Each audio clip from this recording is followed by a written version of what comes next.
Mettila ai ragazzi da dentro. Iniziamo. Pronti?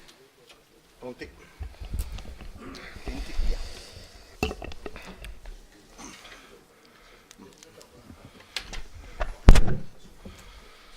Inizia te, va. È già acceso, quindi solo parlare. Buongiorno a tutti. Aspetta, ti fai presentare dopo. Siamo pronti? Sì, vai. Buona giornata, buon sabato 22 aprile. Questa è la giornata conclusiva della maratona su finanza e fiducia che abbiamo voluto organizzare e fare per cercare di comprendere che cosa è accaduto nella nostra società e che ci abbia condotto al disastro che stiamo subendo come risparmiatori e per capire quali siano i fattori di crisi sui quali si può incidere per arrivare ad una soluzione del problema che, come sempre abbiamo ripetuto, non è un problema solo di natura tecnica, perché non ci troviamo di fronte ad una crisi aziendale, ma è un ben più vasto e grave problema della nostra società, sia in termini di gestione delle risorse, sia in termini di rapporti democratici all'interno delle stesse. E quindi è in qualche maniera un problema di civiltà. Cerchiamo e abbiamo cercato di analizzare la situazione e abbiamo avuto contributi straordinari da parte dei relatori e poi cercheremo di fare anche una sintesi. Oggi abbiamo contributi che io ritengo e spero altrettanto straordinari. Alla mia destra il dottor Lugano che riproporrà quanto già detto ieri e lo riproporrà oggi perché avevamo la speranza che vi sarebbe stata la presenza nella giornata di sabato, cioè nella giornata in cui i nostri parlamentari sono liberi dai gravi e pesanti ed incombenti perché potessero sentire che effettivamente delle soluzioni ci potrebbero essere dal nostro punto di vista e ciò non significa, come ci ha insegnato ieri il professor Gangemi, che il nostro punto di vista sia il punto di vista corretto e giusto o quello vero, però senz'altro se non c'è un dialogo non si possono trovare le soluzioni. Viceversa stiamo assistendo, e qui anticipo un po' quelle che saranno le conclusioni, almeno sino a questo momento, a meno che gli interventi successivi non apportino novità particolari. E le conclusioni sono quelle di un pesantissimo cortocircuito comunicativo e democratico fra cittadini, quindi società reale, ed istituzioni e quindi, consentitemi l'uso di questa espressione, casta.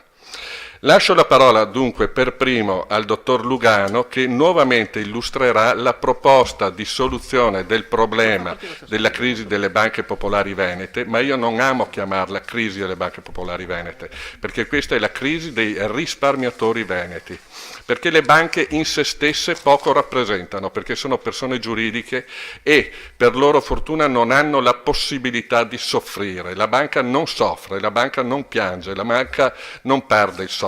Siamo noi che perdiamo il sonno, che soffriamo. Quindi la crisi è una crisi dei risparmiatori.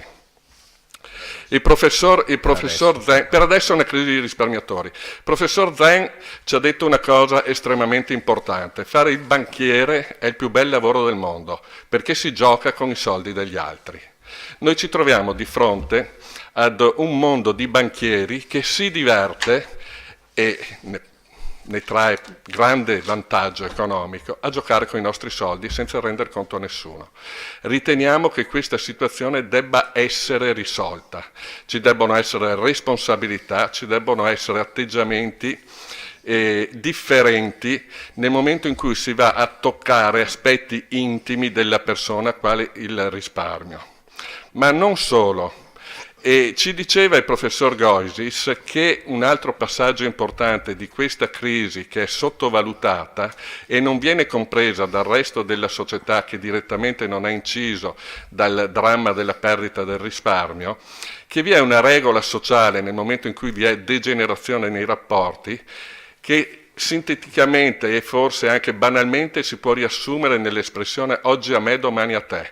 Quindi la società deve prendere atto che quello che è successo a noi oggi nella forma della perdita del risparmio può accadere a loro in qualche altra forma di predazione da parte di poteri forti che ormai sono fuori del controllo. Ed allora noi dobbiamo cercare di coinvolgere tutta la società affinché comprenda che quell'oggi a me, domani a te, deve essere affrontato con serietà in un momento in cui è ancora possibile trovarne una soluzione. Lascio la parola al dottor Lugano.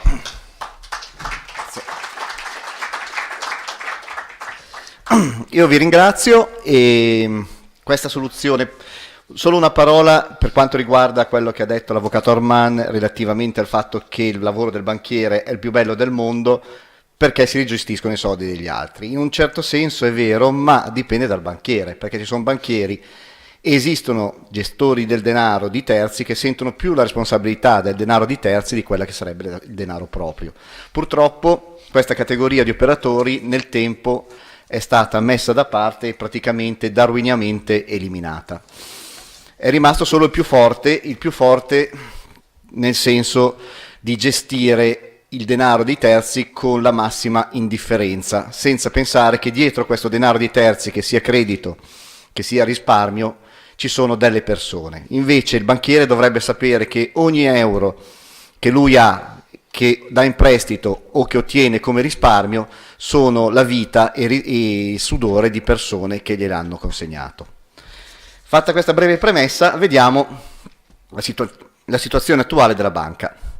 La banca, abbiamo saputo, ha terminato la sua offerta, tra parentesi, conciliativa, il famoso 15% del valore delle azioni, e si è conclusa con un risultato che è stato elogiato dal consigliere delegato Viola, ma che a noi appare solo metà della strada. Appare solo metà della strada perché praticamente alla fine meno del 60% degli azionisti hanno aderito all'offerta. Quindi questo lascia più del 40% degli azionisti pronti a esercitare un'azione legale nei confronti della banca stessa. E a questo punto chi non ha aderito è perché vuole fare questa azione legale. Quindi la banca si trova di fronte, le due banche si trovano di fronte a un numero che si aggira intorno ai 90.000 risparmiatori pronti a fare un'azione legale contro di loro. Un numero ancora enorme, tale da bloccare qualsiasi tribunale in Italia. Inoltre, attorno alle banche c'è un insieme di interessi in parte contrastanti. Perché la banca è portatrice di interessi verso i risparmiatori, verso chi ha rapporti bancari, verso i dipendenti bancari, verso il governo, verso le amministrazioni locali, così via.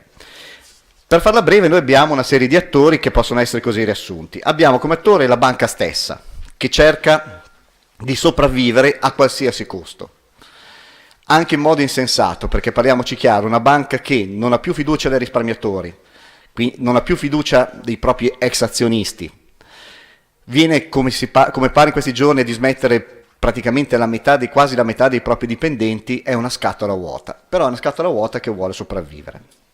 Abbiamo i vecchi azionisti che sono stati ingannati da tutte le comunicazioni che erano state fatte precedentemente, che hanno avuto l'illusione di investire in una ricchezza mentre in realtà questa non lo era e che vorrebbero vedere ristorati i loro averi. Abbiamo l'ultimo azionista, Fondo Atlante, che è subentrato praticamente prendendo le veci e prendendo il capitale degli azionisti precedenti e che comanda come dominus assoluto in questo momento, ma che non è stato in grado oggettivamente di risolvere nessuno dei problemi della banca. Abbiamo poi la Banca Centrale Europea. La Banca Centrale Europea è interessata ad avere una certezza nel sistema creditizio europeo e una solidità, questa è la sua missione. Abbiamo questa missione che però è contrastante con quella della Commissione europea, dell'organo centrale europeo massimo. Infatti, avere una banca solida significa avere una banca molto capitalizzata, quindi abbiamo che la Banca Centrale Europea avrebbe l'interesse ad una forte iniezione di capitali da parte dello Stato o degli azionisti privati. Al contrario, la Commissione Europea si interessa alle banche solo dal punto di vista della concorrenza, quindi avrebbe interesse nel minor intervento possibile da parte di attori statali o di enti pubblici. Quindi abbiamo lo Stato italiano, che naturalmente vorrebbe un sistema creditizio italiano solido, sano e che non crei problemi ulteriori all'economia, visto che ne abbiamo già abbastanza.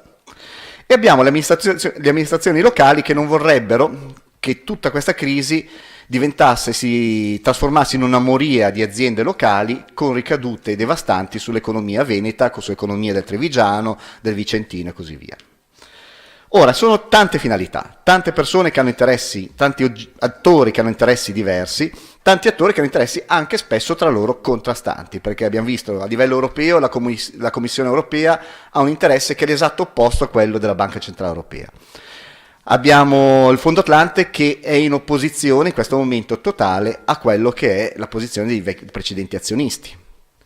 Quindi bisogna cercare di commisurare diversi poteri e diversi interessi. La nostra idea, allora, si è parlato adesso dell'intervento da parte dello Stato, ma l'importante non è, oltre a essere l'intervento di per sé, è soprattutto come questo viene a realizzarsi. Perché se lo Stato si limitasse a segnare un conto che viene presentato da Fondo Atlante e quindi immettere questi soldi all'interno delle banche per coprire le perdite di Fondo Atlante, non sarebbe una soluzione giusta, perché non si avrebbe un'eticità dal punto di vista proprio imprenditoriale, cioè esatto, saremmo al classico caso in cui i profitti sono privati e le perdite pubbliche, e questo non deve essere più accettabile. Inoltre non sarebbe giusto nei confronti dei precedenti azionisti, perché se un'operazione eventuale di aumento di capitale, poi ne parlerà Alfonso, dovesse avvenire, dovrebbe avvenire esattamente con le modalità a cui sono stati sottoposti gli azionisti precedenti. Inoltre un'operazione di questo genere, come vorrebbe Fondo Atlante, non sarebbe compatibile, sarebbe probabilmente respinta da parte della Commissione Europea, perché direbbe è troppo facile, interviene lo Stato, tu fai 6 miliardi di perdite, arriva lo Stato, firma e ti rimette in buono la banca che sarebbe comunque una scatola vuota, perché gli azionisti e i risparmiatori precedenti non avrebbero più fiducia. Quindi noi abbiamo un'idea leggermente diversa. Noi diciamo lo Stato non deve, come il Tesoro, intervenire direttamente e segnare, lasciando agli amministratori precedenti segnare il conto, ma deve costituire un organo ad hoc, una sorta, io la chiamo IRI, ma non perché mi piacesse l'IRI dei tempi di Prodi, perché mi piaceva l'IRI del 1930. L'IRI nasce nel 1930, nel momento della grande crisi, per salvare il sistema bancario italiano, soprattutto le grandi banche, Credito Italiano e Banca Commerciale, che erano entrate in crisi a seguito della crisi del 29, e quindi interviene in modo molto attento, assumendo il controllo delle banche, ma soprattutto inserendo amministratori estremamente capaci e preparati. Quindi io vorrei una nuova IRI che prenda il meglio delle capacità che ci sono all'interno del Ministero del Tesoro, all'interno delle pubbliche amministrazioni locali e nazionali, e quindi selezionasse un management adatto. Questa nuova IRI potrebbe intervenire nelle due banche ricapitalizzandole, ma questa ricapitalizzazione non sarebbe di 6 miliardi e 400 milioni come vuole la Comunità Europea, come vuole la Banca Centrale Europea, ma sarebbe inferiore, perché la partecipazione di questa nuova IRI non avverrebbe solo attraverso il capitale, ma anche tramite, diciamo, l'assunzione e sostituzione all'interno di famosi NPL, i non performing loan. Questa IRI quindi interverrebbe in due modi, iniettando capitale, ma subentrando all'interno degli NPL sostituendo titoli propri o con l'acquisto. Io preferirei la sostituzione con titoli propri.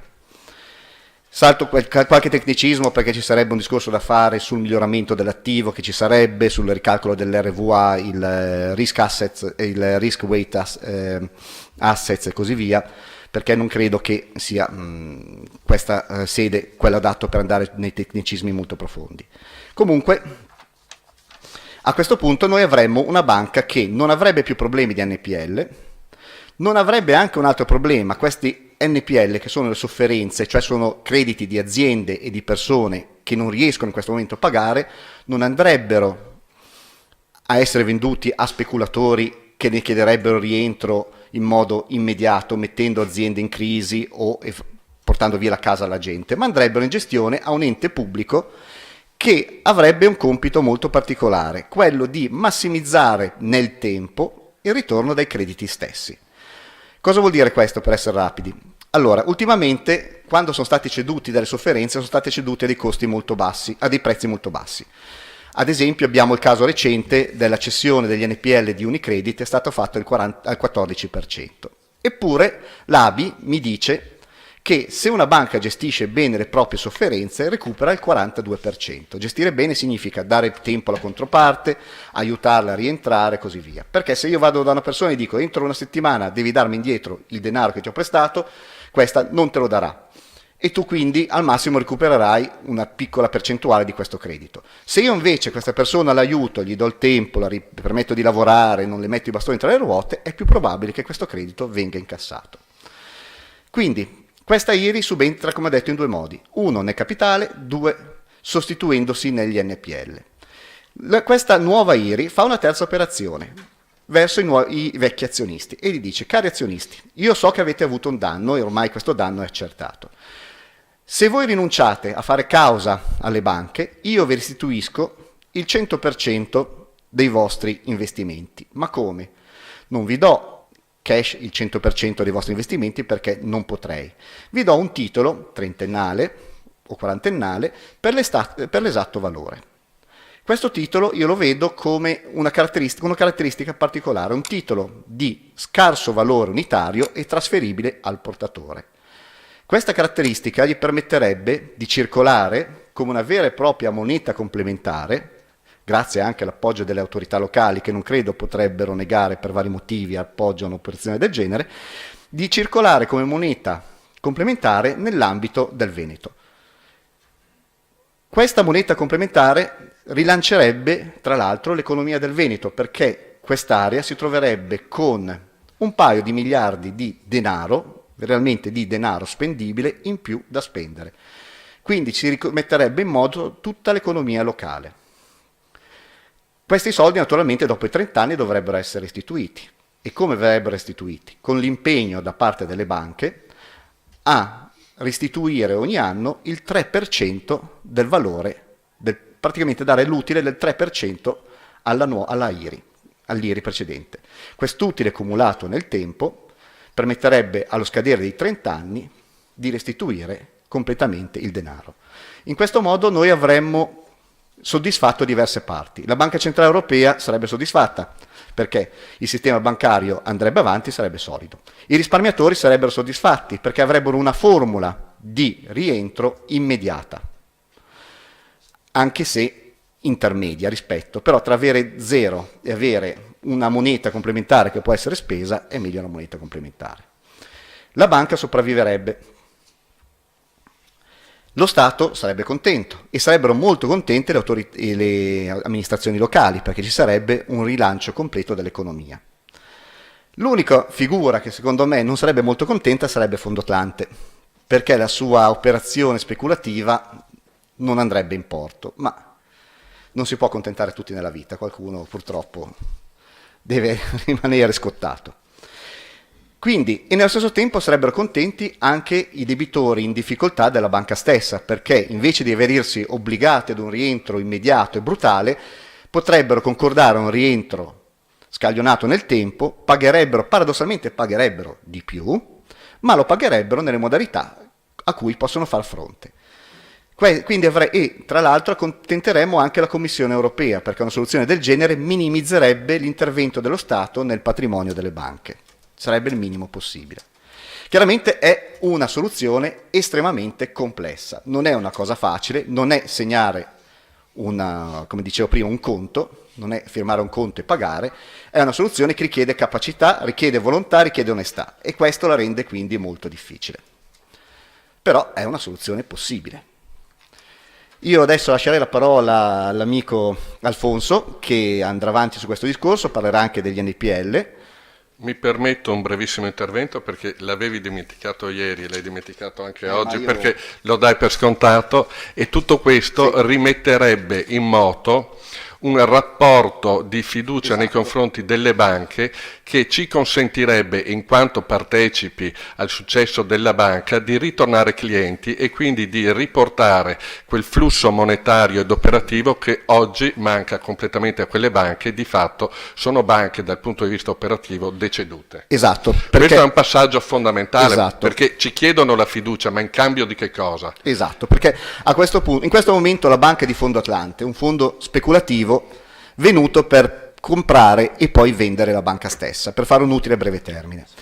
Invece il mio progetto è un progetto di medio-lungo periodo che vede la banca proprio coinvolta nello sviluppo delle aree locali, di nuovo coinvolta col controllo a questo punto dello Stato, ma questa IRI avrebbe al proprio interno forzatamente l'influenza degli ex azionisti, quindi sarebbe un modo controllato, cioè non potrebbero crearsi più quelle situazioni perverse che hanno portato le banche alle crisi, però sarebbe un modo controllato ma corretto col quale i vecchi azionisti potrebbero rientrare comunque nel controllo della banca, però con una mediazione, in questo caso dello Stato, soprattutto di una parte buona dello Stato, cioè delle capacità dello Stato, che eviterebbe figure dominanti come quelle che abbiamo visto precedentemente e che hanno portato alla crisi dei due istituti di credito. Cioè non si potrebbe creare più un nuovo zonin, anche perché dentro ci sarebbe, faccio un'ipotesi, un colonnello della finanza che magari quando vede che le cose non sono esattamente come devono essere, interviene e blocca la situazione.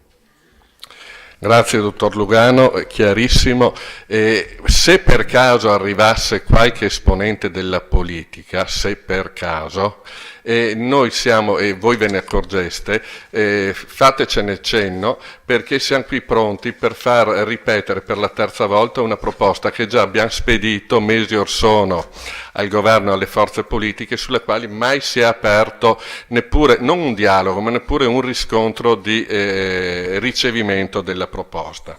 È una proposta complessa, è una proposta che noi avevamo come dire, riassunto in quella sentenza, quell'antica sentenza persiana, mantenere indenne l'agnello e salvare il lupo, cioè mettere d'accordo diverse opposte istanze che ci sono all'interno della società.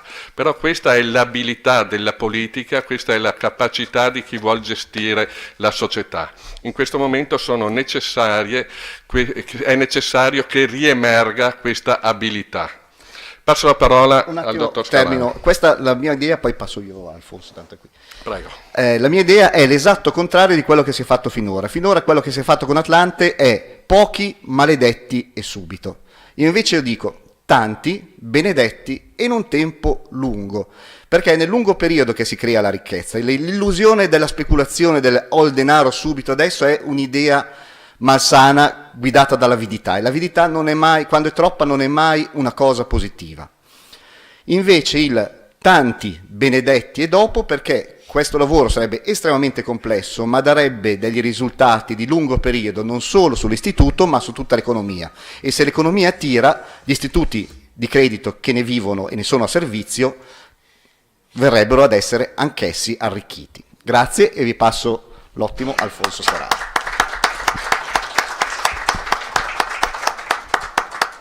Grazie Fabio, buongiorno a tutti. A me spetta un compito che fa gelare il sangue nelle vene, nel senso che il tema doppio, quello del neocapitalismo, in confronto a una visione diciamo keynesiana, che è un dibattito secolare, e anche il tema connesso degli NPL, cioè delle sofferenze bancarie in questo contesto. Ecco, io vorrei però con voi fare un esperimento. Fermatevi se non capite. Cerchiamo di entrare nel merito della sostanza delle questioni. Io avevo preparato un intervento di tipo diverso, ma assistendo ieri al dibattito penso che anche perché mi aspettavo più gente, penso che le persone qui devono entrare maggiormente nella coscienza di questa situazione e fare essi stessi evangelisti di una necessaria comprensione di un fenomeno di tipo epocale. Di tipo epocale perché sta cambiando in maniera velocemente la società. e quindi deve essere capito, deve essere compreso da molte persone, da molte più persone.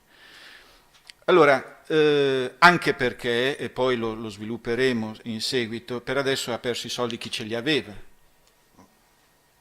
Questa macchina sulle sofferenze bancarie farà soffrire chi non ha più i soldi per restituire quello che ha preso a prestito, con delle esecuzioni velocizzate dalle nuove norme, con un'aggressione che già si sta vedendo nei tribunali e con una sofferenza sociale di cui appena adesso c'è qualche sentore. Don Torta, prima ne parlavamo, ma che non potrà che aggravarsi. Quindi una situazione che impatterà moltissimo sulla società civile. Intendevo dialogare con voi e quindi mi sono anche premurato di andare a scegliere alcuni video perché la comunicazione ormai è bene che sia multimediale e anche darvi degli strumenti di indagine vostra, cioè come si fa a vedere se una partita è stata cartolarizzata o no, perché le persone che sono state vendute forse non lo sanno. Allora, il dibattito storico tra Keynes da una parte e Hayek, diciamo, della scuola quindi di Cambridge e della scuola che si rifà alla scuola austriaca, poi metabolizzata da quella americana con la scuola di Chicago, sono questi tre poli che hanno dominato sostanzialmente il dibattito economico dell'ultimo secolo, soprattutto dopo la Prima Guerra Mondiale. È bene comprendere, quindi vi voglio dare anche un tratto somatico di questi personaggi. Quindi Keynes è un uomo alto 1,90, un po' gobbo, di una cultura profondamente inglese.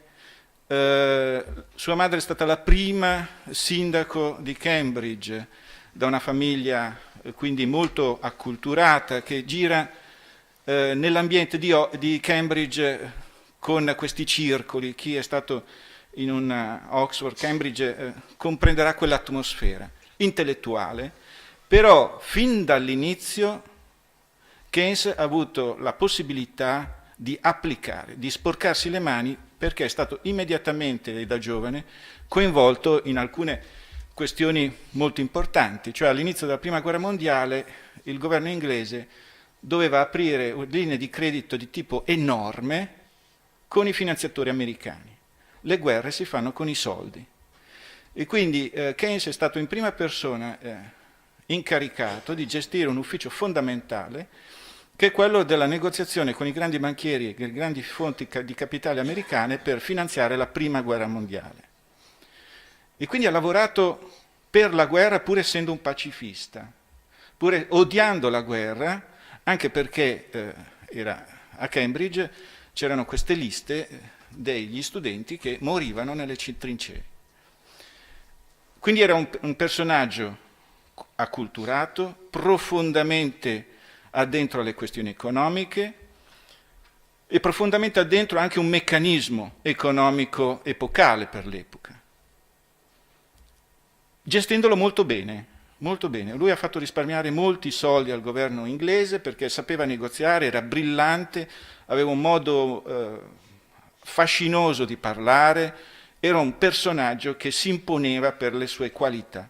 Non era bello, ma era fascinoso, fascinoso.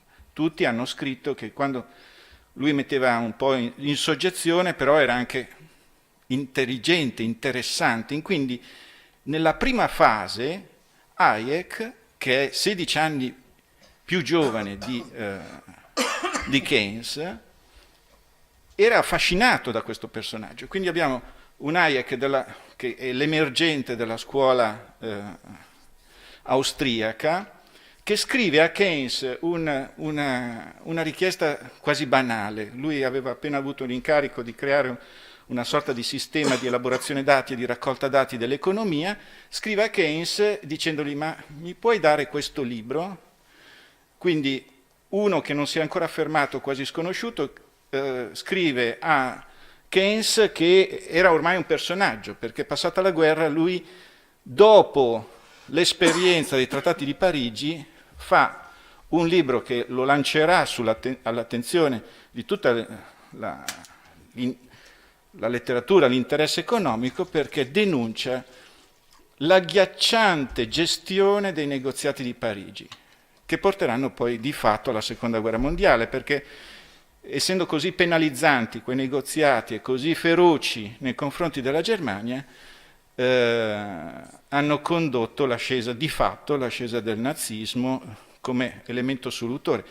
Erano impossibili da rispettare, erano costruiti in maniera penalizzante dalle potenze vincitrici, quindi l'Inghilterra, la Francia, l'Italia, eccetera, ma così penalizzanti che hanno creato un sistema pericoloso per il futuro. E lui ha scritto questo libro di denuncia con l'intelligenza inglese, quasi vignettistico, perché ha messo in questo libro in luce gli aspetti psicologici dei personaggi che hanno deciso queste cose. C'era un sentimento di ostilità, naturalmente, perché la Germania è stata la causa della guerra, è stata l'aggressore, eccetera. Però questi personaggi descritti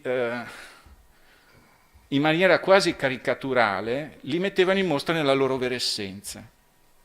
E questo ha creato anche parte del successo di questa pubblicazione. Hayek, quindi, che è un reduce dal fronte italiano, ritorna nella sua Vienna devastata dalla guerra e dalle privazioni, cioè c'era la fame.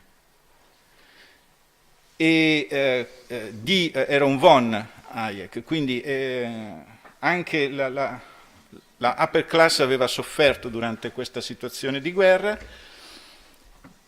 e leggendo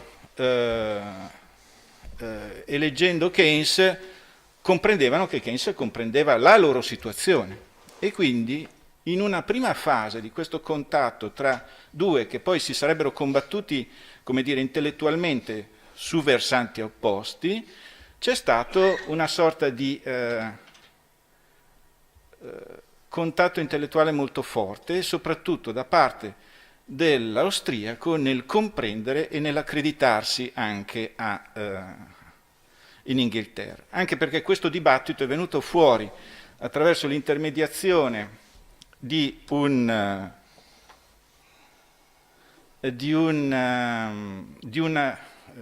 economista che della London School of Economics, che voleva rilanciare un polo alternativo a Cambridge, e quindi è stato un punto di contatto, perché Hayek è stato invitato in diversi conferenze per esporre il suo pensiero economico.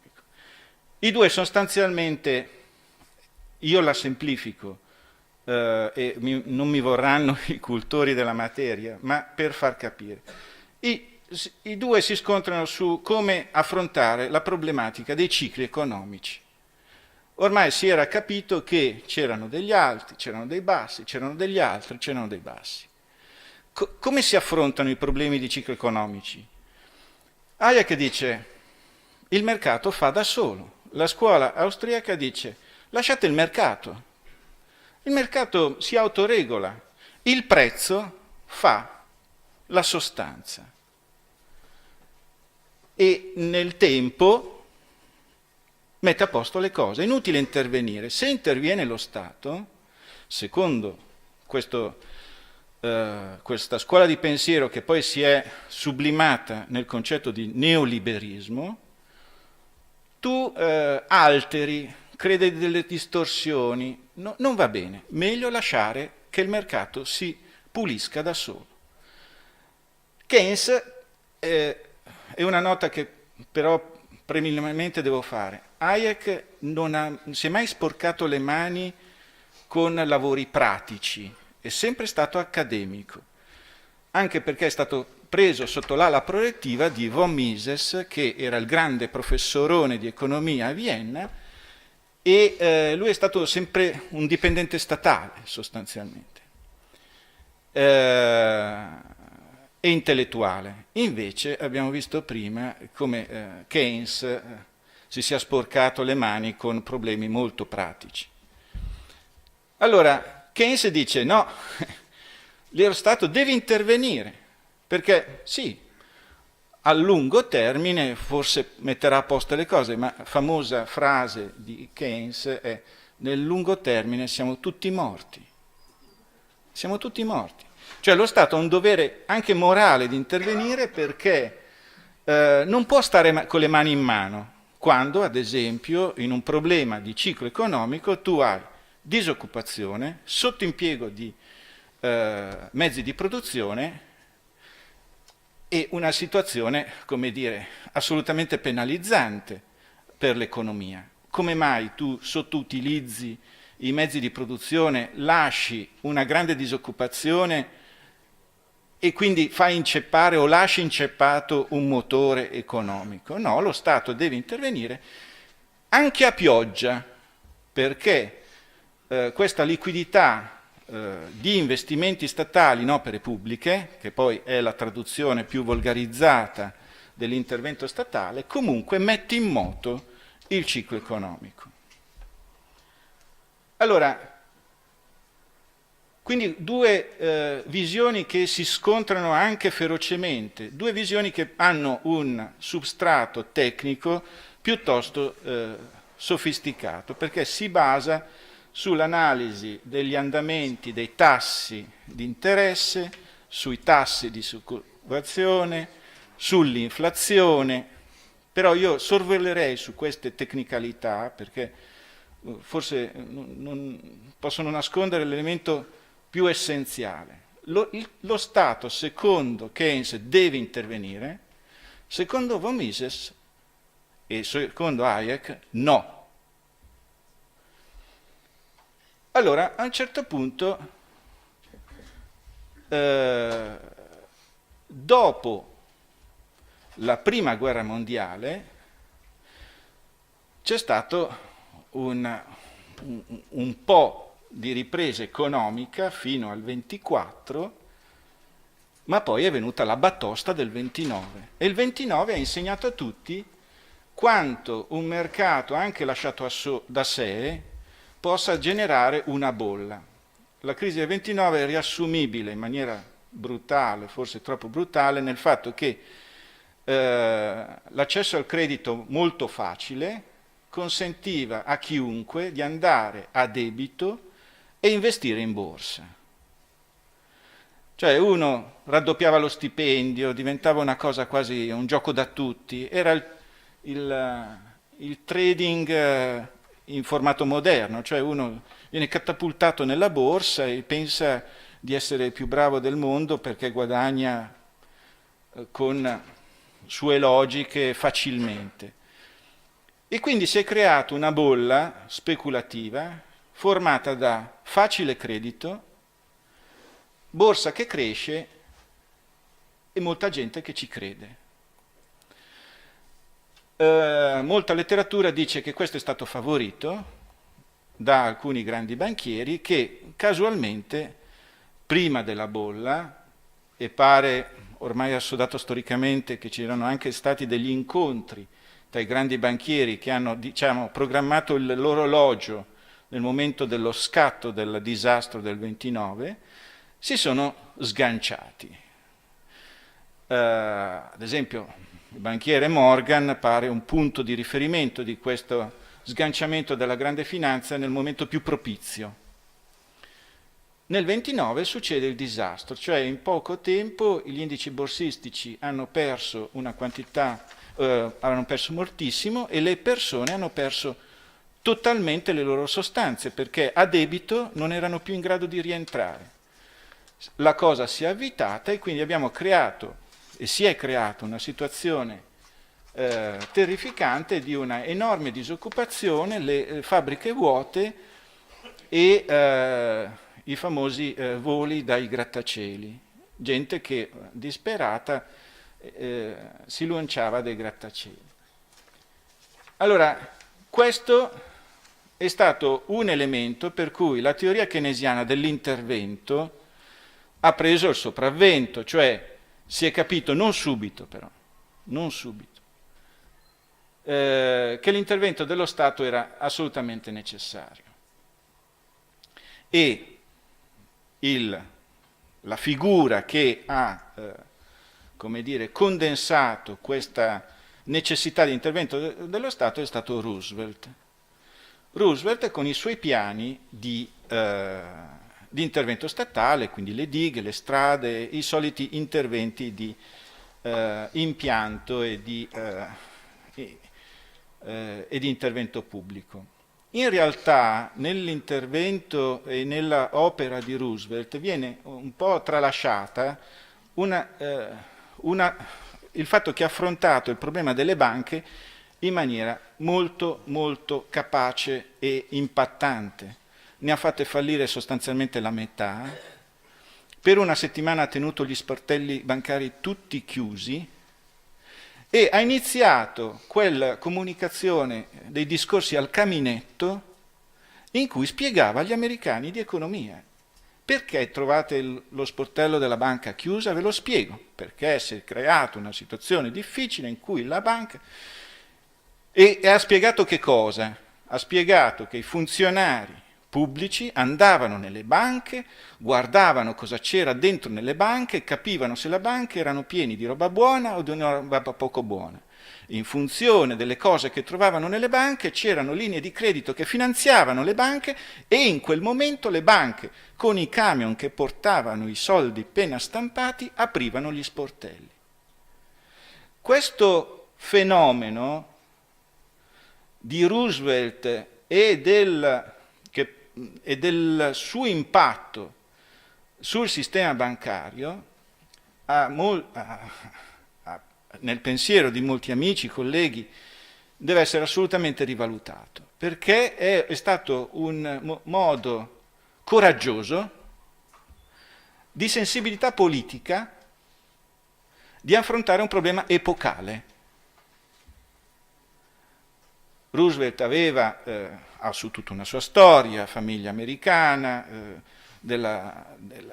bianca, quindi aveva tutto un suo radicamento, però aveva in più il carisma dello statista. Noi siamo orfani di statisti, non di politicanti. Ecco, questo è il problema della nostra generazione.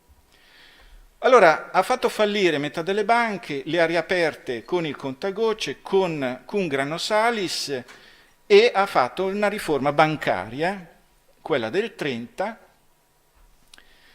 che separava la banca d'affari, cioè la banca che gioca con la borsa, che fa le speculazioni, che investe direttamente, dalla banca commerciale, quella che ritira i soldi dai depositanti e ti dà un interesse e fa prestiti, non fa speculazione, fa prestiti. Questa separazione, che ritengo logica ed essenziale, perché se le metti insieme la tentazione umana di prendere i soldi dai correntisti e speculare ha creato grandi danni, e l'abbiamo visto con la crisi del 2008, questa separazione quindi necessaria è stata eliminata da Clinton, e quindi si vedono queste immagini dei grandi banchieri che con la, tra virgolette, deregulation hanno eliminato delle regole bancarie di buon senso. Ritorniamo un passo indietro però. Quindi Keynes, scuola di Cambridge, scuola austriaca e l'emergente scuola di Chicago. Milton Friedman. Milton Friedman nasce poverissimo, da una famiglia ebrea dell'Est Europa, è un comunicatore formidabile, cioè scrive, grande comunicatore, ed è, diciamo, l'esponente di punta di questa concezione che assorbe molto dalla scuola austriaca, cioè l'intervento dello Stato è male, è un male. Fa un passo in più. Senza Stato va tutto meglio. E quindi il teoreta del fatto che ad esempio si possano privatizzare le carceri, le scuole, l'assistenza sanitaria, e quindi attraverso la scuola di Chicago, attraverso tutto un sistema piuttosto complesso, sofisticato di finanziamenti, soprattutto dalle multinazionali, la scuola di Chicago esplode. Cioè, tutti vanno a Chicago. Ha successo anche perché politicamente viene totalmente sposata dal duopolio Thatcher-Reagan. Thatcher-Reagan sposano questa filosofia del meno Stato, Thatcher con le privatizzazioni, Reagan con la prima battaglia contro i piloti americani, sindacati dei piloti americani, e quindi un grande appoggio anche politico. Quindi hai i soldi che ti finanzia tutta l'università, hai l'appoggio politico, molti e soprattutto si è estesa una rete micidiale nelle istituzioni internazionali, soprattutto nel Fondo Mondiale e in tutti quegli organismi che erano nati per certe motivazioni e che poi si sono trasformate in senso neoliberista. Fermatemi però, se volete dei dettagli chiedete.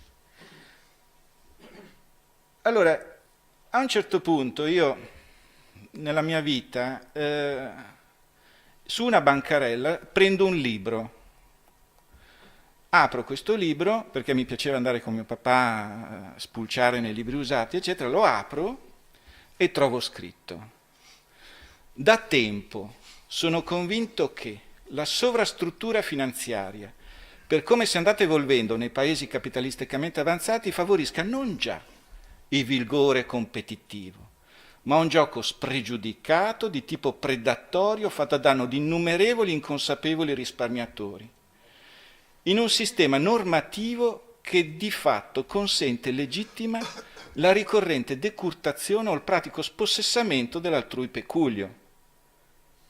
E io dico, ma chi è che scrive così? Ecco, questo era un saggio di Federico Caffè. Federico Caffè, economista, keynesiano, è stato l'esponente, come dire, il divulgatore italiano del pensiero di Keynes. Lui ha avuto anche l'opportunità, con una borsa di studio, di andare a studiare a Cambridge, di perfezionarsi. E quindi mi sono, come dire, addentrato nel pensiero di questo autore. Lui ha una particolarità. 30 anni fa aveva lasciato gli occhiali e il portafoglio sul comodino ed è scomparso. Non si è più trovato. Un caso Majorana. Ettore Majorana è il famoso fisico che nel traghetto tra Palermo e Napoli era scomparso. Lui scompare. È interessante perché allievi di Caffè sono personaggi adesso che hanno un certo ruolo, tipo Mario Draghi, Visco, che hanno leggermente dimenticato, a mio parere, gli insegnamenti del maestro. Ecco, lui scriveva così perché? Perché aveva intuito i problemi dell'avanzata terrificante di una finanza spregiudicata. In molti suoi saggi li definisce gli incappucciati della borsa, con un termine che alcuni fa sorridere, ma ha un profondo significato anche ironico, perché come le grandi menti hanno anche un grande senso dello humor, come lo aveva del resto Keynes.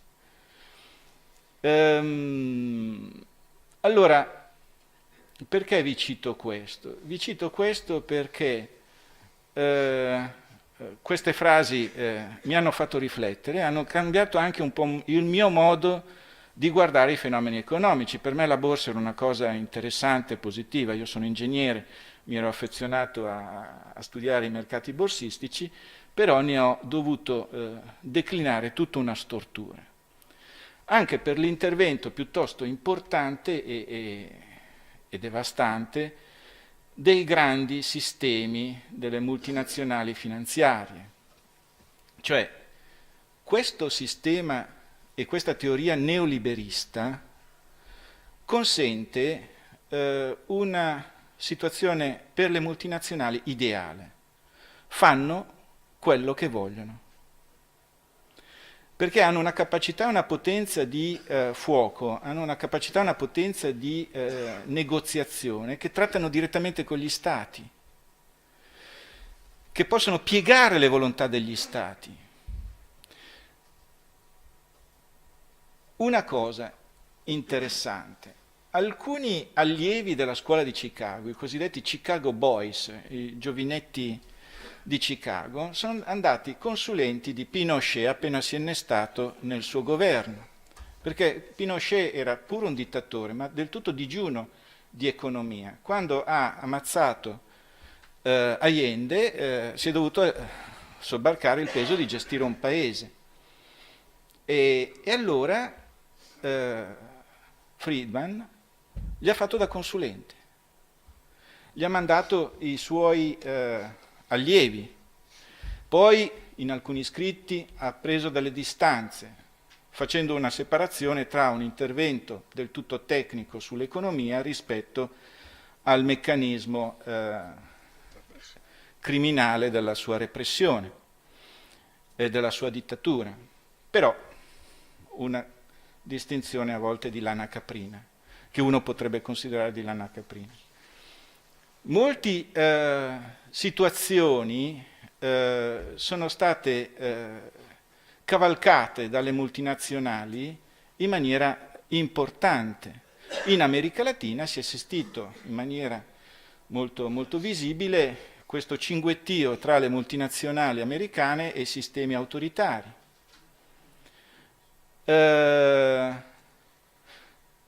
Vi porto una testimonianza di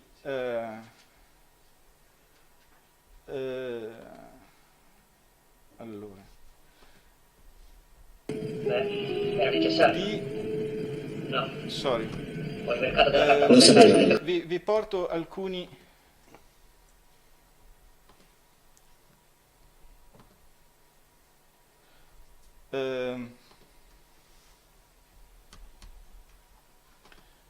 questo fenomeno è descritto da Lelio Basso in un suo intervento.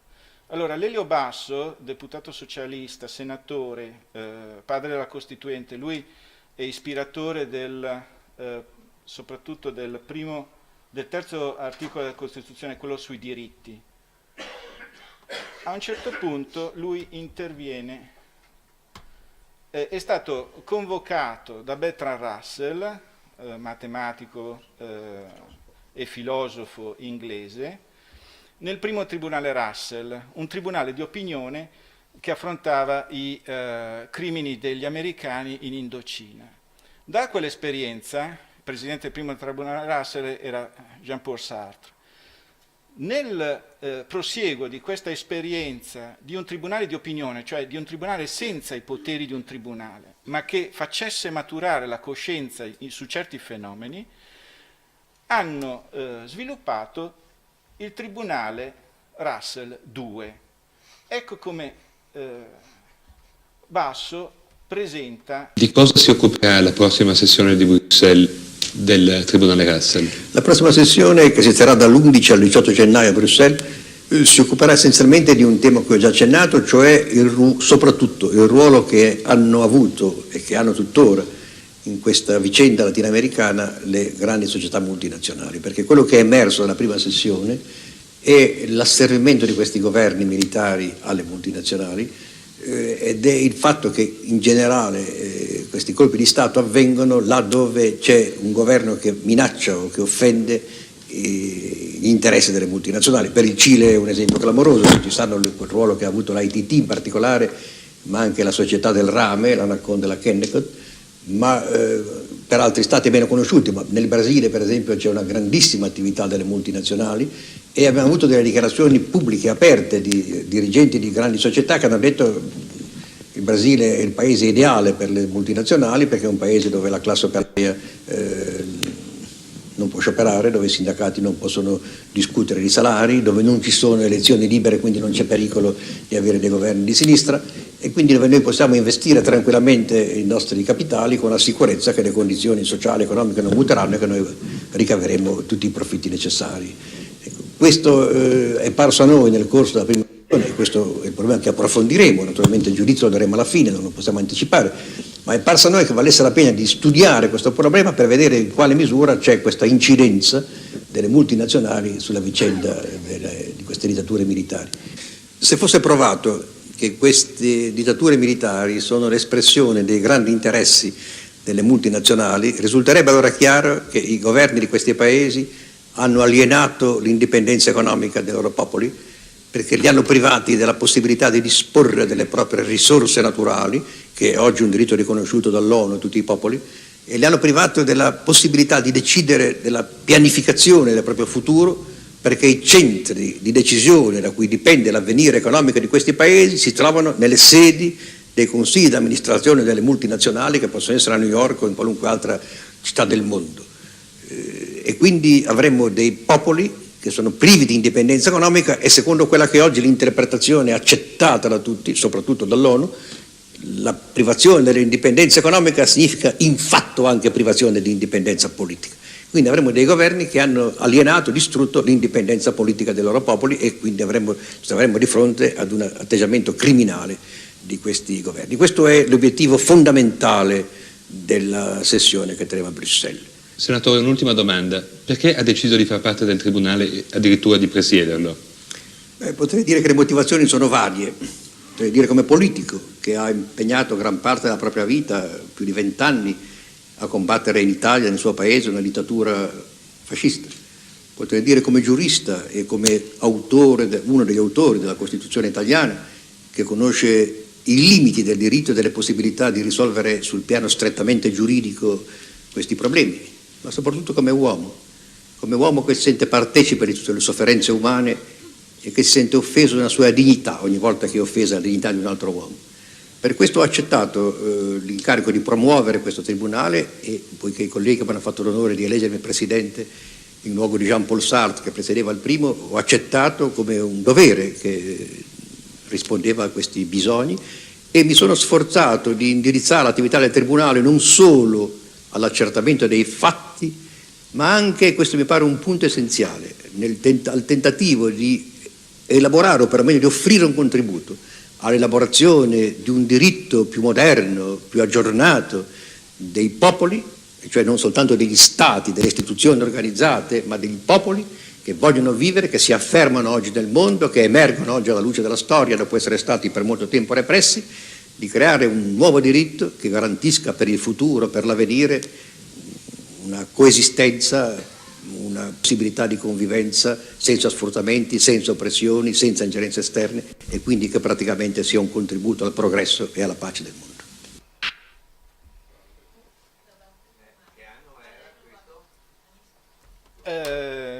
Allora, doveva essere nel Attraverso l'articolo 3 è quello sull'eguaglianza. La prima parte, il primo comma dell'articolo 3. Negli anni 75. Comunque, l'esperienza di questo tribunale, poi loro hanno stabilito che c'erano tutte le condizioni per criminali delle multinazionali. 73. Grazie. E da questa esperienza è nato il Tribunale Permanente dei Popoli. Un mese fa abbiamo fatto un convegno interessante in occasione della ricorrenza caffè a Montecitorio ed è venuto un membro del Tribunale Permanente dei Popoli che ci ha annunciato che ha aperto una sessione contro i crimini delle multinazionali finanziarie e una sessione conoscitiva.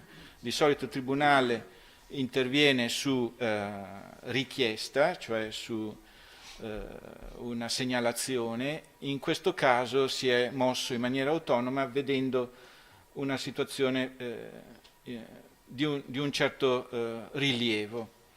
E adesso vedremo come poterlo aiutare col Tribunale. Questo per dire che il fenomeno del neoliberismo si è sposato ed è stato sposato dalle multinazionali. Cioè io, nella sintesi elementare che cerco di darvi, vedo questo matrimonio pericoloso, perché seppur non originariamente né la scuola austriaca né anche il pensiero più tecnico di Friedman, però era così coinvolto, ecco, negli interessi più banali e più mercantilistici delle multinazionali, però è stato un substrato favorevole al loro espandersi. Quindi noi in questo momento abbiamo visto, soprattutto con la finanziarizzazione del sistema economico, un espandersi delle multinazionali.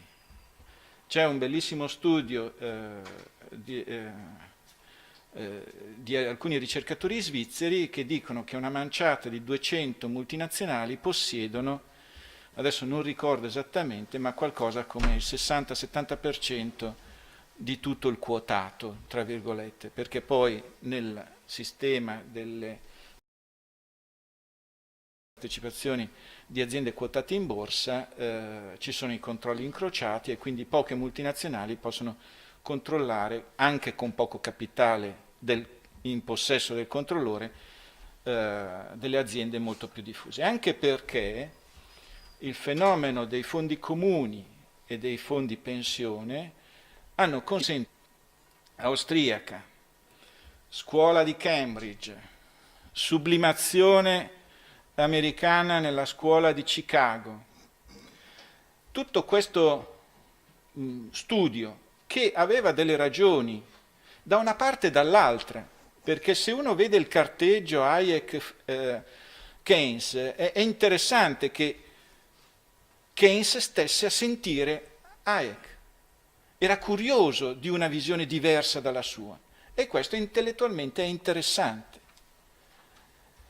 Keynes comprendeva perfettamente che non c'è una verità in economia, ma c'è cose sbagliate e cose giuste. Ad esempio, storicamente è stato un esempio eclatante, lui si è opposto ferocemente, mettendo alla berlina il progetto del governo inglese di agganciarsi all'oro e quindi al dollaro, aumentando il valore della sterlina, dicendo che era una follia, che non aveva senso, che assolutamente era controproducente e che era bene che la sterlina fosse svalutata dopo la prima guerra mondiale, rimanesse svalutata. E invece no, il governo inglese è andato con i paraocchi, assolutamente l'ha voluto, la Banca d'Inghilterra ha fatto quello che ha fatto e ha bloccato l'espansione dell'economia inglese per quasi 10 anni e poi si è catapultata nella crisi del 29 che l'ha colpita in pieno. Quindi ci sono delle decisioni economiche di enorme impatto. Ad esempio, per non andare lontani, noi adesso abbiamo la fine del quantitative easing di Draghi. L'ha già annunciato, non ci sarà più questa pioggia, quindi non c'è questo drenamento di risorse. Questo avrà un impatto formidabile. Se poi lo accostate al fatto che se viene ratificato poi dal governo italiano la riduzione del debito pubblico in quelle dimensioni dei trattati, si configura una tempesta perfetta. Perché vuol dire botte da 30 miliardi di riduzione di debito pubblico, automatico. Questo vuol dire che, figuriamoci gli impatti che abbiamo avuto fino adesso sulle amministrazioni locali, che sono state per l'80%, e ieri l'hanno citato, per l'80% le più impattate rispetto ai tagli che sono stati fino adesso. Io ho fatto un elenco di video che consiglio di guardare. Non guardare una volta, guardare più volte perché sono istruttivi. Un video, un lungometraggio che ritengo piuttosto interessante è il cortometraggio della Naomi Klein, The Catch, La presa, che racconta il fenomeno dell'Argentina. L'Argentina, 15 anni fa, un po' più, è stata totalmente impattata da queste idee liberistiche, neoliberistiche, sotto il governo Menem e un ministro dell'economia Cavallo, e che non si è più risollevata, pur essendo l'Argentina immensamente ricca, perché ha tutto, petrolio, gas, miniere, legname, pascoli infiniti, cioè è potenzialmente ricchissima, è stata totalmente spogliata dell'impresa pubblica, che è stata totalmente privatizzata, a partire dalle linee aeree per finire alle imprese, come dire, del petrolio,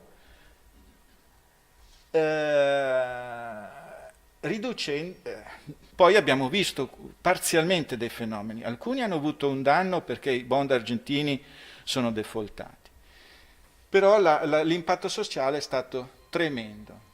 Se guardate questo lungometraggio, di un'ora e mezza, è istruttivo perché ci sono dei fenomeni, il fenomeno del carisma affascinante di un leader politico che racconta frottole, ma viene creduto perché le frottole piacciono tanto. Piacciono tanto. E questo è un calibro, cioè una formula magica, succede sempre così. Come contafrottole vi faccio vedere un pezzettino di uno degli uomini più importanti della Terra, che è l'amministratore delegato di Goldman Sachs. Allora, l'amministratore delegato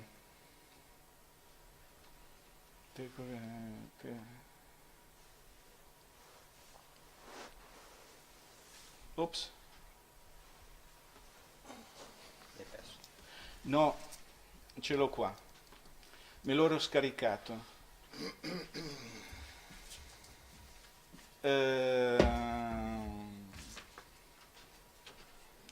Abbiate pazienza un secondo.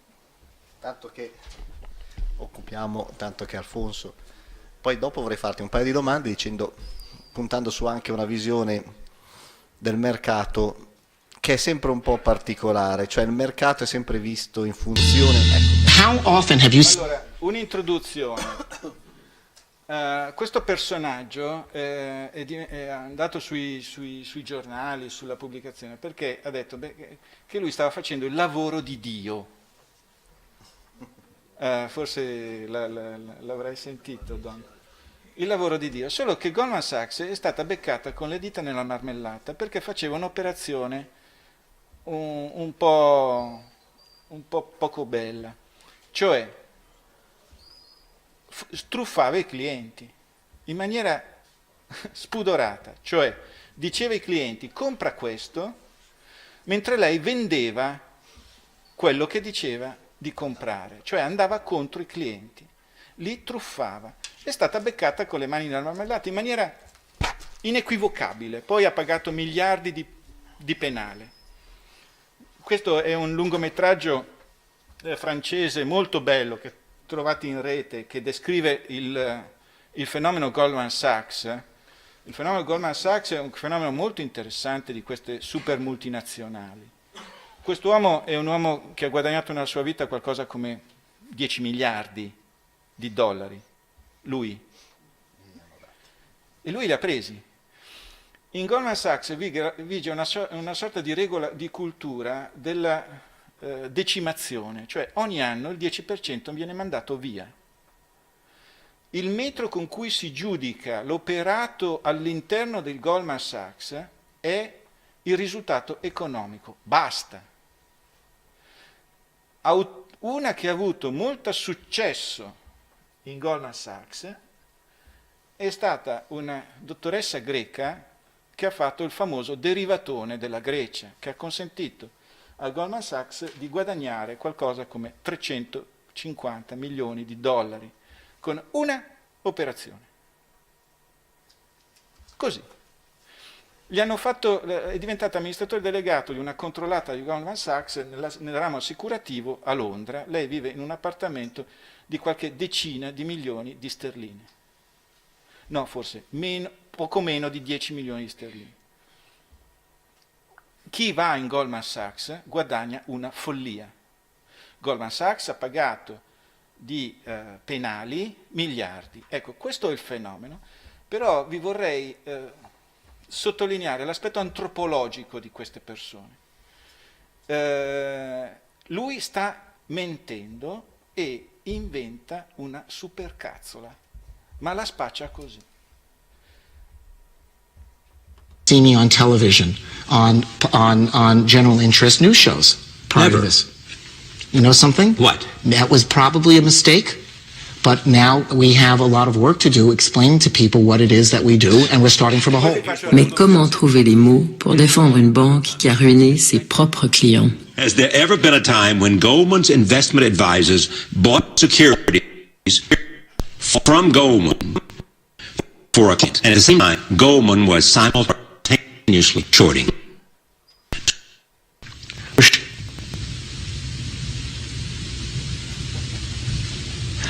I have to explain. See, this is a problem. As a market maker, we are making buying and selling 1,000 times a minute. Probably, you could call it a casino, but if it is, it's a very socially important casino. Allora, lo rivediamo dall'inizio perché c'è un ostacolo linguistico. Allora, lui sta dicendo all'inizio che ha fatto un errore perché non ha comunicato quello che stavo facendo, cioè c'è un problema aziendale di comunicazione, cioè la prende alla larga. E il tizio però gli domanda, ma scusi, ma quando lei sta truffando i clienti e va contro, short, cioè va contro i clienti, lei cosa ha da dire? Lì ci sono, li ho contati, 5 secondi di stordimento. Cosa ti inventa? La frase con cui lui risponde, ed è una frase offensiva per chi la intende nel merito, è che quando un operatore scambia e compra e vende migliaia di volte, è come se facesse un casinò, ma è un casinò socialmente importante. Proviamo a riascoltarlo. How often have you seen me on television, on general interest news shows prior to this? You know something? What? That was probably a mistake, but now we have a lot of work to do explaining to people what it is. Allora, abbiamo molto lavoro da fare, cioè noi dobbiamo comunicare meglio. Noi dobbiamo spiegare cosa That we do, and we're starting from a whole. Mais comment trouver les mots pour défendre une banque qui a ruiné ses propres clients? La voce di sottofondo, ma come trovare le parole per una banca che ha rovinato i suoi clienti? È saltata una banca intera tedesca è fallita per questo. Per questa truffa una banca tedesca è saltata. Una banca tedesca, non un singolo, una banca. Ever been a time when Goldman's investment advisors bought securities from Goldman? Allora, quando una banca compra delle securities, degli oggetti da Goldman, quindi si pone in antitesi con il suo cliente. For a client, and at the same time, Goldman was simultaneously shorting it. E Goldman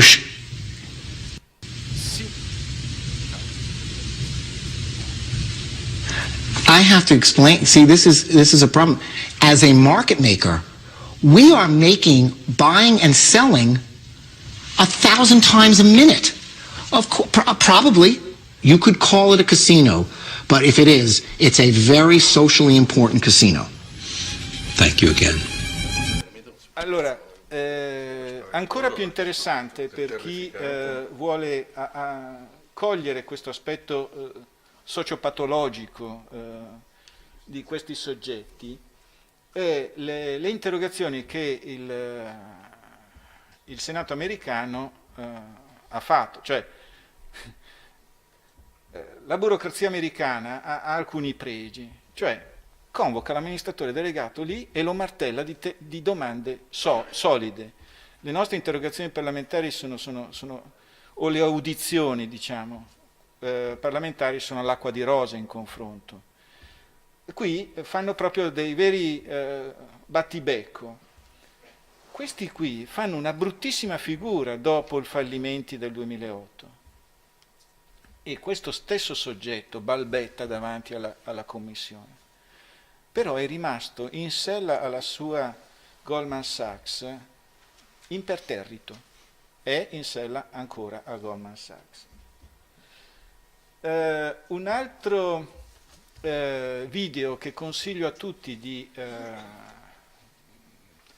non semplicemente di vedere, di analizzare, cioè consiglio una visione critica, perché certamente sono fatti bene, è The Corporations, che è un lungometraggio canadese piuttosto lungo, sono quasi 3 ore, in cui però partendo dalla nascita di questa espansione delle corporation ne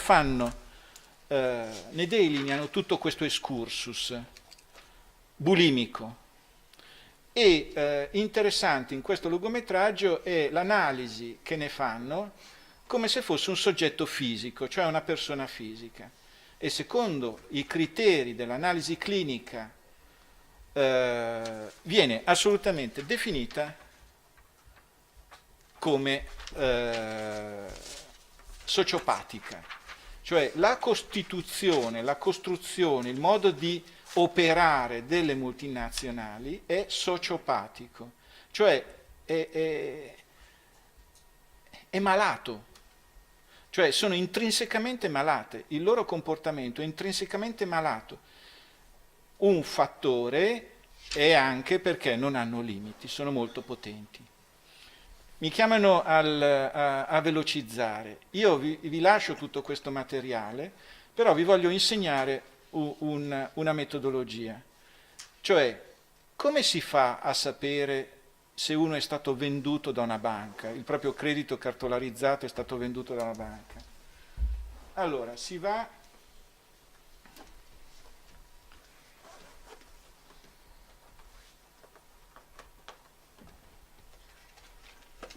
su Google,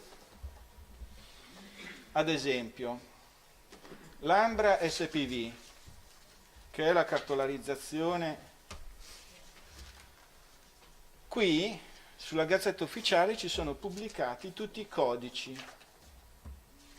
Qua avanti, dietro questo numerello, questa stringa di numerelli sono 1, 2, 3, 4, 5, 6, 7 crediti venduti. Dietro quel numerello c'è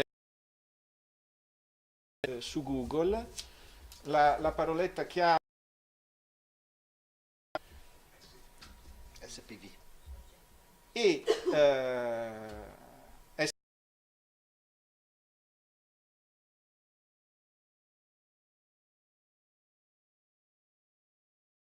cosa dovrebbe far scaturire questa banale analisi che sotto traccia e non a livello visivo del paese c'è un'opera di carta che lo sta blindando,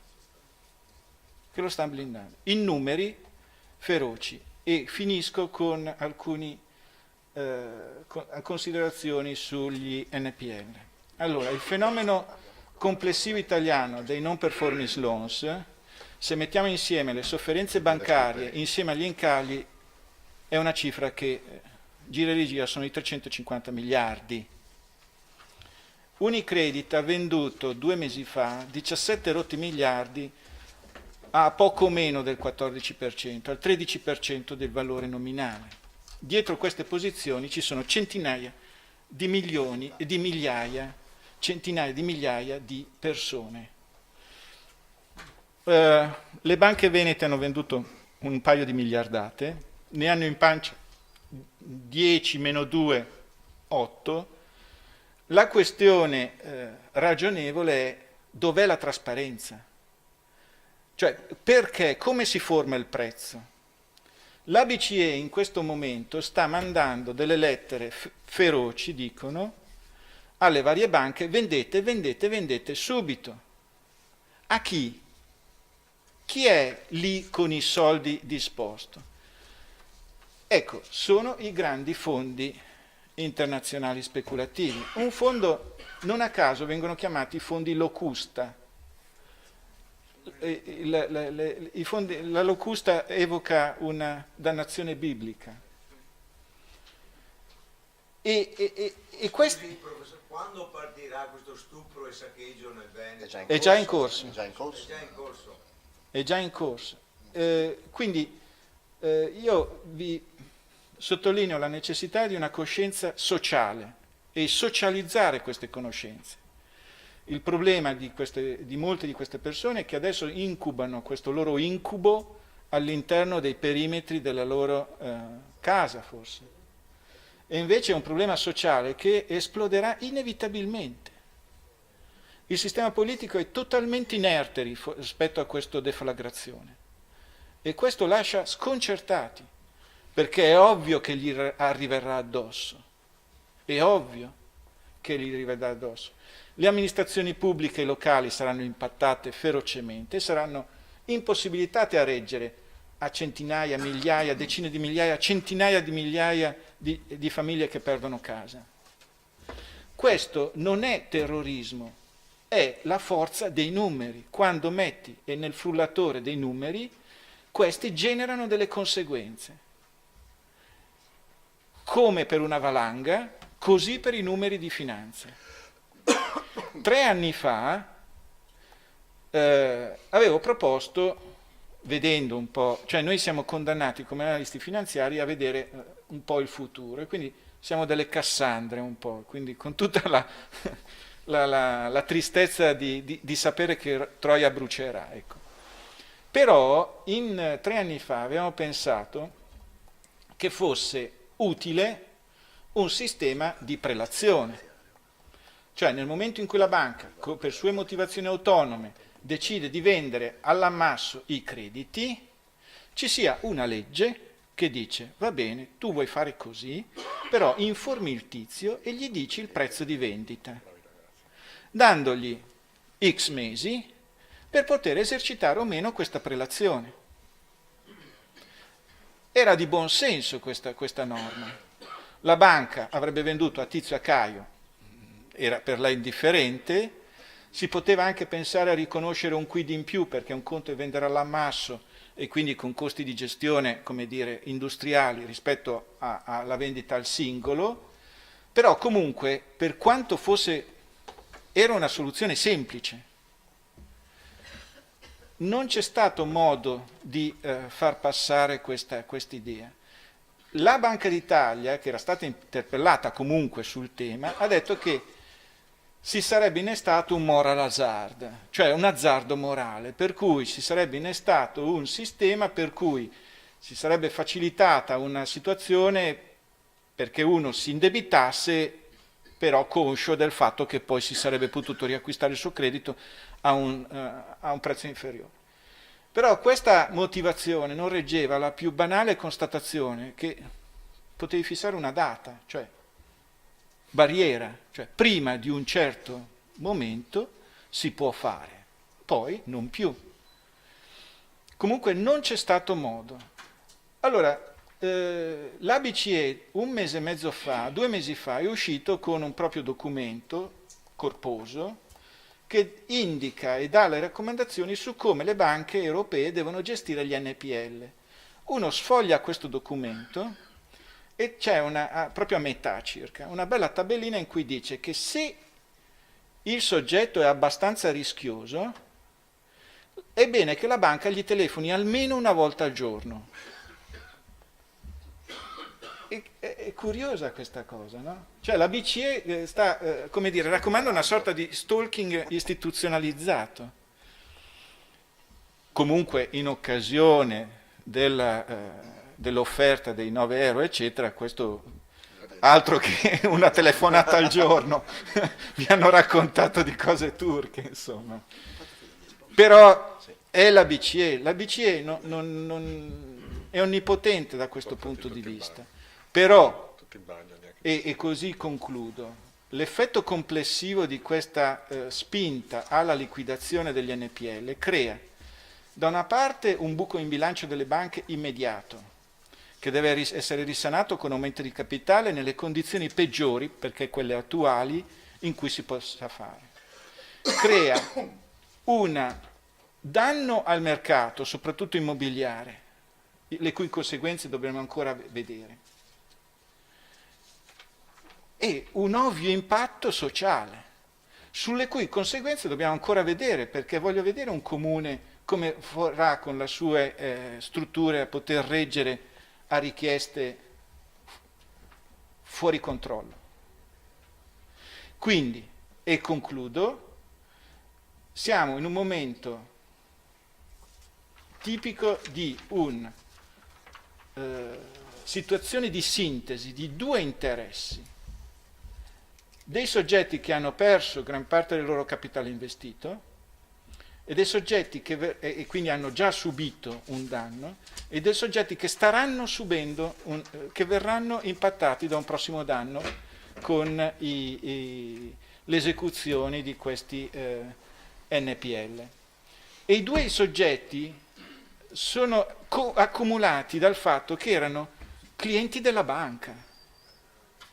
Clienti della banca. Quindi c'è un interesse che diventa comune nel salvaguardare la banca, totalmente svuotata da un management che l'ha portata in queste condizioni, e in una ricostruzione di quella cultura bancaria che invece era stata di sviluppo in epoca precedente. Grazie a tutti.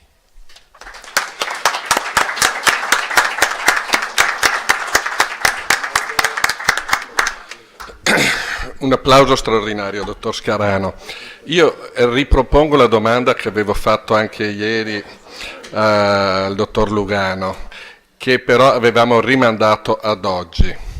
Dov'è la logica della necessità di vendere immediatamente gli NPL? Perché non si possono neutralizzare all'interno della banca in attesa di tempi migliori? C'è una ragione in tutto questo oppure è capriccio? No, dato che siamo in intimità, siamo pochi qui, ce lo possiamo dire.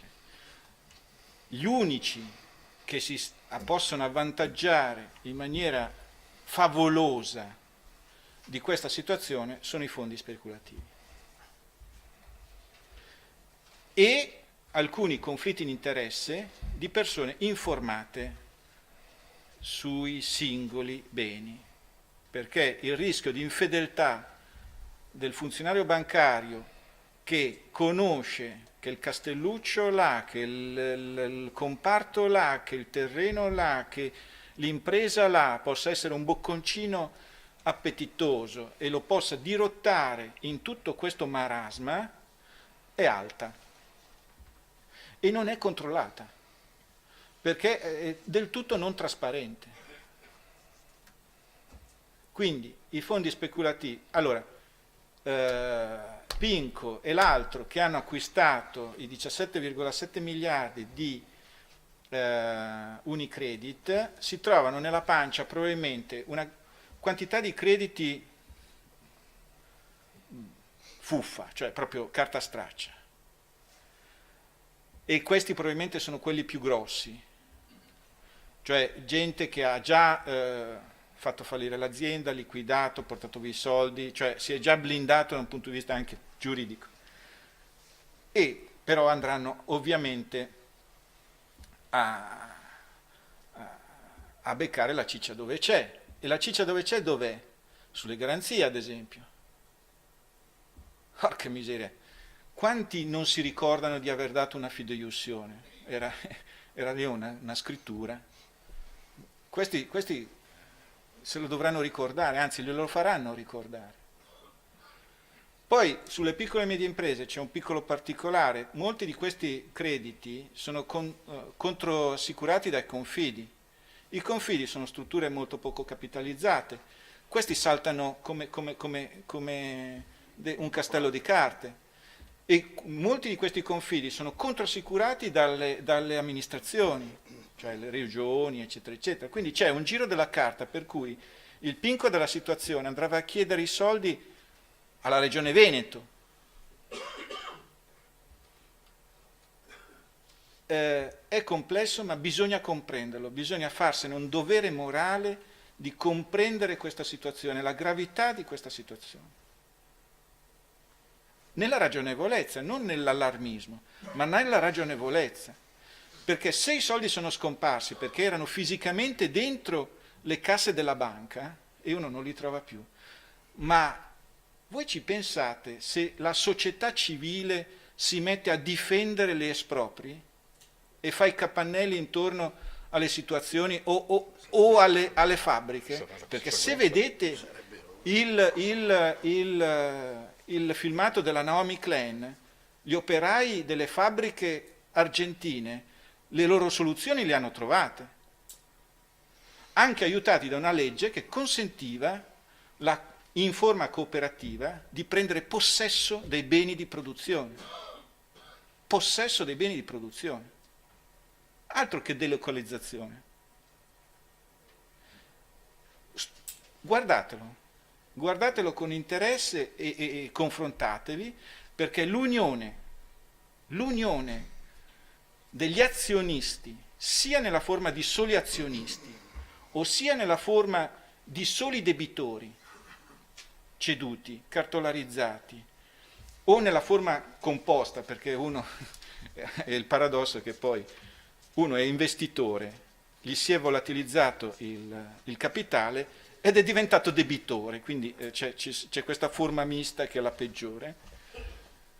Questi due consorzi, soprattutto perché dovranno eseguire sul territorio le espropri, questo potrebbe essere un segnale forte, dato che noi abbiamo qui il Piave, no? Mormorava una volta. Tra parentesi, c'è voce non confermata che chi ha dato la liquidità per queste due cartolarizzazioni sia Deutsche Bank. Allora io mi chiedo come mai Deutsche Bank, se fosse vero, non ho una conferma, quindi è un'ipotesi che mi piacerebbe che fosse, cioè dovrebbe essere comunicato, cioè chi è che finanzia sta roba qui? Cioè dovrebbero essere gli articoli, gli giornalisti che indaghino su questa roba qua. Qual è? Fa solo un'opera speculativa di breve periodo per questa liquidità o una mira molto più ampia e più strategica? Cioè dove vanno a finire queste due banche? Perché se tu parli con un bancario in un'ipotesi di acquisizione di Deutsche Bank, lui è contento. È contentissimo. Ma non so quanti clienti siano contenti. Soprattutto i debitori. Spero di aver risposto. Certo, ci ha spaventato a sufficienza. Abbiamo la psicologa. Sì, adesso lasceremo la parola alla dottoressa Cigolini che ci dia un po' di respiro, quantomeno per cercare di comprendere come e dove trovare un po' di felicità. Prima faccio una breve spiegazione, perché ieri sera alcuni ci hanno chiesto ma che motivo c'era di portare l'esempio della Grecia in un contesto dove trattiamo di banche venete. Io credo che dopo aver sentito la relazione del dottor Scarano tutti abbiano compreso quale sia la similitudine fra il caso greco e ciò che potrebbe e con molta probabilità accadrà in Italia. Soltanto che noi abbiamo una condizione addirittura peggiore. Perché sapete, c'è un modo di dire che il ricco non ha paura di morire, ha paura di diventare povero.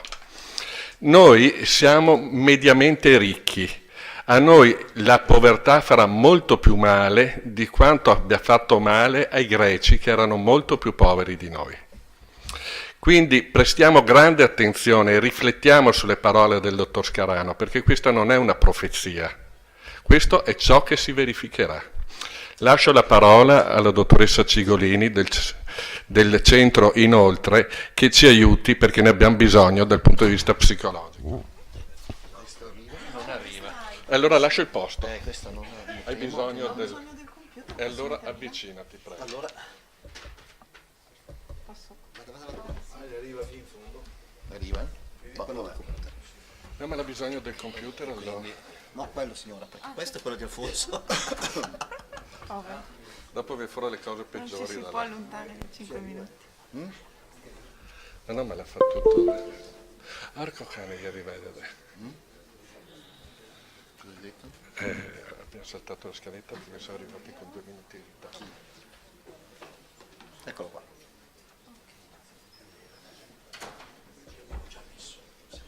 Sì, funziona. Vabbè, questo Provo a spostarlo. Devi prendere questo. Sì, non è caduto tutto a posto. Va bene. Allora, buongiorno a tutti, io sono Diletta Cigolini, sono la responsabile operativa appunto del servizio Inoltre, che è un servizio della Regione Veneto che offre supporto a tutte le persone che stanno gestendo una qualche forma di crisi derivante da appunto questi cambiamenti economici e finanziari di questi anni. Noi è un anno che siamo accanto al coordinamento come punto di riferimento per un sacco di risparmiatori, per cui dopo quest'anno di collaborazione arriva Don Enrico con l'avvocato Arman e mi dicono che per questa conferenza, dove abbiamo visto e ho visto appunto dal volantino che sono state offerte tutta una serie di analisi estremamente sofisticate, delle critiche estremamente tecniche di altissimo livello su tutte le dinamiche a livello politico, a livello economico dell'altissima finanza, a me è stato chiesto di fare un intervento sulla felicità. E io ho provato a dirgli che, insomma, io lavoro nell'università, sono una donna di scienza della felicità, che cosa posso dire se proprio ci parlerà Don Enrico della felicità? E hanno detto no, tu vieni l'ultimo giorno e vieni a parlare della felicità perché è il giorno delle strategie di ripartenza e della felicità non si parla mai. Va bene, allora, dato che dico di essere una donna di scienza, mi sono messa a studiare. E quindi mi sono chiesta, ok, devo parlare della felicità, ma che cos'è la felicità? Vado ad aprire il vocabolario, ok? E già scopro una cosa che mi ha abbastanza stupito.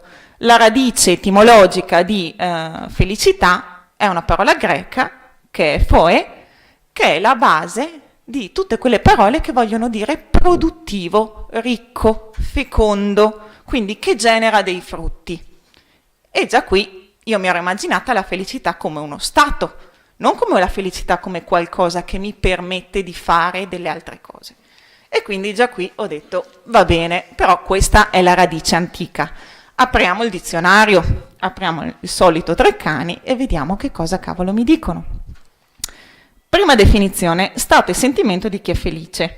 Vabbè, sì, grazie, felicità, felice, non è che mi hai spiegato granché. Quindi vado a vedere che cosa c'è scritto con felice. Felice mi dice che si sente pienamente soddisfatto dei propri desideri. E di nuovo, e allora andiamo a vedere che cosa vuol dire essere soddisfatti di qualcosa. E comincio a trovare un pochino di elementi. Per cui soddisfatto dà 3 significati. Chi è contento, appagato delle proprie aspettative e aspirazioni nei propri desideri. Chi è stato pagato o compensato adeguatamente. E chi ha avuto quanto si aspettava. Ok, ho già qualche elemento in più, per cui torno a vedere l'altro significato di felicità che mi viene dato, che è opportunità, convenienza e in genere la qualità di ciò che è riuscito in modo eccellente. Cioè quando dico ho avuto l'idea felice di eccetera eccetera. Ok, abbiamo un punto di partenza. Quindi che cos'è la felicità? Ancora di per sé non l'ho capito.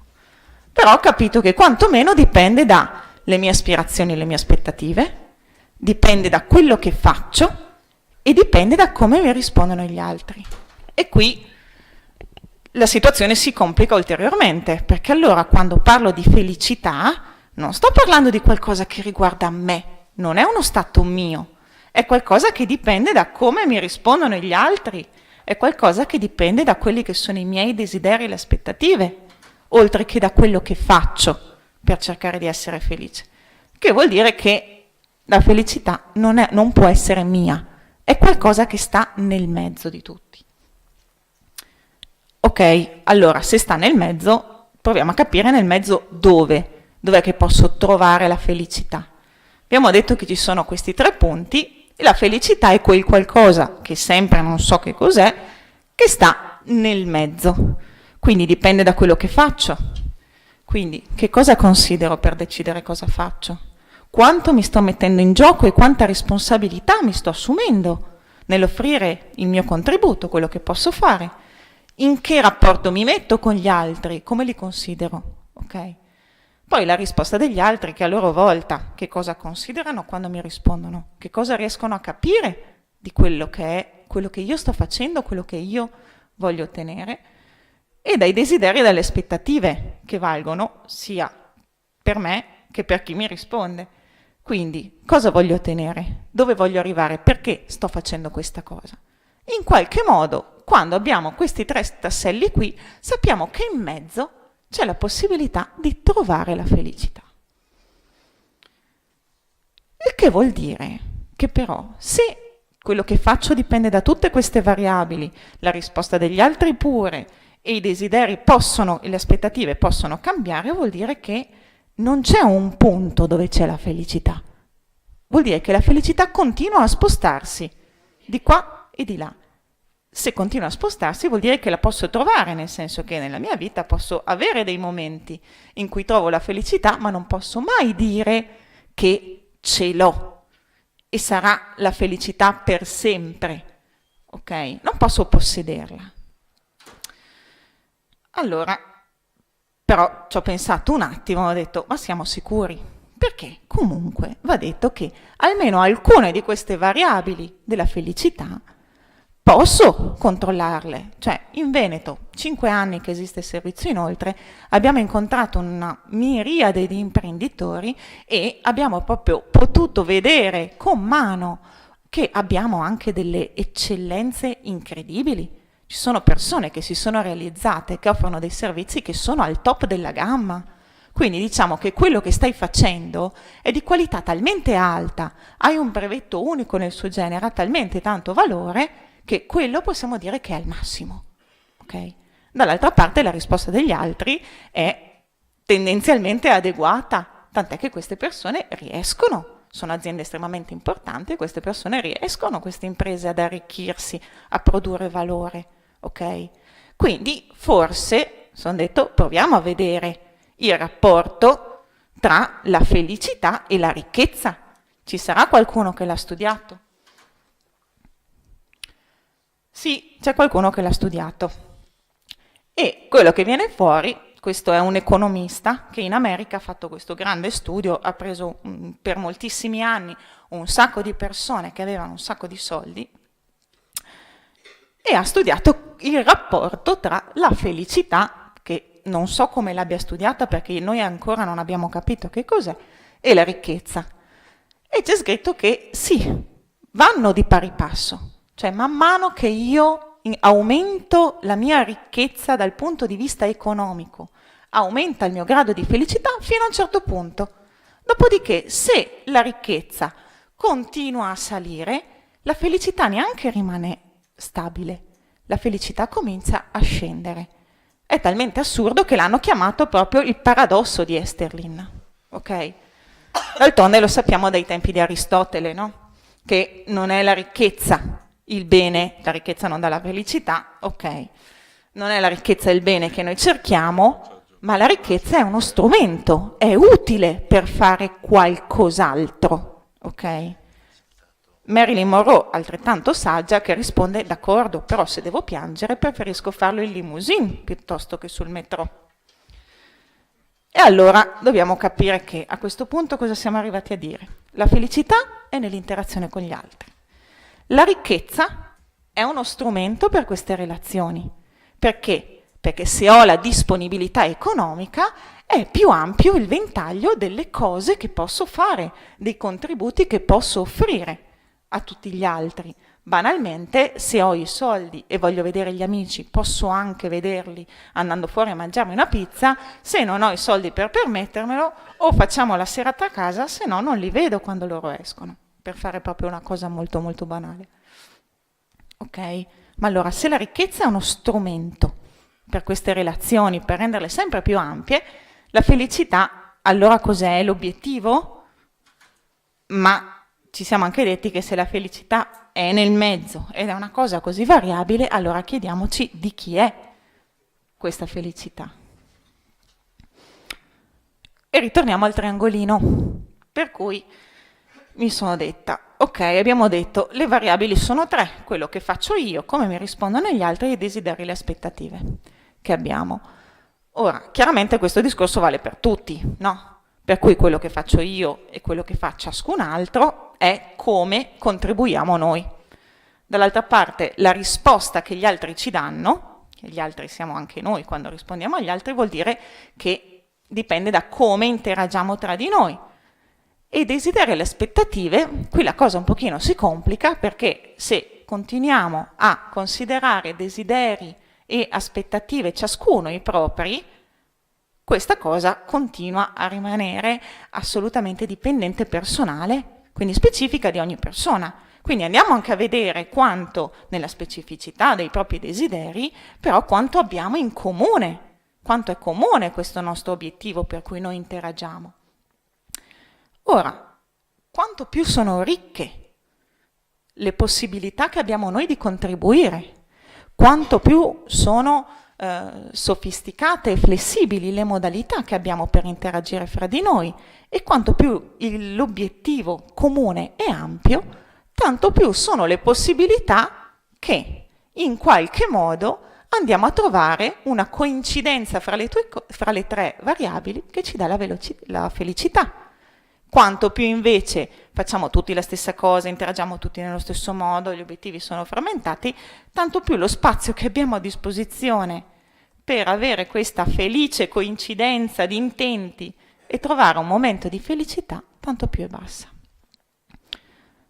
Allora, quando parliamo di quanto è comune l'obiettivo, stiamo parlando della cultura di un territorio, stiamo parlando di quanto all'interno di una comunità troviamo coesione sociale, cioè quanto vediamo un obiettivo comune per cui ciascuno ha il suo ruolo, ciascuno fa la sua parte e tutti insieme contribuiamo. A cosa ci serve la coesione sociale? Ci serve esattamente come ci serve il lavoro di squadra all'interno dello sport, ok? Ci serve per riuscire a, 1, perseguire i nostri obiettivi, le nostre aspirazioni. 2, ci serve per riuscire a superare le difficoltà, perché tanto più siamo coesi, tanto più lavoriamo in sinergia, tanto più siamo forti in quello che facciamo.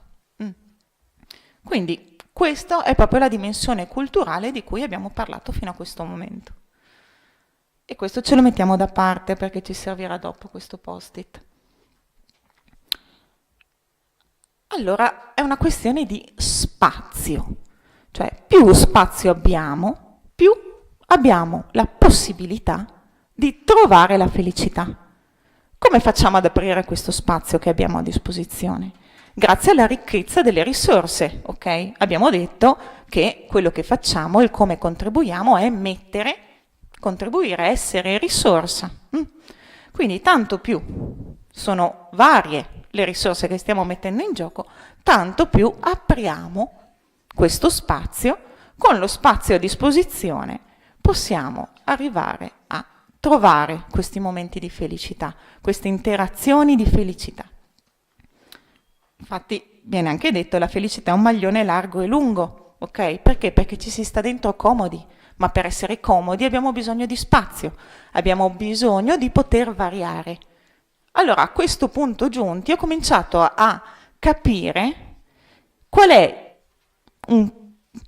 senso ad esempio, la Costituzione americana, che sancisce il diritto alla felicità, i diritti dell'uomo, che tutelano la felicità dell'individuo. Anche la Costituzione italiana non usa esplicitamente il termine felicità, però dice che bisogna garantire lo sviluppo per tutte le persone. Okay? Cosa stanno facendo tutti questi documenti sacri per la nostra umanità? Ci stanno andando a tutelare questa forma di spazio. Tutelano che ciascuno abbia a propria disposizione lo spazio per poter contribuire, per poter cercare queste occasioni di felicità in interazione con gli altri.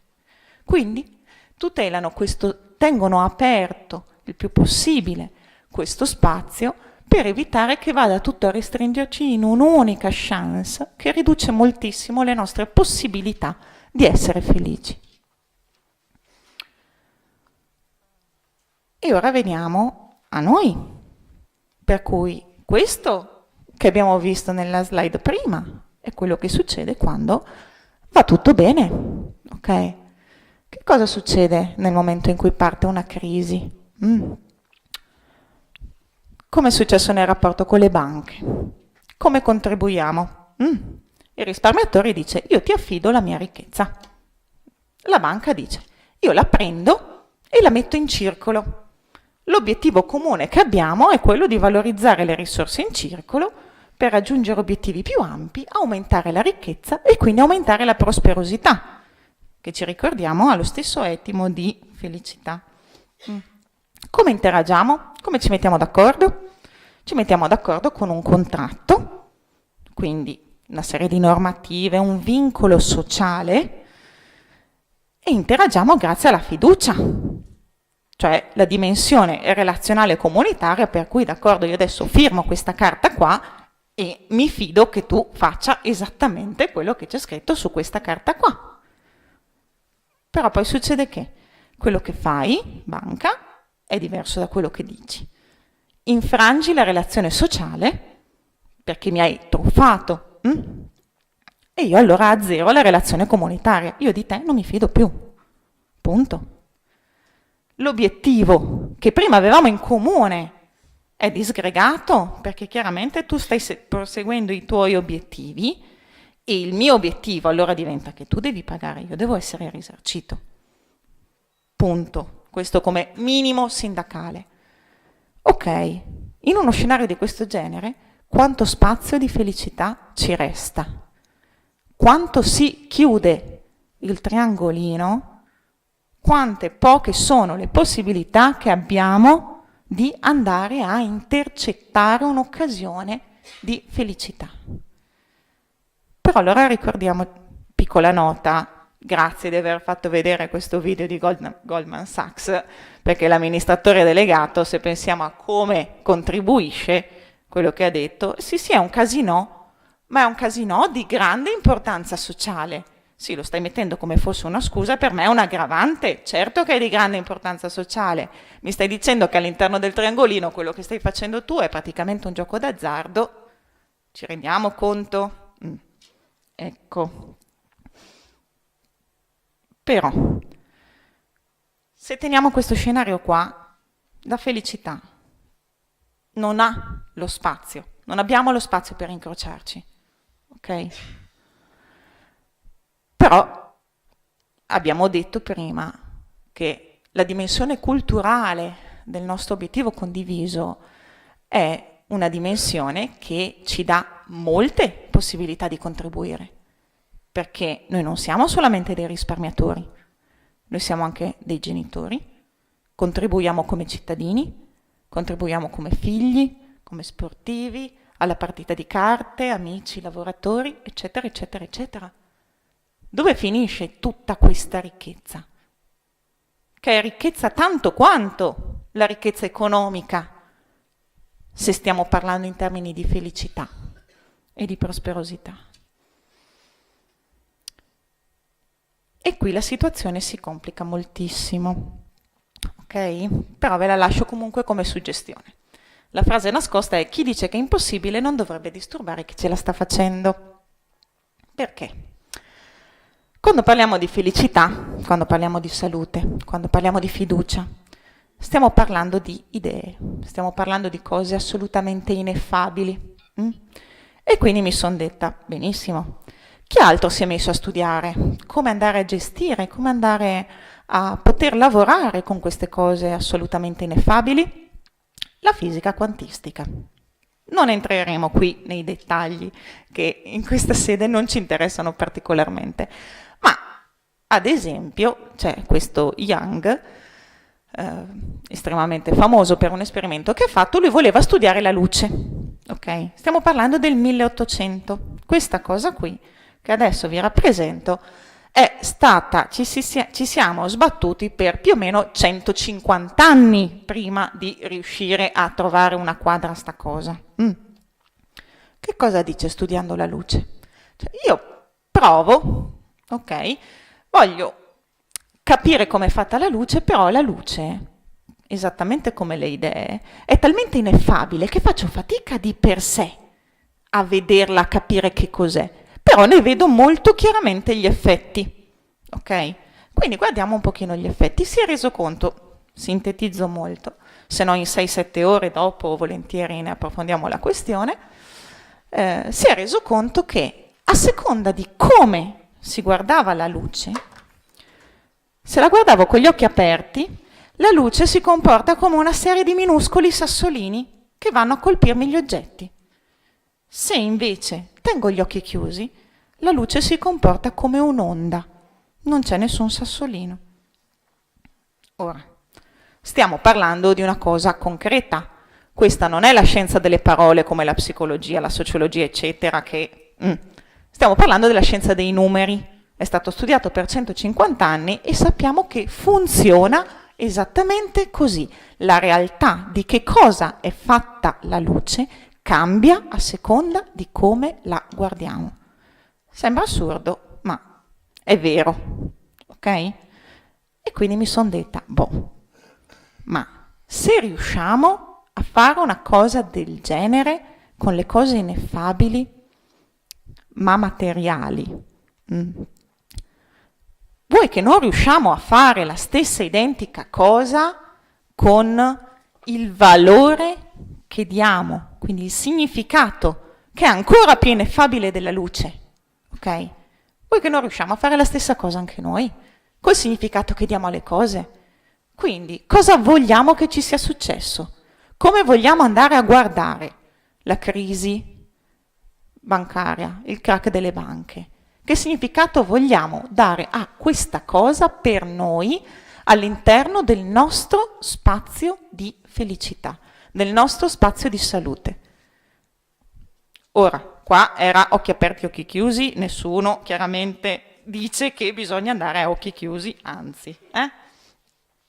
Però, alla mia felicità, se lo guardo come qualcosa che incombe all'interno della mia vita e me l'ha stravolta completamente, lo stiamo guardando come se fosse un sassolino. A quel punto abbiamo un macigno che schiaccia tutto, tutte le altre possibilità che ho di contribuire si azzerano. Ho un'unica cosa che mi schiaccia, lo spazio di felicità non c'è più.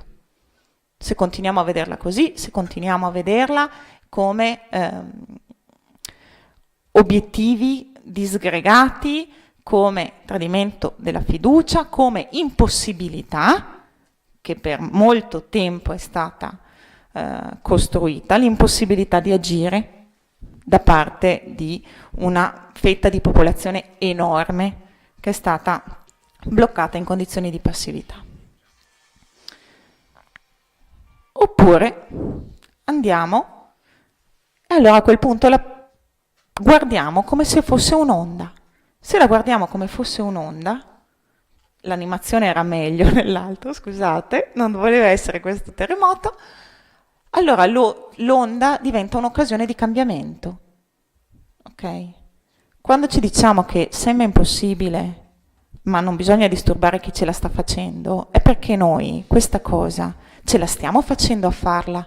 Questi ho raccolto, ma oggi stesso, ma come tutti gli incontri che abbiamo fatto nell'ultimo anno insieme al coordinamento, insieme a un sacco di risparmiatori,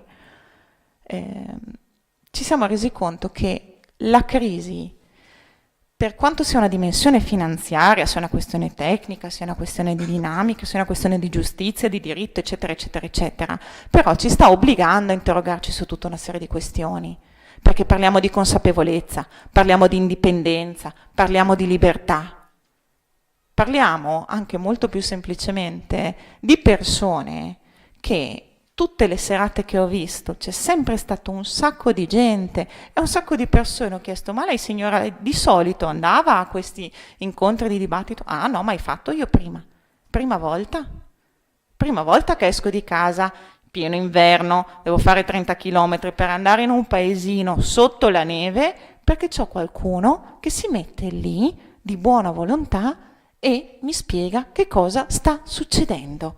E allora io vado e voglio capire che cosa dicono gli altri, ok?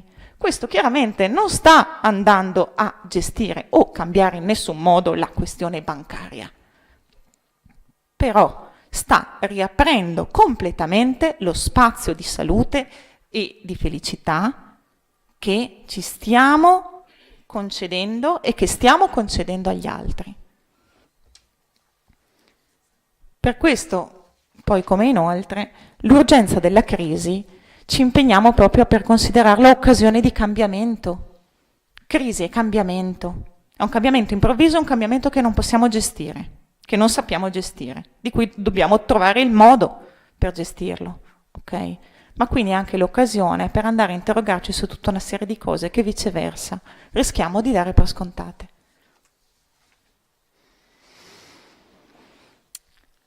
Allora, dato che la giornata è quella delle strategie di È un problema che ci coinvolge tutti, risparmiatori e non risparmiatori, e si diffonda veramente in maniera virale. È necessario recuperare quella che noi definiamo, ci sembrava una banalità, felicità, invece la felicità è una cosa molto importante.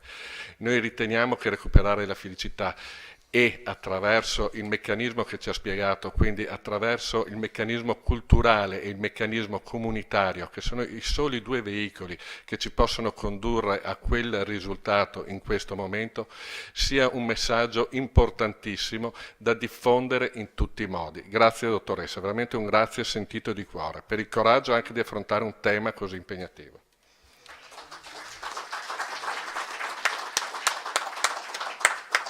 Dov'è lì?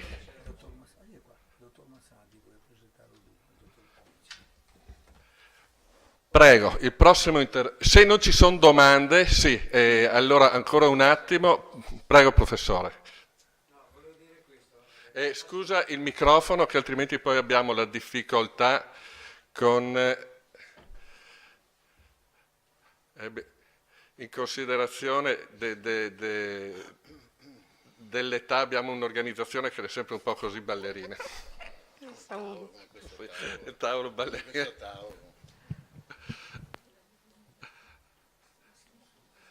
Eccolo là.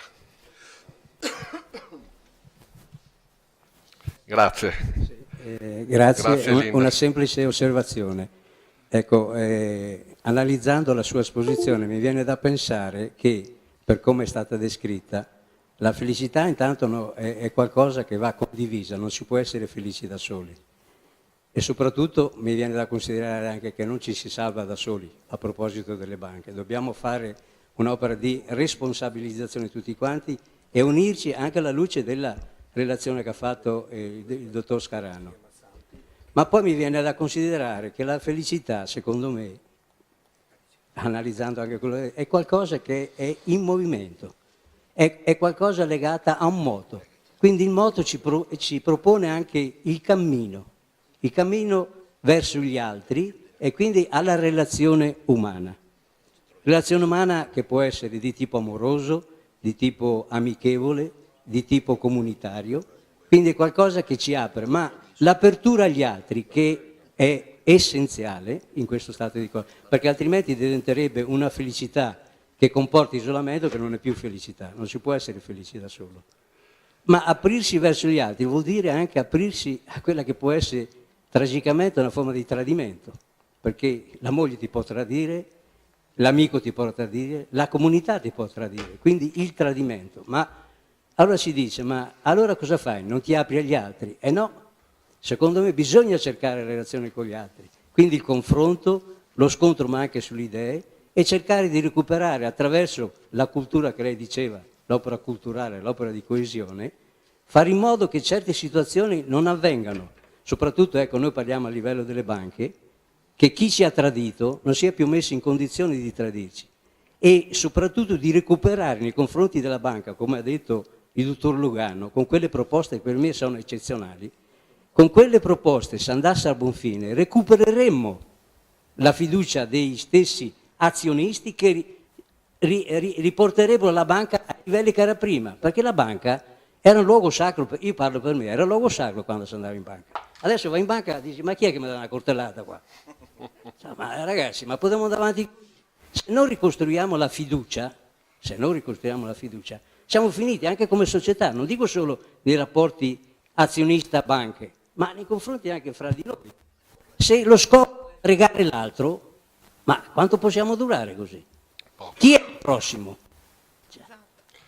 Grazie professore, sono costretto a privarla della risposta che sicuramente sarebbe stata interessantissima da parte della dottoressa, ma poi eventualmente facciamo, perché abbiamo i prossimi relatori che purtroppo hanno un arco temporale ristretto, quindi do il benvenuto e stanno per entrare il dottor Carlo Mazzanti, giornalista ed editore, ed il professor Paniccia dell'Università di Trieste. Prego.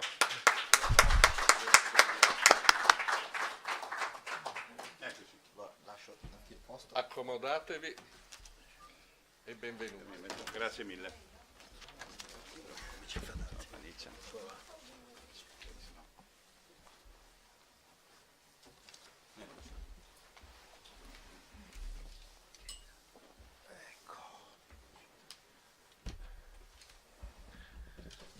Allora, buongiorno. Con qualcuno ci conosciamo da ieri, abbiamo fatto conoscenza ieri. Per chi non mi conosce, io sono il direttore della rivista Atlantis che si occupa di affari internazionali, ma io sono solo qui per presentare per salutare l'avvocato Fadalti, ci siamo visti recentemente, per ringraziare ancora una volta gli organizzatori, in particolare l'avvocato Andrea Arman, per presentare il professor Arduino Paniccia. Arduino Paniccia insegna relazioni internazionali all'Università di Trieste e Gorizia e in particolare si occupa di teoria della strategia. Allora, è un personaggio che nel viaggio ha fatto un po' di consulenza telefonica a qualche giornalista del GR1, poi ha rilasciato un'intervista su un fatto che è accaduto in Afghanistan qualche ora fa. Ha scritto alcuni libri molto interessanti, un paio in collaborazione con il professor Luttwak, che quando non fa il gigione è un analista internazionale molto stimato. E ha scritto anche per la mia e di mio fratello casa editrice Mazzanti Libri, che qualche amico giornalista mi ha ricordato forse essere una delle poche case editrici venete di OCG sopravvissute, dato che le altre sono di Caltagirone, Fineggil, Gruppo Cairo EC, insomma, e altro, e Commerciale C. E quindi eroicamente stiamo sul campo anche noi con gli scarponi, con gli stivali, come si dice in gergo militare.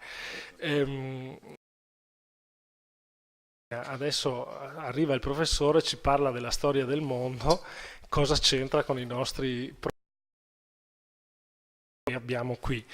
Allora noi invece abbiamo una teoria che non si può capire quello che succede nella nostra cittadina, nella nostra città, nel nostro paese, se non si capisce bene cosa sta succedendo, cosa è successo prima e cosa sta succedendo, e forse con una certa capacità di intuizione e di analisi cosa succederà nel mondo. Allora io parto così, in modo molto semplice.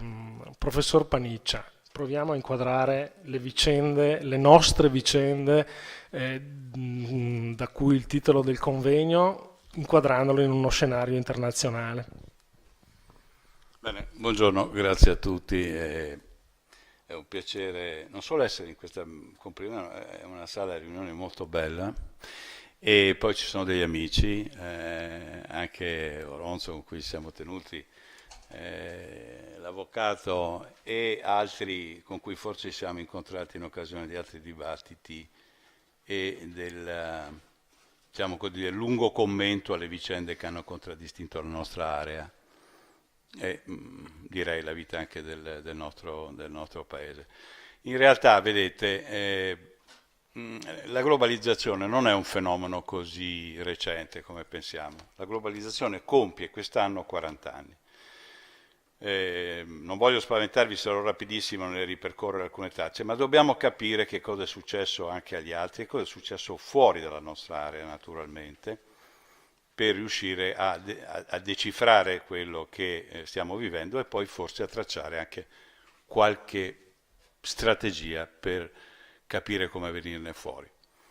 Sono 40 anni, nasce nella zona speciale, al termine della guerra del Vietnam, Deng Xiao, vero stratega, capisce che ormai il combattimento sul terreno è vinto.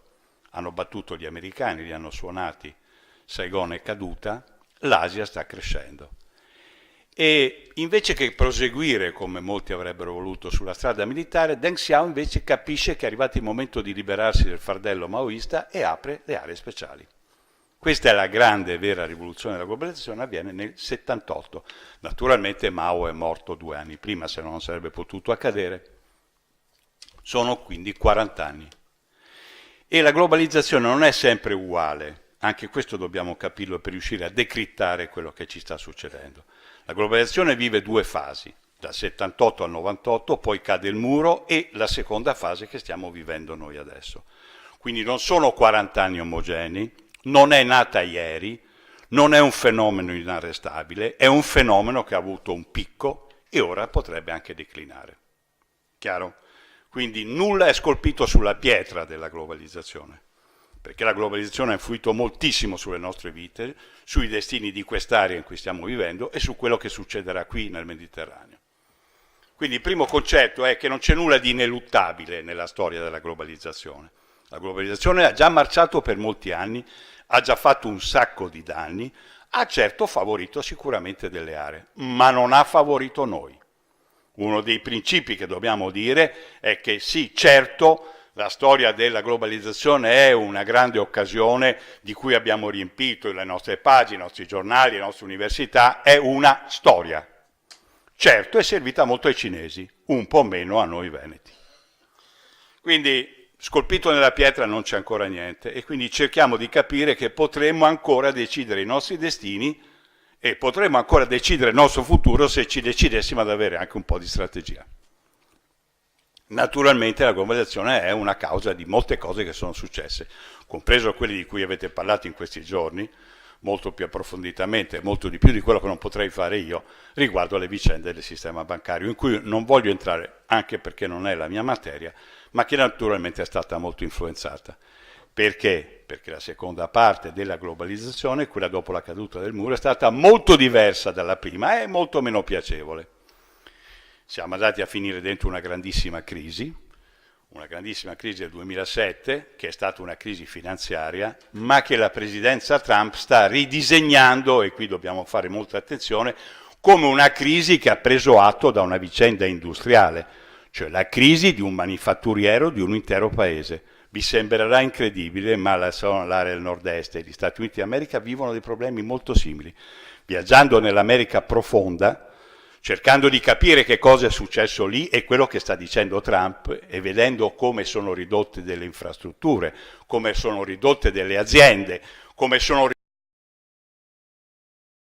va bene? Vediamo delle strane somiglianze tra la nostra area, i nostri destini e quelli degli Stati Uniti, che non ci saremmo mai immaginati.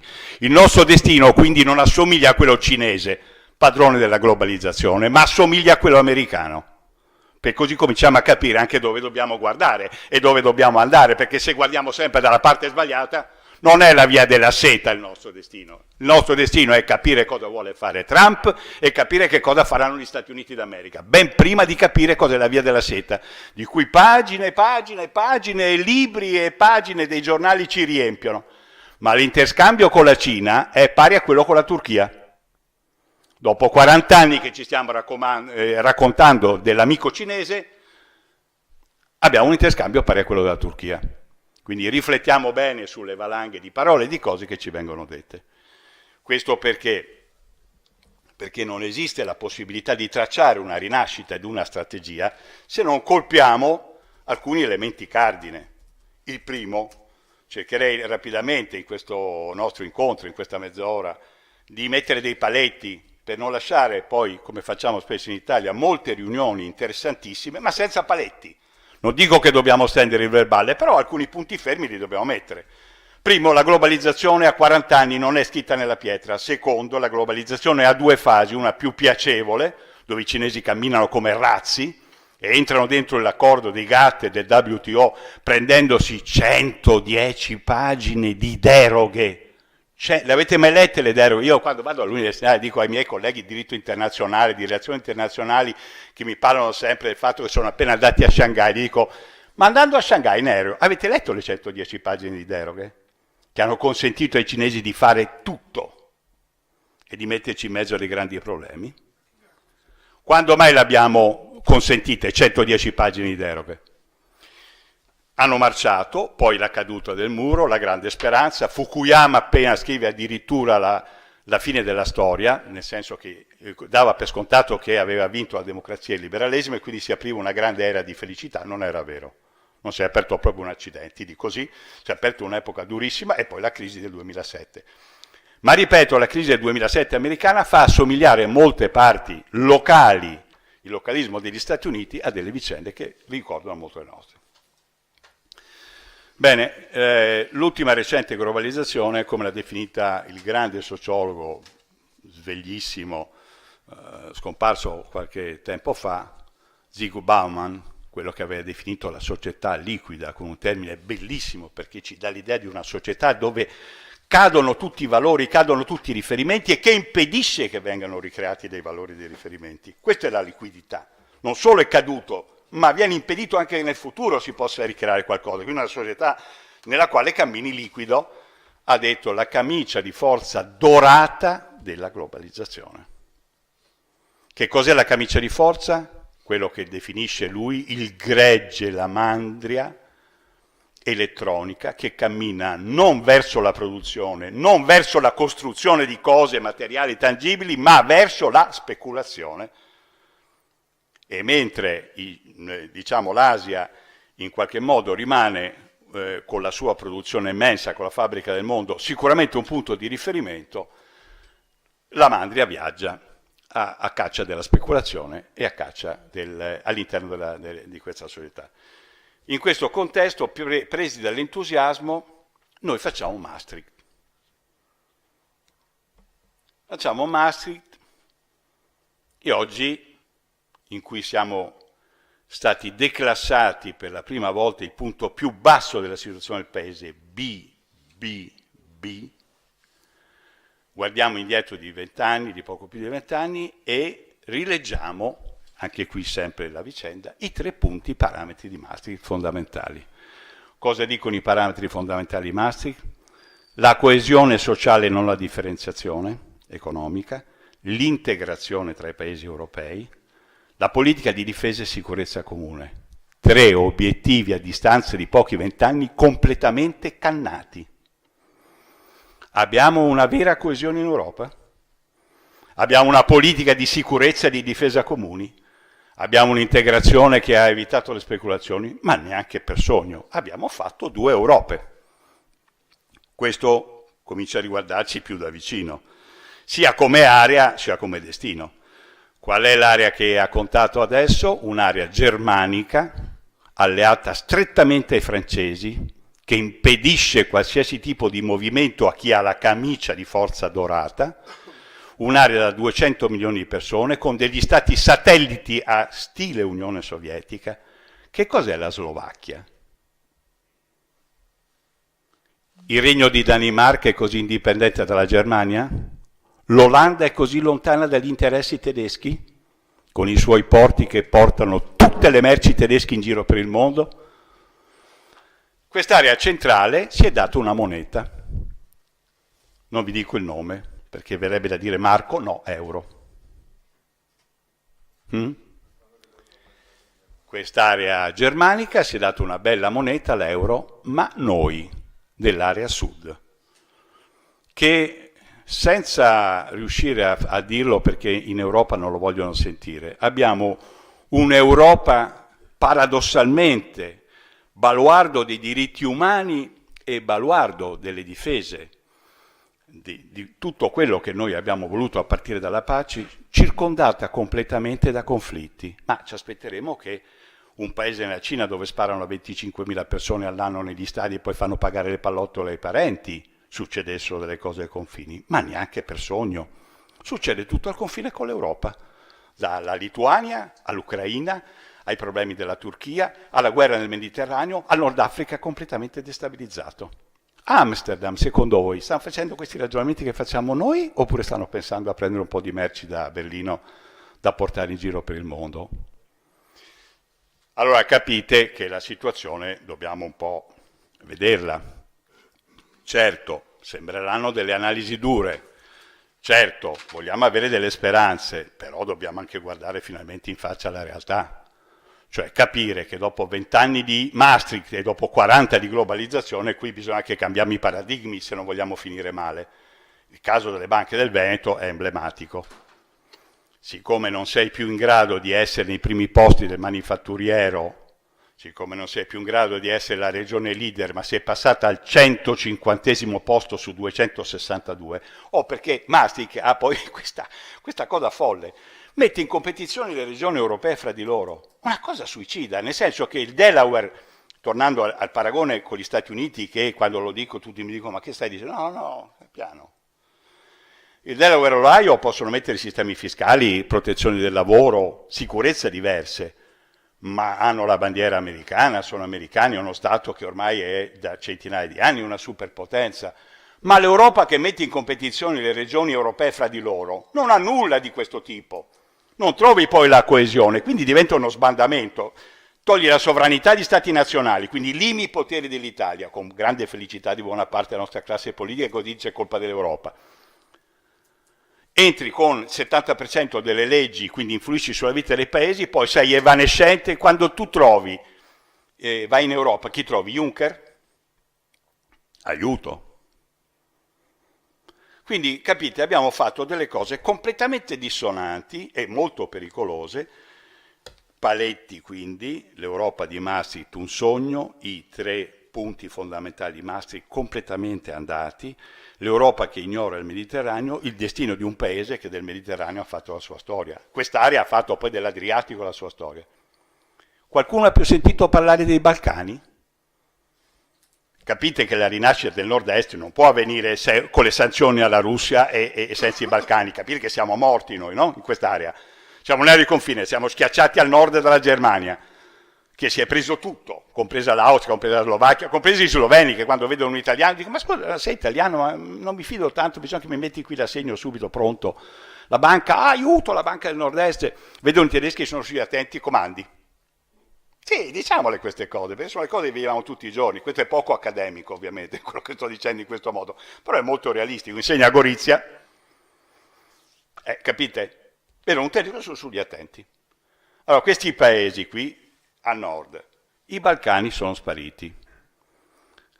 I programmi europei, che dovevano portare un po' di soldini e anche rianimarci, hanno fatto le rotte tra, ancora un po' andavamo al Polo Nord a finanziare i ponti stupendi, linee di navigazione, porti, tutto finanziato con i programmi. L'asse Adriatico è svanito dall'Europa. Avete mai più sentito parlare dell'asse Adriatico negli ultimi 15 anni? Quindi un'area, naturalmente, che si trova schiacciata al nord da una potenza abbastanza coesa, che è ovviamente quella che abbiamo descritto prima, con la sparizione a est di paesi con grandi problemi, con grandissimi problemi di sicurezza, che alla fine hanno dovuto cominciare a fare i muri per gli immigrati invece che pensare ovviamente allo sviluppo. Quelli che ci hanno pensato si sono messi coi tedeschi, sono diventati appunto degli stati satelliti. Il Mediterraneo è destabilizzato, ma dove lo andiamo a trovare il lavoro? Dove andiamo a trovare il futuro? Cioè, capite quindi che la situazione non è, come si dice, rosea. Non stiamo camminando su un tappeto di rose. L'emblema delle banche saltate è questo. Tolti di mezzo come grandi manifatturieri, come una delle migliori regioni, colpiti dalla globalizzazione e da una competizione molto sleale, diciamolo, questa competizione sleale, naturalmente abbiamo cominciato a fare delle cose non precisamente, diciamo, professionali e ortodosse. Quindi abbiamo unito due cose terribili, una caduta e ci abbiamo messo poi anche del nostro. Non mi spingo oltre perché sono qui. Ma noi abbiamo uno Stato e cosa sta facendo? Allora, volete entrare nel... Domanda fuori tema. No, domanda in tema. Domanda in tema, non è un problema. Vuole parlare Carlo? No, che voglio parlare. Allora, io do le definizioni Mazzanti, che oltre ad essere bravissimo editore, ha fatto perfino le collane strategiche unitarie, e ci sono due personaggi nella storia dell'umanità. Uno è l'ultimo dei Moicani, ed è americano, e uno è l'ultimo dei liberali, che è Mazzanti. E così mi ha sistemato, ecco. No, io mi permetto come ieri di integrare le domande anche per portarle su di un campo un po' consono alla competenza del professore, perché sennò poi no, il rischio è sempre quello di fare il teatrino che vediamo alla televisione la sera, che poi diventa un po' il bar sport. Allora, ieri l'altro l'ufficio stampa dell'Istat ha dato una informazione terribile. In Italia ci sono 7 milioni di persone che vivono sotto il livello di sussistenza. Sono l'11,8 della popolazione. Cioè, allora, le persone più anziane qui può darsi che si ricordino del Veneto pre-boom.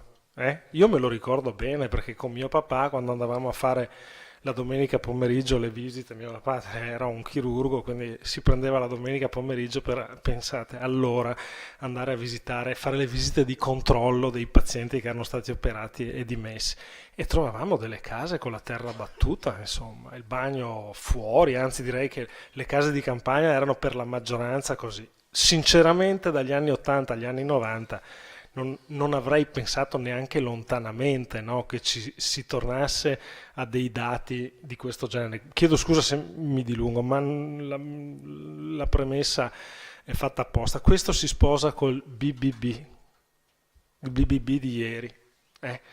Quindi c'è un'oggettività. Noi probabilmente il declino è un declino che è una curva non precipitosa, ma è lenta, quindi ne abbiamo una percezione un po' edulcorata. In realtà, insomma, il declino è importante e preoccupante anche per le nuove generazioni. Ci sono aree del paese che hanno una disoccupazione giovanile che sfiora il 50%, sono cose spaventose.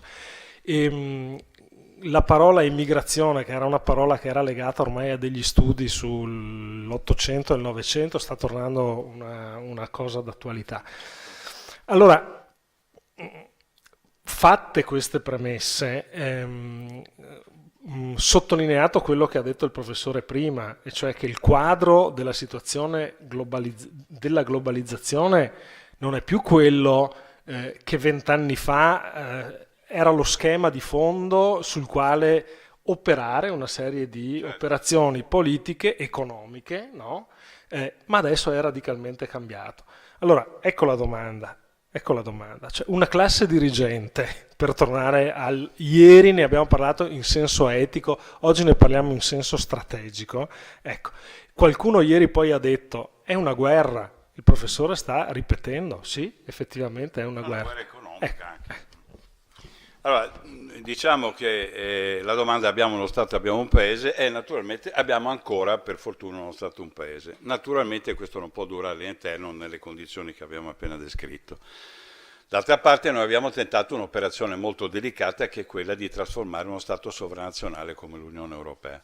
Un'operazione che, dico subito, è destinata a non riuscire se non attraverso una cosa abbastanza difficile e dura, che è la revisione, non l'uscita, se non la vogliamo, come la Gran Bretagna. Che risposte hanno dato alla sua domanda oggi alcuni paesi europei? Variegate. La Gran Bretagna ha deciso di uscire, ha deciso di tornare uno Stato indipendente con una corona, con un Parlamento che comanda, con un primo ministro molto duro, sono abituati alle donne dure in Gran Bretagna, e ha scelto una strada. Tornare a essere un paese, tornare a essere uno Stato, con tutti i rischi che questo nella globalizzazione comporta, perché naturalmente diciamo, una scelta è stata quella della Gran Bretagna. Non credo che questa scelta sarebbe possibile da noi. Anche perché noi, a differenza della Gran Bretagna, abbiamo un vincolo terribile che è l'euro. La Gran Bretagna aveva la sua moneta. Noi, entrando dentro Maastricht e poi negli accordi dell'euro, abbiamo fatto una cosa che uno delle banche vere, sane, avrebbe definito una pazzia. Abbiamo dato la banca di emissione e ci siamo tenuti il debito. Non commento questo perché solo dei pazzi fanno una cosa di questo genere. Gli inglesi sono stati meno pazzi di noi ed è per quello che sono potuti uscire con più facilità, comunque un'uscita molto dura, 2 anni. Quindi l'Inghilterra ha scelto una strada. I greci hanno tentato di ribellarsi e non ce l'hanno fatta, sono dovuti tornare in ginocchione, come direbbe il mio amico facinoroso Edward, genuflessi. E in realtà noi dovremmo scegliere un'altra strada. La nostra strada sembrerebbe quella di tentare di cambiare le cose in Europa. Lo abbiamo molto raccontato, non ci siamo riusciti. In realtà questa è una strada molto di mediazione politica che sarebbe però toccare i parametri di Maastricht, cioè toccare il fondamento dell'Europa in cui stiamo andando. Allora potrà succedere, la mia risposta è immediata, è vediamo cosa succede in Francia, vediamo cosa succede in Germania. A questo punto, dopo aver molto aspettato, ci conviene aspettare ancora un po' e capire che cosa farà l'asse franco-tedesco, perché è da esso che viene determinato il futuro dell'Europa. Se rimane simile a quello che abbiamo adesso, bene, ci conviene cominciare nel 18 a vedere di cambiare strada, correndo dei rischi, ma veramente di cambiare strada. Cioè, cambiare strada significa andare con gli americani. Una vecchia ricetta, però, siccome lì c'è un personaggio diverso, ma non andare scodinzolando. Come ha fatto Gentiloni. Non volevo dirlo questo, non volevo dirvelo. Andare non genuflessi, cioè iniziare la posizione, la postura scomposta prima dell'ingresso dove è il presidente. Non volevo usare queste cose così, ma andando con una condizione nella quale noi possiamo rappresentare un alleato nel Mediterraneo. Vedete, gli Stati Uniti, anche loro hanno dei grandi problemi, l'abbiamo detto prima, quindi la difesa è una situazione importante perché? Perché al contrario di quello che è la vulgata, Trump in questi mesi ha raccolto le informazioni sul paese dove lui è presidente. Le informazioni sono state brutte. Sono tornati gli informatori e hanno detto: Presidente, la situazione degli Stati Uniti è molto brutta, non te la cavi portando qui cosa su cui ha fatto la campagna elettorale, la famosa caldaia della General Electric fatta in Cina, piena di difetti e poi pagata quanto quelle che facevamo negli Stati Uniti. Sì, certo, questo reindustrializza, non te la cavi dando solo la colpa ai messicani, non te la cavi fermando i siriani, qui il problema è profondissimo, l'America come il nostro nord-est è in una crisi profonda manifatturiera. I mutui non sono stati pagati nel 2007 non perché il mondo era cattivo alle banche, ma perché la gente era stata licenziata dalla General Motors. 250.000 licenziamenti in un anno, non ce la facevano, per quello non riuscivano a pagare il mutuo. C'era un problema finanziario grande di speculazione di subprime dei derivati, ma un problema reale, quello su cui Trump è stato eletto, è che non c'erano più i soldi perché non avevano più gli stipendi.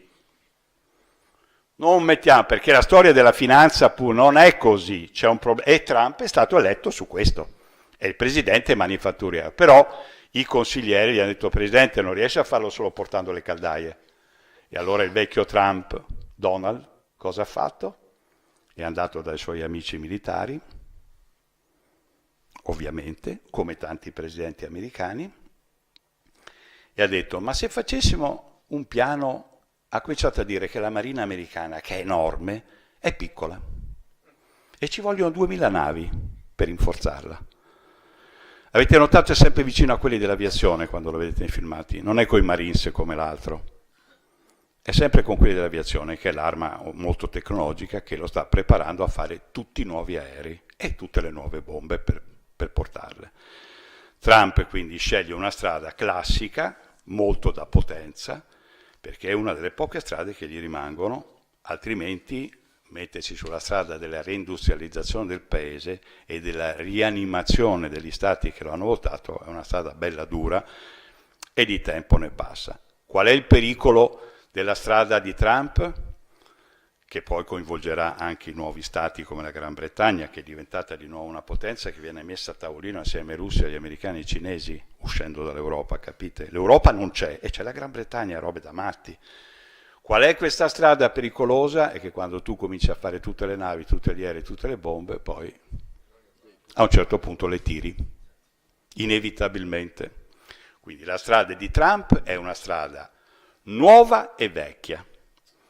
Ha capito immediatamente che la soluzione di portare le caldaie non è semplicissima, sta seguendo una strada che porterà del lavoro di nuovo, perché i cantieri navali cominceranno, la Boeing rivivrà, l'America, però quella strada è una strada di cui noi abbiamo visto naturalmente anche gli alcuni aspetti finali. È una strada già seguita anche da Bush, male. Parleremo poi, se c'è tempo, della frontiera avanzata.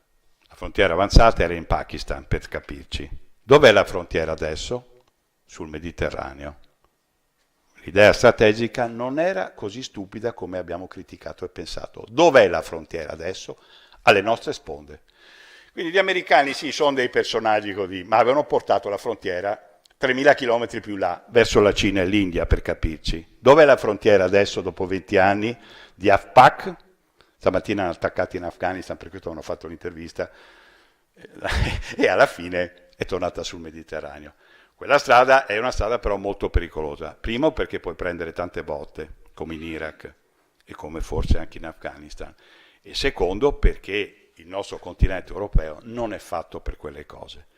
Ma un minimo di alleanza sul Mediterraneo e un minimo di ritorno a una vecchia alleanza che è stata comunque per noi molto importante, non la scarterei. Cioè, non lascerei solo gli inglesi a tavolino con Trump, per capirci. Certo, loro hanno la signora May, un personaggio piuttosto coriaceo, noi ne abbiamo un po' meno, e purtroppo l'area nostra ha perso la rappresentanza sia a livello europeo sia a livello nazionale, no? Che è l'altro grande problema che viviamo. Quindi dobbiamo ricostituirla questa rappresentanza.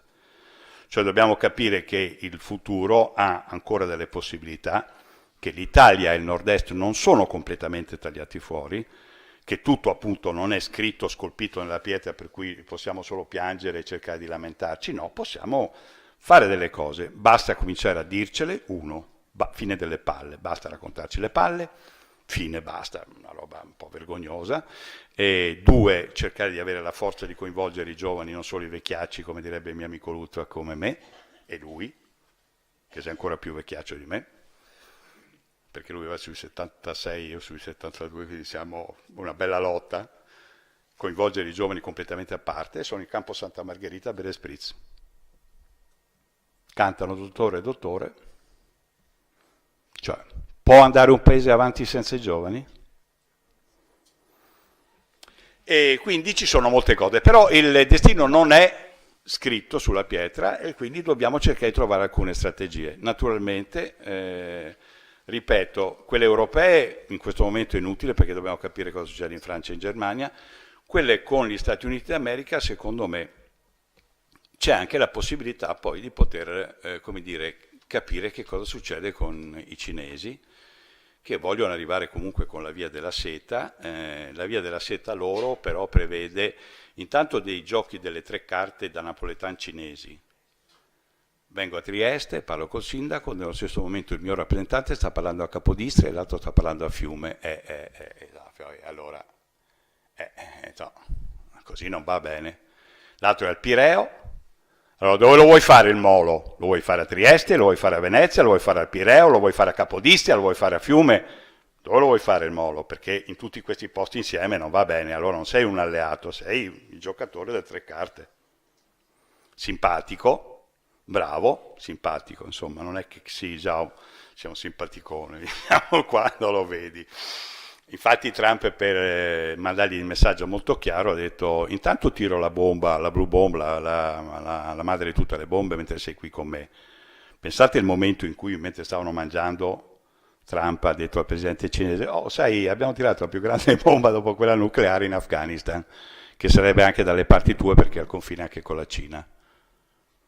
Non credo che Xi abbia gradito moltissimo questo messaggio, un messaggio un po' maleducato, perché invitare un presidente appena eletto, il presidente cinese, e mandargli questo messaggio mentre sei a tavola, non è stato bene. Però Trump è un personaggio molto così, ce lo dobbiamo prendere come ce lo dobbiamo prendere. E quindi capite, seppur brevemente, quello che ho cercato di dirvi è che esistono ancora delle possibilità di intervento, naturalmente diverse dal passato, che devono tener conto dei cambiamenti che ci saranno quest'anno in Europa e sicuramente con un ruolo diverso del nord-est e nostro, cioè una posizione più strategica. Quando dico questo tutti mi guardano sconsolati dicendo: l'Italia è un paese in grado di fare questo? Sì, siamo stati grandissimi. Il nord-est ha fatto dei miracoli, non è... Siamo un po' ripiegati, dobbiamo ritrovare, come dire, un po' l'esprit, ma la situazione non è completamente perduta, credetemi. Il vero problema è che un pezzo della classe dirigente deve finirla di dire delle cose così logore, così che abbattono il morale, e deve tornare qui sul tavolino con noi a dire delle cose meno politiche, meno tristi, meno logorate, e qualcosa di un po' più di nuovo. Ma se alle nostre venerande età siamo ancora in grado di tirare fuori delle idee e tirare fuori ancora dello spirito, perché non lo deve fare un signore che mandiamo, i signori che mandiamo con i nostri stipendi lì apposta per fare queste cosette? So. Sono qua. In 3 giorni abbiamo invitato chiunque, in 3 giorni non abbiamo visto un politico in sala. No, due, ma l'onorevole che è qui presente e la presente. Onorevole. E ieri la collega ed onorevole, collega come avvocato. Ciao. Non volevo... Simonetta Rubinato. Le 2 presenze che ci siamo onorati davvero. C'è una tristezza infinita. Oltre 80 sono gli eletti per queste terre. Beh, comunque, che cosa diceva il saggio cinese? Ogni tanto a me piace molto anche la strategia cinese. Ogni grande strada comincia con un piccolo passo.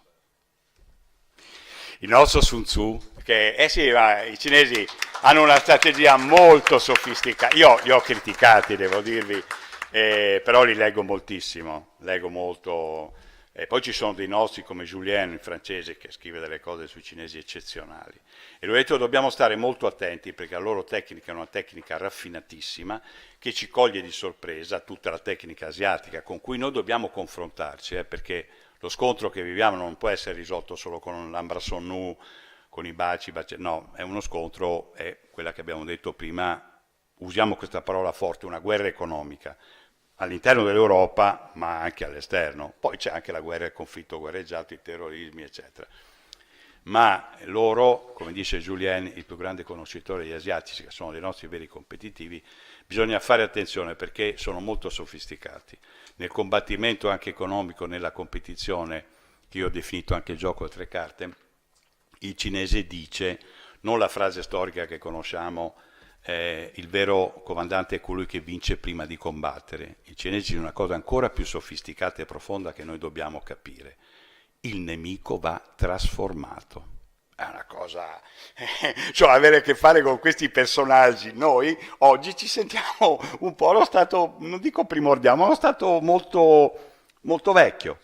Dobbiamo aggiornare il nostro pensiero, Dobbiamo aggiornarci noi, dobbiamo capire di più, dobbiamo parlarci di più direttamente, dobbiamo, come dire, cambiare un po' rotta e strada. Oggi è stata l'occasione bella per me di poter dire delle cose in maniera meno accademica, meno lugubre, come direi, cioè questo cosa accademico, molto diretta, con voi, con cui siamo rimasti al termine della mattinata, e poter finalmente capire che in effetti per il nostro paese, per la nostra area, non è finito tutto, ma potremmo veramente cominciare un po'. Basta non fare neanche dei grandissimi cambiamenti, basta trasformarci, va bene? Ok, grazie.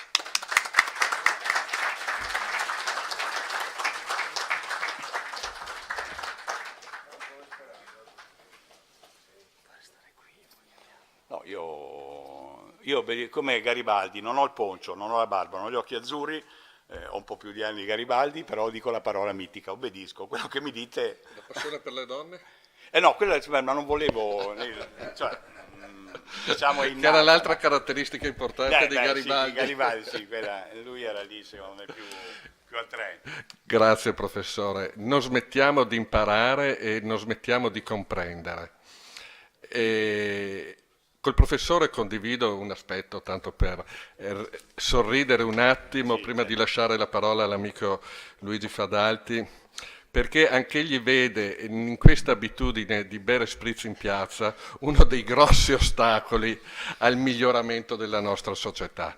Cerchiamo di convincere i nostri giovani a passare il tempo diversamente che con uno spritz in mano pagato 3,5 € per stare su una strada che non costa niente, perché anche questa è una dimostrazione di idiozia non indifferente. Sì, tutte le sere sì, ogni tanto forse può fare, ma tutte le sere sta diventando una cosa sta diventando assolutamente, neanche per loro, perché poi... Allora, l'avvocato Fadalti sta cercando in tutti i modi di dirmi che gli piace lo spritz, però lui non lo beve per strada. È buona compagnia. La critica non è allo spritz, ma al berlo per strada. L'avvocato Luigi Fadalti, questo compito di chiusura su un tema davvero pesante.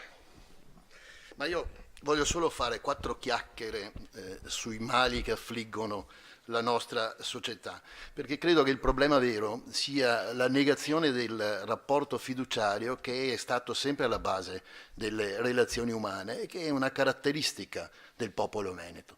Credo che la crisi delle banche popolari, della Popolare di Vicenza, di Veneto Banca, prima ancora che un furto del portafoglio, sia stata una sottrazione della fiducia, perché quelle stesse persone che conosciamo da sempre, spesso, con le quali abbiamo bevuto anche spesso lo spritz, nelle quali riponevamo il massimo affidamento, sono coloro i quali, con metodi sui quali ci intratterremo brevemente, ma questa è una chiacchierata, io non sono un tecnico, quindi posso esporre solo concetti di elementare buonsenso, ci hanno defraudato del denaro e della fiducia. E allora in realtà il tema affidato, ma del quale non parlerò assolutamente, è il rapporto con uno Stato leale ed efficiente.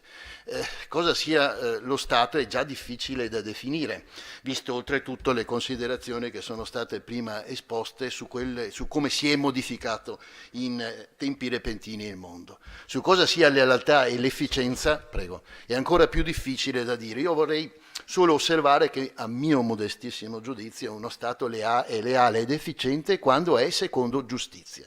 E dove possiamo rinvenire il concetto di giustizia? Io credo che il concetto di giustizia lo possiamo rinvenire andando molto indietro nel tempo, nel pensiero di uno dei padri della Chiesa, Sant'Agostino, il quale così ci ha lasciato scritto, e così noi rammentiamo: remota itaque justitia quid sunt regna nisi magna latrocinia. Negata la giustizia, che cosa sarebbero gli stati se non grandi bande di ladri? Concetto che è stato ripreso da Papa Benedetto XVI nella sua prima enciclica Deus Caritas Est il 25 dicembre del 2015. Lo Stato quindi deve essere fondato sulla giustizia, ma deve essere fondato ancora, come sempre insegnava Sant'Agostino, sullo iuris consensus, cioè sulla adesione volontaria, libera e volontaria di coloro i quali allo Stato concorrono, perché lo Stato dà certezze, sicurezze e garantisce la libertà. Nel concetto di giustizia si fondono due termini diversi che non sempre sono facili da coniugare, quello di legalità e quello di equità. Termini che dicevo non sempre coincidenti, perché si pensi per esempio alle grandi dittature del secolo passato, si pensi anzitutto al nazismo, che sicuramente era uno Stato legittimo nella sua prospettiva e che era andato al potere con metodi legittimi, ma che nessuno avrebbe, penso, mai l'ardire di considerare uno Stato equo. Del comunismo non parlo neppure, perché quello così come realizzato fu in realtà rivoluzionario. Divenne legittimo successivamente, ma vorrei dire, ma il professore credo che questo possa essermi maestro, si autolegittimò. La Costituzione della Repubblica Italiana, adottata nel 1947, in realtà dei principi di giustizia, lealtà ed efficienza fa tesoro e li inserisce espressamente, e io richiamerò soltanto le norme che in qualche modo, come vedrete, si connettono alla vicenda delle banche popolari. L'articolo 3. Tutti i cittadini hanno pari dignità sociale e sono uguali davanti alla legge, senza distinzione di sesso, di razza, di lingua, di religione, di opinioni politiche, di condizioni personali e sociali. È compito della Repubblica rimuovere gli ostacoli di ordine economico e sociale che, limitando di fatto la libertà e l'eguaglianza dei cittadini, impediscono il pieno sviluppo della persona umana e l'effettiva partecipazione di tutti i lavoratori all'organizzazione politica, economica e sociale del Paese. L'articolo 4. La Repubblica riconosce a tutti i cittadini il diritto al lavoro e promuove le condizioni che rendano effettivo questo diritto. L'articolo 41, che queste prime due norme sono tra i principi fondamentali, queste successive, il 41 e il 47, sono nel titolo dei rapporti economici. L'iniziativa economica privata è libera, non può svolgersi in contrasto con l'utilità sociale o in modo da recare danno alla sicurezza, alla libertà e alla dignità umana. La legge determina i programmi e i controlli opportuni perché l'attività economica pubblica e privata possa essere indirizzata e coordinata a fini sociali. L'articolo 47. La Repubblica incoraggia e tutela il risparmio in tutte le sue forme, disciplina, coordina e controlla l'esercizio del credito, favorisce l'accesso del risparmio popolare alla proprietà dell'abitazione, alla proprietà diretta coltivatrice e al diretto e indiretto investimento azionario nei grandi complessi produttivi del Paese. Beh, davvero gli articoli 3 e 4 non richiedono nessun commento, sono talmente chiari nella loro enunciazione e self-executing, cioè di immediata esecutività, da esimerci da qualsiasi tipo di considerazione. Qualche puntualizzazione invece meritano gli articoli 41 e 47. L'articolo 41 afferma un concetto fortissimo, quello dell'utilità sociale, che si riconnette direttamente all'articolo 4, laddove si dice: la Repubblica riconosce a tutti i cittadini il diritto al lavoro e promuove le condizioni che rendono effettivo questo diritto. L'articolo 47 poi pone un duplice precetto costituzionale, che è il più direttamente incidente sicuramente nella vita delle banche, ma è anche quello che è stato più direttamente violato. La Repubblica incoraggia e tutela il risparmio in tutte le sue forme, incoraggia e tutela il risparmio in tutte le sue forme, non lo abbandona a se stesso. Disciplina, coordina e controlla l'esercizio del credito, non lascia che si eserciti l'esercizio del credito o il furto mascherato solo come esercizio del credito in modo assolutamente indiscriminato. Questo precetto, questo duplice precetto è, come ho detto, quello che è di maggiore incidenza, ma è anche quello che è stato più frequentemente violato, ed è una situazione che abbiamo noi tutti sotto gli occhi. Pensate che persino lo Statuto Albertino del 1848, all'articolo 31, affermava un principio: ogni impegno dello Stato verso i suoi creditori è inviolabile. In realtà il principio fu negletto per conseguenza della sistematica svalutazione della moneta. Ma questo è altro problema.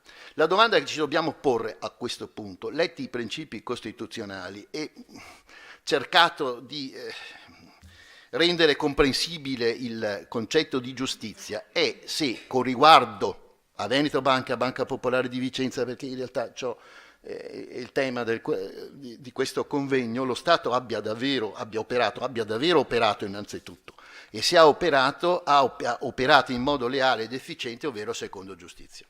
Ricordo che nel quinquennio passato sono falliti 4 istituti di credito: Banca della Marche, Carife, Carichieti, Banca Etruria, che era l'unica banca popolare tra questi 4. La Banca Popolare di Vicenza e il Veneto Banca non sono tecnicamente fallite, ma è come se lo fossero, Vi sono poi i due grandi malati che sono il Monte dei Paschi di Siena e l'Unicredit, quest'ultimo peraltro finita saldamente in mano a fondi esteri, ed anche questo dovrebbe essere un motivo di riflessione. Si stima nel numero di 1.300.000 i risparmiatori che sono stati derubati delle loro riserve. Certo, né la Banca Popolare di Vicenza né Veneto Banca si possono più definire popolari, almeno da un decennio a questa parte, nel senso proprio del termine.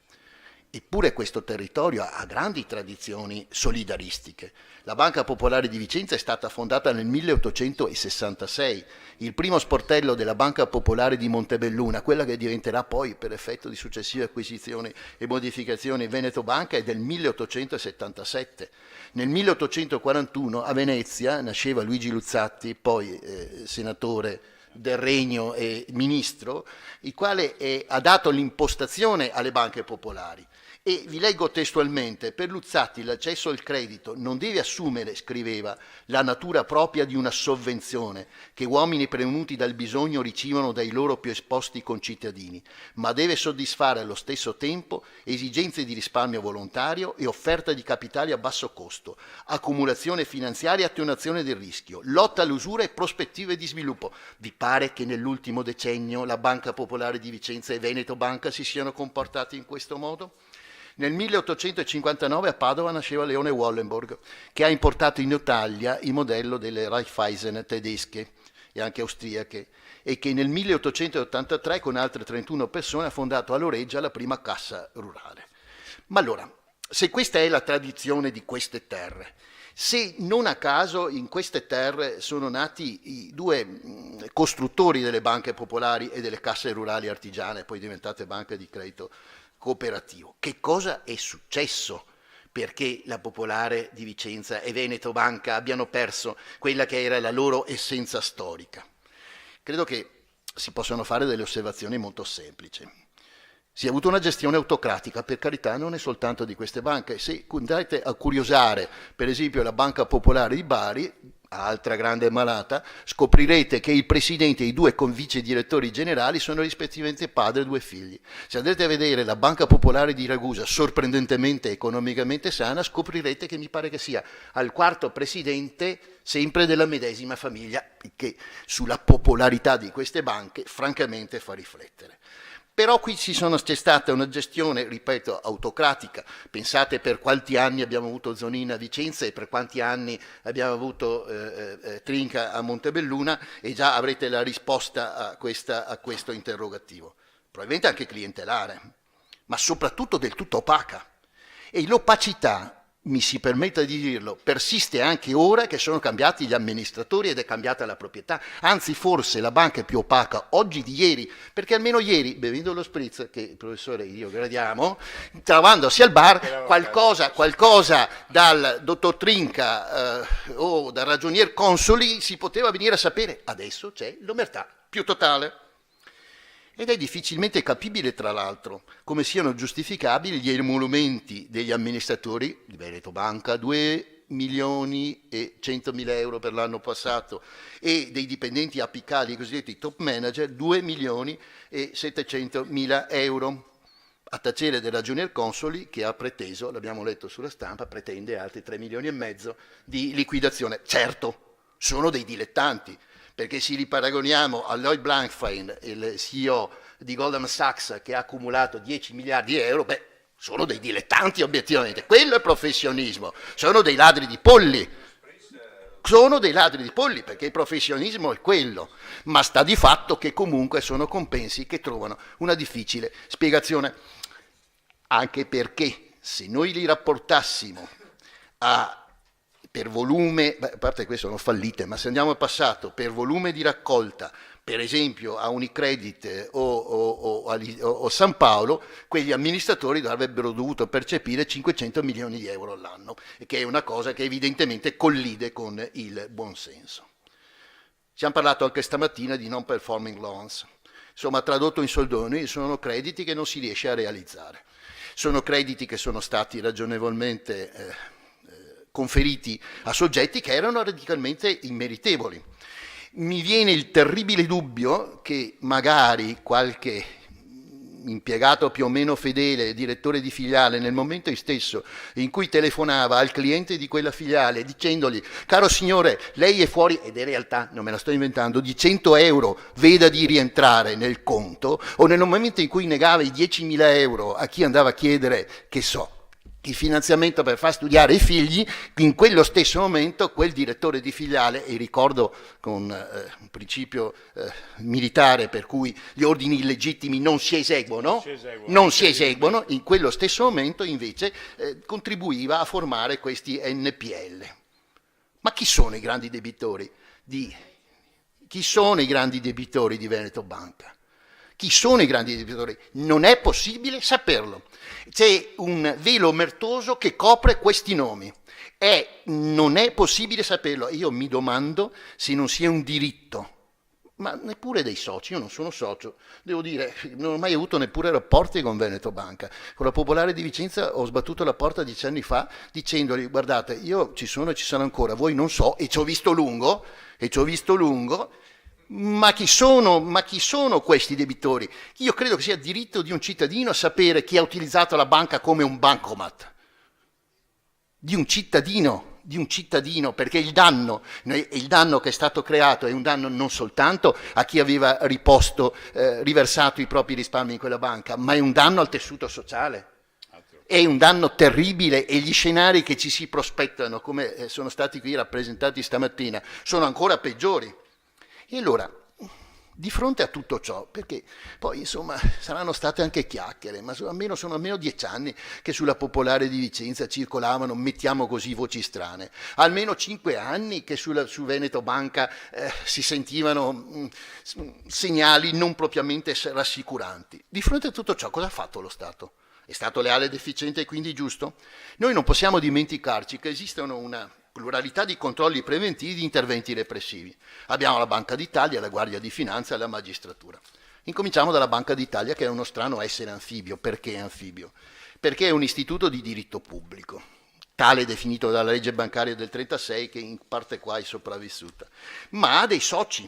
È una società per azioni. Quando noi poi andiamo a vedere i nominativi dei soci e scopriamo per esempio che il quinto azionista in ordine di grandezza è la Banca Carige, cioè una banca in condizioni di default, che il secondo azionista in ordine di grandezza è Unicredit SPA, cioè una banca che è passata, consentitemi il termine, in mani straniere, qualche elemento di preoccupazione possiamo anche averlo. La Guardia di Finanza e la magistratura, lì abbiamo avuto un assordante silenzio da parte di entrambi. Ci è stato esposto stamattina lo stalking bancario suggerito dalla Banca Centrale Europea, cioè quello di telefonare insistentemente per sollecitare, per chiedere. Sono stati presentati, in relazione in particolare alle vicende ultime di Veneto Banca, più esposti dove si lamentava questo stalking bancario. Credo che non abbiano avuto neppure la dignità di un cestino. E non si creda che per realizzare il danno che noi abbiamo tutti sotto gli occhi siano state utilizzate tecniche particolarmente sofisticate. Si pensi per esempio, e qui vado alla Banca Popolare di Vicenza, alle cosiddette operazioni baciate, indipendentemente dal fatto che a me ricordano assai altre parti del corpo umano, e non so chi abbia coniato questa definizione, francamente a mio avviso non felicissima, ma se noi andiamo a vedere la Popolare di Vicenza, le operazioni baciate, ometto di leggere i nomi, ma insomma sono fatte così: finanziamento per complessivi 50 milioni, acquisto di azioni Popolare di Vicenza per 39 milioni e rotti, 50 milioni 39, 34 24, 16 15 e così via. Ora, non credo che si richieda un particolare acume investigativo, né un'intelligenza specifica, né una conoscenza approfondita del mondo bancario per capire che non funziona, che c'è qualcosa che non funziona nel momento in cui io do 50 milioni a un soggetto, e questo me ne ritorna sostanzialmente 40 comprando delle mie azioni e così via. Non credo che da parte di un consiglio di amministrazione nel quale sedevano professori universitari, l'ex ragioniere generale dello Stato, insomma tutte persone discretamente avvedute, quando queste operazioni passavano e gli si diceva e venivano giustificate e motivate dicendo che si creavano nuove prospettive di investimento e di sviluppo, qualcuno non si rendesse necessariamente conto che così non era, perché così non poteva essere. Eppure, quando noi parliamo in particolare della Guardia di Finanza, della Banca d'Italia, delle istituzioni che ho citato, vi sono individualità, a me note per esempio, di grandissima qualità. Forse da questo punto di vista c'è un po' una tendenza nostrana a deprezzarci. In realtà noi abbiamo investigatori bravissimi, preparatissimi e onestissimi. Ma allora che cosa è successo? Perché questi investigatori non sono stati attivati o non sono stati posti in condizione di attivarsi? Beh, io credo, con tutto il rispetto per i parlamentari oggi presenti, che quello che sia mancata sia stata veramente la volontà politica, e che è quella che manca tuttora. D'altra parte, nel 2008, quando già, insomma, sulla Veneto Banca qualcosa si sentiva dire, l'allora sindaco di Montebelluna concesse la cittadinanza onoraria a ragionier consoli, qualificato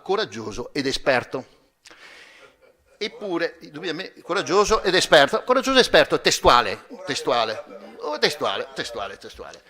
Eppure io vorrei ricordare Karl Popper: il potere politico e il suo controllo è tutto, al potere economico non si deve permettere di dominare il potere politico, se necessario esso deve essere combattuto dal potere politico e ricondotto sotto il suo controllo. Qui ho l'impressione che sia verificato esattamente l'inverso.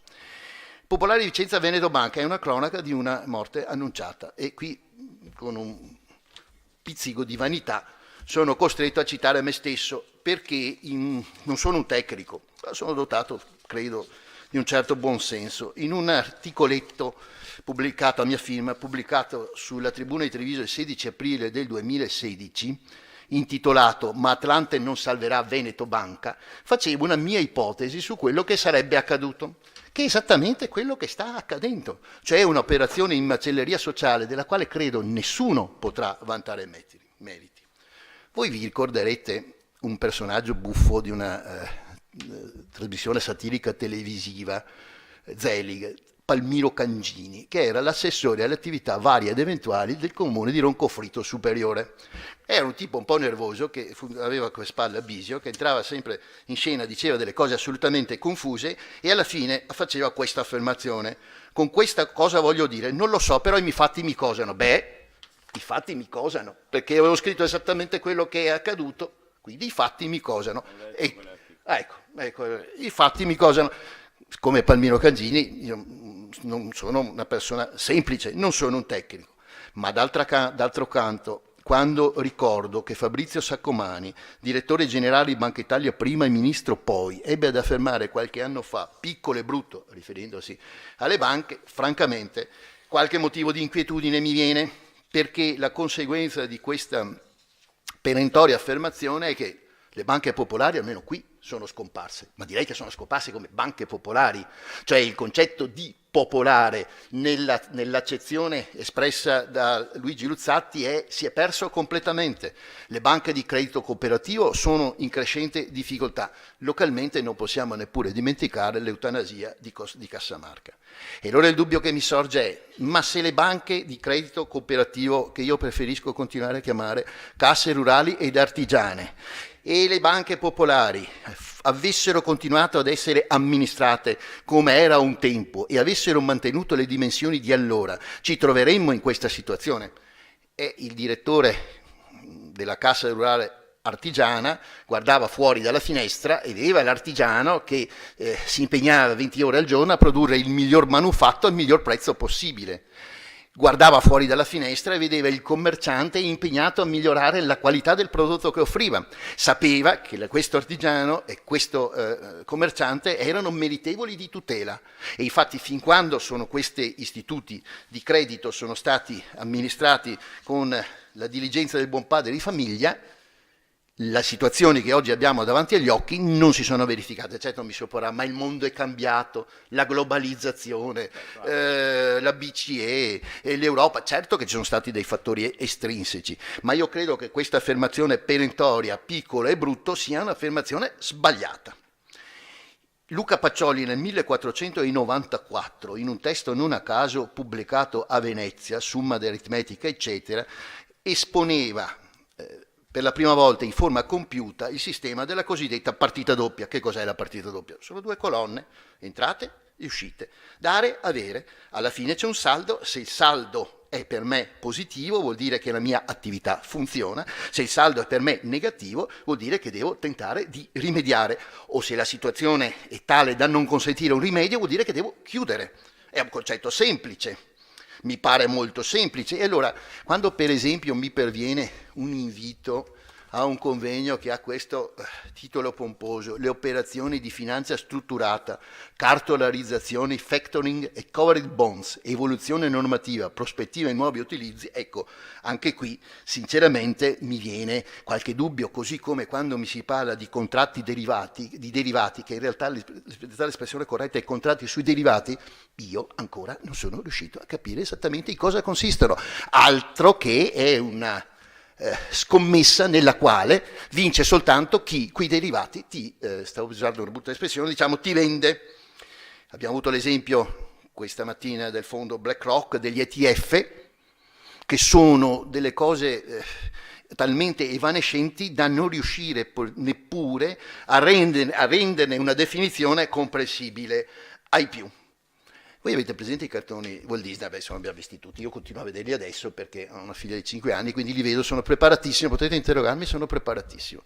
Ogni volta che nei cartoni di Walt Disney compare la figura di Pietro Gamba di Legno, cioè l'imbroglione per definizione, mia figlia lo guarda e dice: qui c'è puzza di imbroglio. Ecco, quando mi arriva l'invito al convegno le operazioni di finanza strutturata con quel che ho letto, mi viene da fare la medesima considerazione. Qui c'è puzza di imbroglio.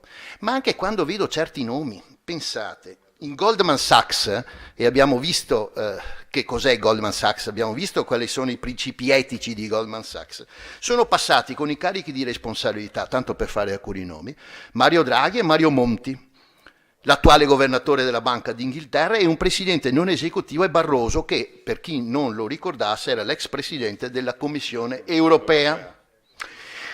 Abbiamo sentito parlare di cartolarizzazione di fondi low cost. È stato spento, purtroppo ce n'era una serie di nomi che scorrevano di società che operano in queste cartolarizzazioni. Provate ad andare a vedere e ditemi se riuscite a scoprire chi c'è dietro quelle società. Troverete che la proprietà è prevalentemente di fondazioni olandesi e che dietro a queste fondazioni olandesi ci sono delle società che si perdono all'ISO Cayman. Opacità? Beh, direi che usare il termine opacità è voler essere generosi. C'è una frase di Bertolt Brecht che risale a molti anni addietro. A me Bertolt Brecht non è affatto simpatico, lo dico immediatamente, per una molteplicità di motivi, che diceva: cos'è rapinare una banca a paragone del fondare una banca? Beh, in condizioni di normalità è evidente che questa è un'affermazione stolta, perché il rapinatore che entra in banca incappucciato, dotato, armato di un'arma bianca o di un'arma da sparo, evidentemente è ben più pericoloso del cassiere della banca medesima. E fondare una banca di per sé stesso è creare ricchezza. Vero è che questa affermazione in linea di principio non condivisibile oggi ci fa fare alcune considerazioni, perché qual è il danno del rapinatore che porta via, quando gli va bene, 4.000 euro rispetto a chi riesce a distruggere la vita di 1.300.000 persone? Qui il paragone mi pare davvero che non richieda nessun tipo di maggiori commenti. Mi sono dimenticato la Consob, ha ragione, mi sono dimenticato la Consob, sulla quale veramente spendere parole sarebbe del tutto ingeneroso, ma non dimentichiamoci la Consob com'è formata, e non dimentichiamoci che sostanzialmente è priva di qualsiasi autonomia. Ecco, non dimentichiamocelo, è un organo ispettivo, per così dire. Volevo fare una considerazione finale. Negli Stati Uniti d'America c'è stato uno scandalo terribile, quello di Bernard Madoff, che penso voi tutti conosciate perlomeno di nome, a parte che aveva il suo destino segnato nel cognome, perché se noi scopriamo Mad e Off vuol dire di per sé che è un pazzo. Ma indipendentemente da questo gioco di parole, lì una reazione c'è stata, molto forte. È stato condannato a 150 anni di carcere, per carità, noi lo possiamo liquidare come americanate e probabilmente tale è, ma c'è stata una reazione del sistema. non è rimasto impunito, ancorché Madoff non avesse inventato nulla di nuovo, perché purtroppo il sistema era ancora degli anni 20 ed era un immigrato italiano, tale Ponzi, se non vado errato. Il sistema è quello sostanzialmente di prendere i soldi, promettere degli interessi, corrispondere a questi interessi prendendo degli altri soldi fino a quando il volano non si blocca. Ecco che questo non richiede una genialità particolare, ma lì una reazione dello Stato si è avuta, e allora l'interrogativo che viene da porsi, posto che per ora francamente mi pare che lo Stato sia stato, come dire, un po' timido e forse anche leggermente refrattario ad assumere delle iniziative. Lo Stato sarà leale ed efficiente? Cioè sarà giusto? Purtroppo ci resta solo che attendere lo sviluppo delle cose. Bene.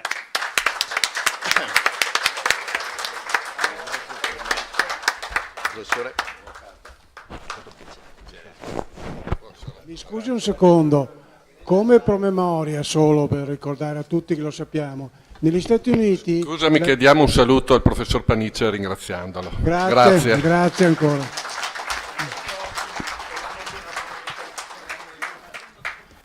Ricordo solo, ma ce lo siamo già detti, lo sappiamo credo tutti, la più grande società di revisione del mondo, negli Stati Uniti, che ha fatto quel che ha fatto nell'88, 2008, 2012, è saltata e sono andati in galera per 30 anni i più grandi, i più grossi firmatari, i più grossi. Negli Stati Uniti, qui come lo discutiamo, anzi li riconfermiamo, se non ero, cambiamo nome, ok? D'altra parte si chiamava Arthur Andersen, quindi scriveva fiabe. Insomma. Sì.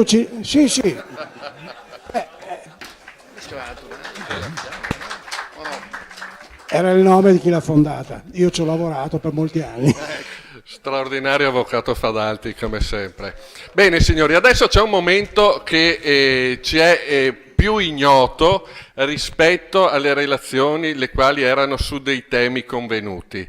C'è un audiomessaggio del sottosegretario Pier Paolo Barretta che stiamo per trasmettere, dopodiché andremo alla conclusione di queste nostre 3 straordinarie, ma non lo dico perché le abbiamo organizzate noi, ma perché ritengo proprio davvero siano state 3 giornate straordinarie di confronto, di apprendimento, di crescita. Allora, prego al video lanciatoci dall'onorevole Barretta. Ma credo che su questo lo si possa anche giustificare, perché oggettivamente noi abbiamo dovuto fare le cose con una certa fretta e credo che gli impegni istituzionali abbiano delle programmazioni diverse, quindi non mi sento ad essere critico. Scusatemi. Buongiorno a tutti. Ringrazio innanzitutto Don Torta e l'avvocato Armand per l'invito. Mi dispiace di non essere presente oggi personalmente a questo incontro, ma non ho voluto mancare dal portare il mio saluto, il mio augurio a questa importante iniziativa. Siamo di fronte ad un passaggio delicato delle sorti dell'economia veneta, dell'economia nazionale, e in questo quadro il ruolo del risparmio e il ruolo delle banche è un ruolo decisivo. Veniamo da una fase molto difficile di cui voi siete stati protagonisti, talvolta, ahimè, purtroppo in maniera negativa, avendo subito delle perdite rilevanti e che hanno messo in discussione non solo gli interessi personali, privati di voi, delle vostre famiglie, ma anche l'idea stessa di fiducia nel sistema bancario e nel sistema economico. Per queste ragioni, come governo, ci siamo mossi innanzitutto per favorire l'azione di responsabilità nei confronti di coloro che hanno determinato questa situazione, e credo che la magistratura stia agendo. Bisogna aiutare la magistratura a poter gestire tutta questa parte, sia la magistratura di Vicenza che la magistratura di Treviso. Ci siamo spesi anche con i colleghi del Ministero della Giustizia, con il Ministro della Giustizia, perché siano rimpinguati gli organici, ma contemporaneamente abbiamo favorito che accanto all'azione di responsabilità nel territorio prenda corpo la commissione d'inchiesta parlamentare che finalmente si è avviata, è stata votata in entrambi i rami del Parlamento ed ha iniziato la sua fase operativa. In questo quadro va anche detto che va considerato con grande attenzione lo sforzo che è stato fatto in questi mesi, in queste settimane, per trovare una composizione tra quanto i risparmiatori avevano perso e avevano rivendicato e quanto le banche hanno messo a disposizione. Personalmente ho sostenuto anche pubblicamente che si poteva fare di più, ci poteva essere uno sforzo maggiore da parte del sistema bancario per venire incontro ai risparmiatori, ma al tempo stesso considerato e considero di grande importanza il fatto che circa il 70% dei risparmiatori abbiano aderito alla offerta, dimostrando una capacità di investire, diciamo così, ancora di fronte ad una situazione che rischiava di sfuggirci di mano. Come sapete lo Stato è pronto. Noi abbiamo messo un decreto che stanzia 20 miliardi, una parte dei quali sono già stati assegnati per il Monte Paschi di Siena e un'altra parte verrà, se noi siamo disponibili a farlo, assegnata alle due banche. Invito un attimo di calma perché capisco la rabbia, ma sentiamo che cosa ha da dire. La Banca Centrale Europea per poter realizzare il più presto possibile questo intervento pubblico. La verità è che non basterà l'intervento pubblico. Io penso che se accanto all'intervento pubblico ci fosse una risposta anche da parte dell'imprenditoria, della finanza veneta, questo aiuterebbe moltissimo il rilancio di un sistema finanziario la cui base è lo sviluppo del territorio e il risparmio delle persone. È con questo spirito e con questa disponibilità che io auguro ai vostri lavori un successo e, come l'avvocato Armand e Don Torta sanno, la mia completa disponibilità a continuare insieme questo percorso. Buon lavoro a tutti.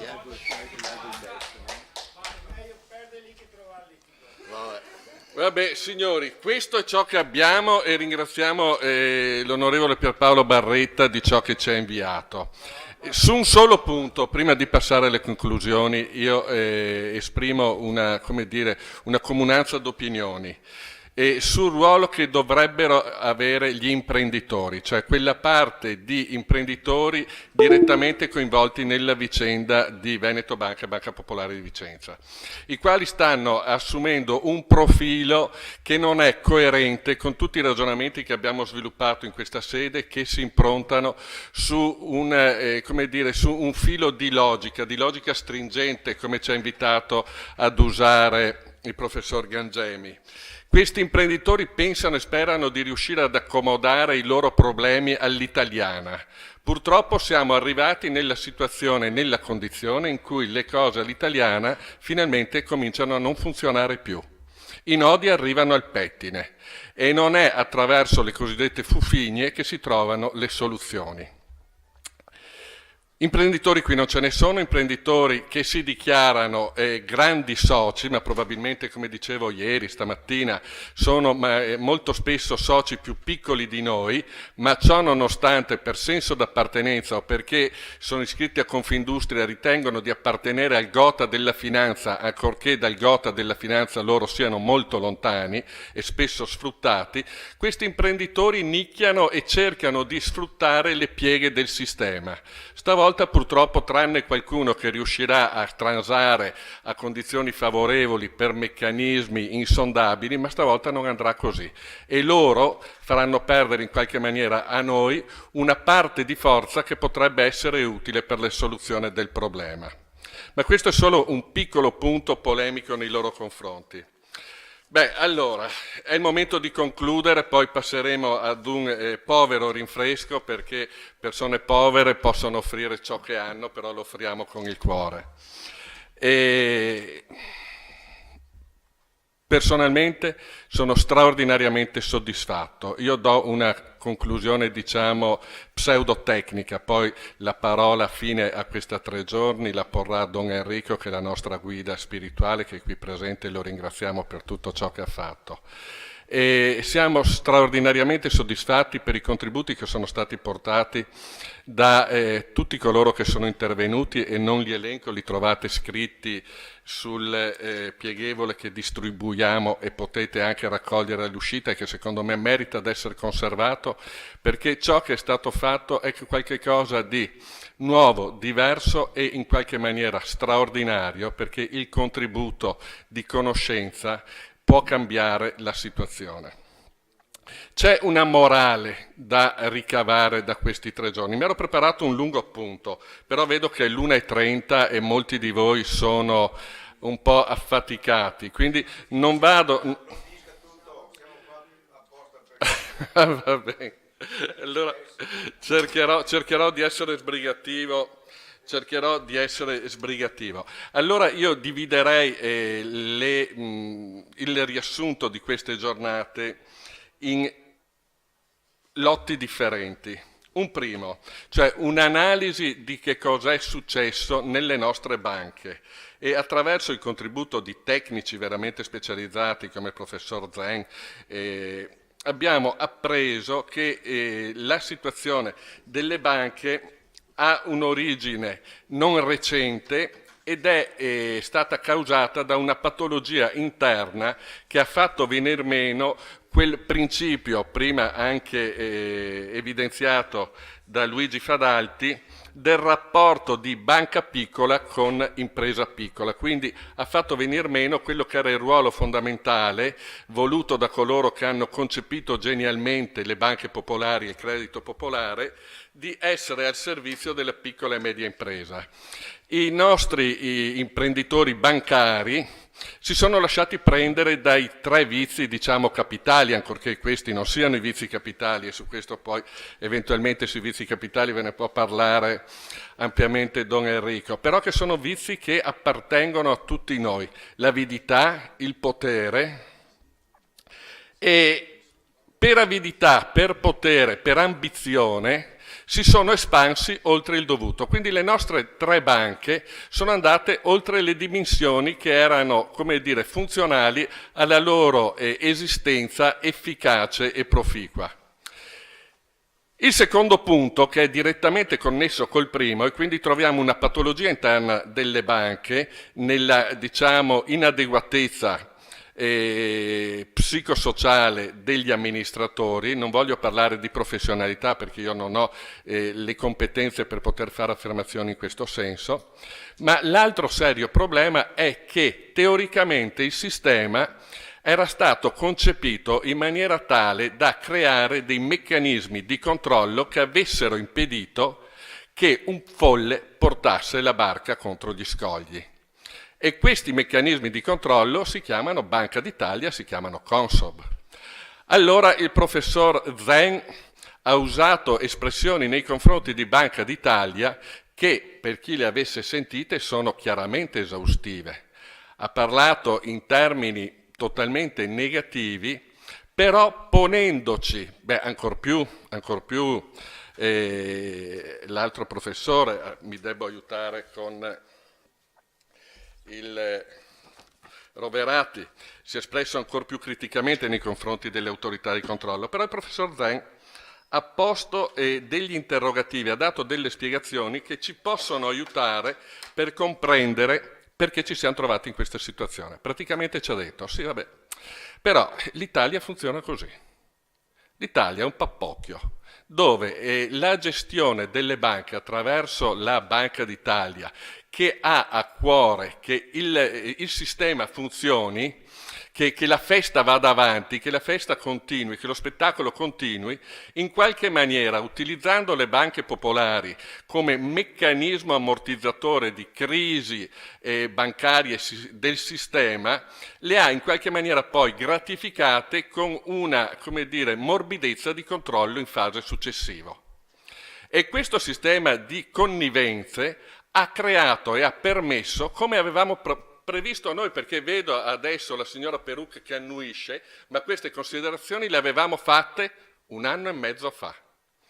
E ora pian pianino emergono e Banca d'Italia, tranne le due scusazio non petite con le quali ha detto noi siamo belli, siamo bravi, siamo forti, siamo intelligenti, abbiamo fatto tutto il possibile senza dire come, ma Banca d'Italia effettivamente ha messo in moto un meccanismo che di fatto attraverso i reciproci favori fa venir meno la possibilità di operare un controllo. Ma i reciproci favori a questo punto ci fanno venire il legittimo dubbio di comprendere che cosa sia al centro dell'interesse di uno Stato. Ovviamente ci deve essere un sistema bancario funzionante nel suo insieme e tutti i relatori ci hanno spiegato del ruolo e dell'importanza del sistema bancario e lo abbiamo compreso tutti quanti. Però allo stesso modo abbiamo anche compreso il ruolo e l'importanza del risparmio. E il risparmio siamo noi, perché siamo noi l'economia reale che produce il risparmio. C'è stata quindi una disfunzione, una distorsione negli interessi. Questo il dottor Scarano ce l'ha spiegato, negli interessi che hanno portato all'azione i dirigenti delle banche ed i dirigenti di Banca d'Italia. Hanno antergato l'interesse proprio, la propria ambizione, la propria avidità, il proprio potere rispetto all'interesse di noi risparmiatori che effettivamente siamo l'oggetto di tutela costituzionalmente garantito, come ha letto prima gli articoli Luigi Fadalti. E questo per quel che riguarda il problema, diciamo, del sistema bancario, che in se stesso non è che la punta di un iceberg enorme contro il quale noi non andremo solo a cozzare, ma sul quale siamo seduti e quindi abbiamo un doppio danno. Ed è una situazione di finanziarizzazione della società della quale pian pianino stiamo comprendendo i meccanismi. Meccanismi che abbiamo compreso più chiaramente nel corso di queste giornate di studio, che anche a me, che cercavo in qualche maniera, come dico sempre, da modesto avvocato della montagna, di avvicinarmi a tematiche che non mi appartenevano, ho cercato di comprendere che giorno dopo giorno riesco a leggere con sgomento. E questo sgomento, secondo me, dovrebbe passare attraverso tutti di noi. Uno sgomento che però poi dobbiamo riuscire a governare attraverso quei meccanismi che ci ha brillantemente spiegato la dottoressa Cigolini. Che cosa c'è che non funziona qui? La domanda non è corretta, perché implicherebbe una risposta di ore. Più facile rispondere alla domanda: che cosa c'è che funziona qui? La risposta è semplice: niente, ragazzi. Cioè, quello che noi abbiamo appreso nel corso di questa attività di formazione e diffusione culturale è che purtroppo qua non funziona niente. Ci sono personaggi straordinari, uomini straordinari, e li abbiamo visti su questi banchi, e non sono io, che conoscono, hanno la capacità di diffondere, di comunicare, studiano, hanno una dedizione anche al bene collettivo, che appartengono ad un mondo il quale, ce lo diceva il professor Gangemi, ha perduto il proprio ruolo perché neppure l'università è più indipendente all'interno di questo pasticcio nazionale gestito dalla politica. Questo è davvero drammatico. Allora, che cosa funziona qui? Niente. Ma c'è la possibilità di ripartire. Sicuramente da tutto si riparte, solo alla morte non c'è rimedio. Ed allora io mi rifaccio un pochettino alle parole del relatore, che ha coerentemente, brillantemente esposto il pensiero del grande Luzzati, il quale ha posto a base della propria azione per lo sviluppo di questo territorio un elemento fondamentale. Allora si chiamava istruzione, adesso si chiama cultura. La nostra regione, noi stessi, siamo tutti in deficit, probabilmente non di cultura, non ci arriviamo ancora alla cultura, siamo in deficit di istruzione, siamo analfabeti, siamo dei veri e propri analfabeti. E questa nostra condizione di analfabetismo in qualche maniera ce la procuriamo, in qualche maniera ci è, come dire, indotta, perché è molto più semplice avere il controllo dell'ignorante rispetto che della persona capace di leggere e scrivere, come si diceva un tempo. Quando io ho telefonato al professor Roverati, ha aderito con entusiasmo all'invito, con un'espressione che poi non posso portare a compimento ovviamente per ovvie ragioni di natura difensionale giuridica mia, cioè per non andare in tribunale a rispondere, ma dicendo ci vengo volentieri perché a Montebelluna c'è uno dei pochi che sa leggere e scrivere. Cioè, ma non sono io. E il problema è serissimo, Noi ci troviamo con una classe politica e con meccanismi istituzionali che, al di là che all'interno delle istituzioni vi siano persone valentissime, io non mi stancherò mai di ripeterlo, come l'ha ripetuto anche l'avvocato Fadalti, che ha maggiore esperienza di me di rapporti con le istituzioni. E come l'abbiamo potuto verificare? Perché tutti coloro che si sono seduti su questo tavolo sono tutti professori universitari, sono tutti organici alle pubbliche amministrazioni, sono tutte egregie persone, però non possono volare. Ecco, noi dobbiamo ridare le ali a queste persone, ma dobbiamo tagliare le ali agli imbecilli. Questo secondo me è fondamentale. Come tagliare le ali agli imbecilli? Ecco, qua si pone un altro tema. E la nostra società, e ieri io ho leggermente polemizzato con una nostra diciamo compagna di sventura che ha una, come dire, partecipazione politica alla vicenda e ritiene che ciò che viene da questo Stato sia buono per definizione, nel far osservare che questo è uno Stato che mostra delle lacune, come dire, croniche. Dal 1866, io non voglio andare al 1861 quando è nata l'Italia, perché noi fortunatamente in quel periodo ancora non eravamo Italia, lo siamo diventati nel 1866. Dal 1866 le cose non sono mai andate bene. Allora qua non si tratta di essere indipendentisti, anti-italianisti o questo o quell'altro, no, si tratta soltanto di analizzare le cose per quello che sono. Se qualcuno ha la convinzione ed i dati per dimostrare che dal 1866 le cose sono andate bene, e per bene intendo non ciò che ci è stato obiettato nel corso di un incontro che avevamo avuto a Ferrara, dove alla mia stessa affermazione una signora organica del PD ha detto ma noi abbiamo fatto anche le riforme pensionistiche, abbiamo fatto la riforma agraria. Sì, ma quelle le ha fatte anche all'Africa. Cioè, tutto il mondo civile è passato attraverso quei percorsi e molto meno tribolati di quanto lo siano stati in Italia. Quindi quelli che a noi vengono come dire, mostrati come grandi successi, nelle altre nazioni sono stati punti d'arrivo meno tribolati e uguali se non migliori ai nostri, per cui nella nostra vicenda storica non abbiamo fatto nulla di straordinario e nulla che si possa avvicinare alla grandezza del passato dei territori italici che si sono espressi attraverso i regni e le repubbliche che in quell'area si sviluppavano. Allora, non è anti-italianismo, è soltanto prendere atto della situazione, perché noi con questo ciclo di incontri ci ponevamo l'obiettivo di capire il momento per vedere la direzione da prendere. Quando il professor Roverati, che l'avrete capito tutti, non proviene da un ambiente culturalmente ostile allo Stato, anzi tutt'altro, però dice: io nel mio studio, anzi ci ha detto, sino a poco tempo fa, ma poco tempo fa perché ha abbandonato quello studio in università perché è pensionato, probabilmente lo terrà in camera da letto, tenevo una fotografia del Metternich. E che cosa significa questo? Il Metternich è colui, e ce l'ha detto, che affermava che l'Italia è una mera espressione geografica. E ce lo dice il professor Roverati.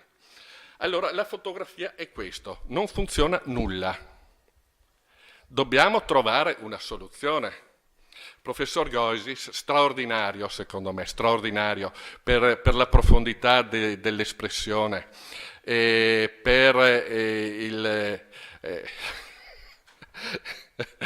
mi è stato messo il nome corretto davanti perché io ho l'abitudine purtroppo a dimenticare i nomi. Dovrò andare dalla dottoressa Cigolini per cercare di scoprire dove sta il meccanismo che mi impedisce di essere corretto da questo punto di vista. Professor Goisis, straordinario,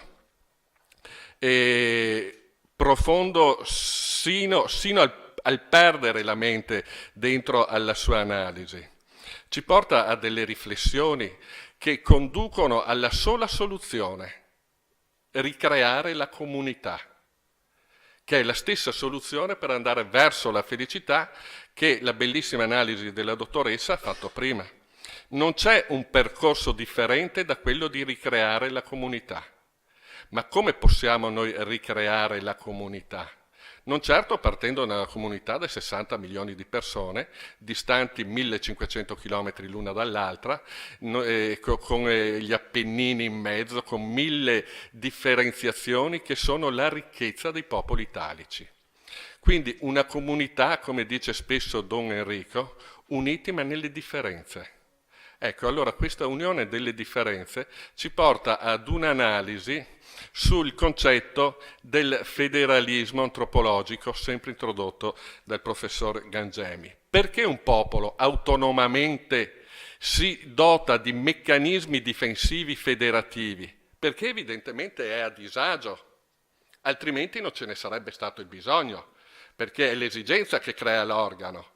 E se il popolo veneto, come altri, in un determinato momento storico, ovvero sia dalla propria annessione all'Italia in poi, ha sentito l'esigenza di creare meccanismi federativi antropologici, e per antropologico significa che sono spontanei, non sono indotti, non sono, come dire, comandati dalla legge, ma escono dall'esigenza interiore dell'uomo, questo ci deve dare il senso e la spiegazione di quello che deve essere il percorso per ritrovare quella comunità all'interno della quale noi si possa ritornare a sperare in un futuro che possa essere di felicità.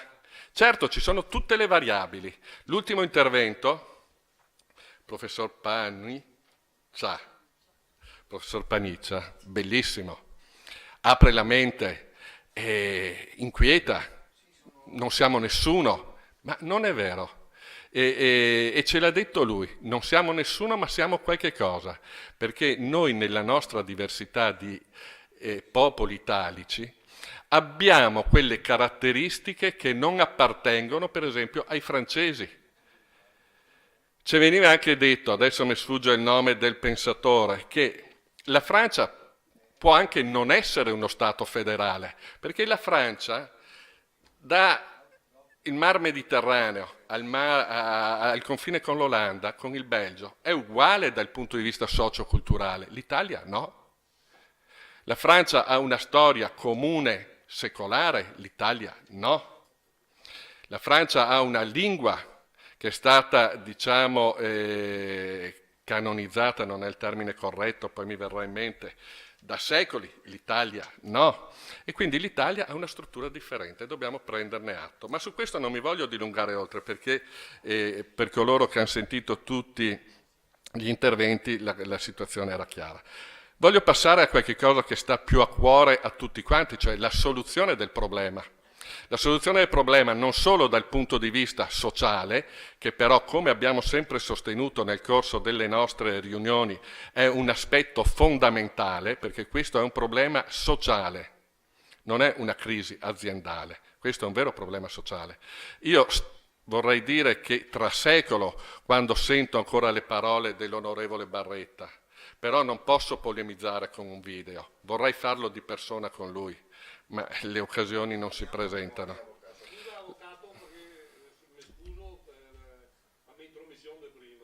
No, ma l'avrei fatto volentieri anch'io, ma avrei preferito davvero che lui fosse qui presente, perché noi abbiamo conosciuto con Don Enrico un Pierpaolo Barretta differente nel corso degli incontri.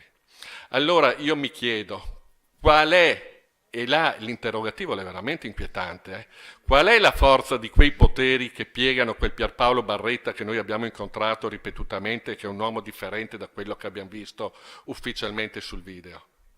Cioè, questo è un tema inquietante, Non ha spazio di manovra praticamente. Esattamente, ma e quali sono le leve che piegano un uomo?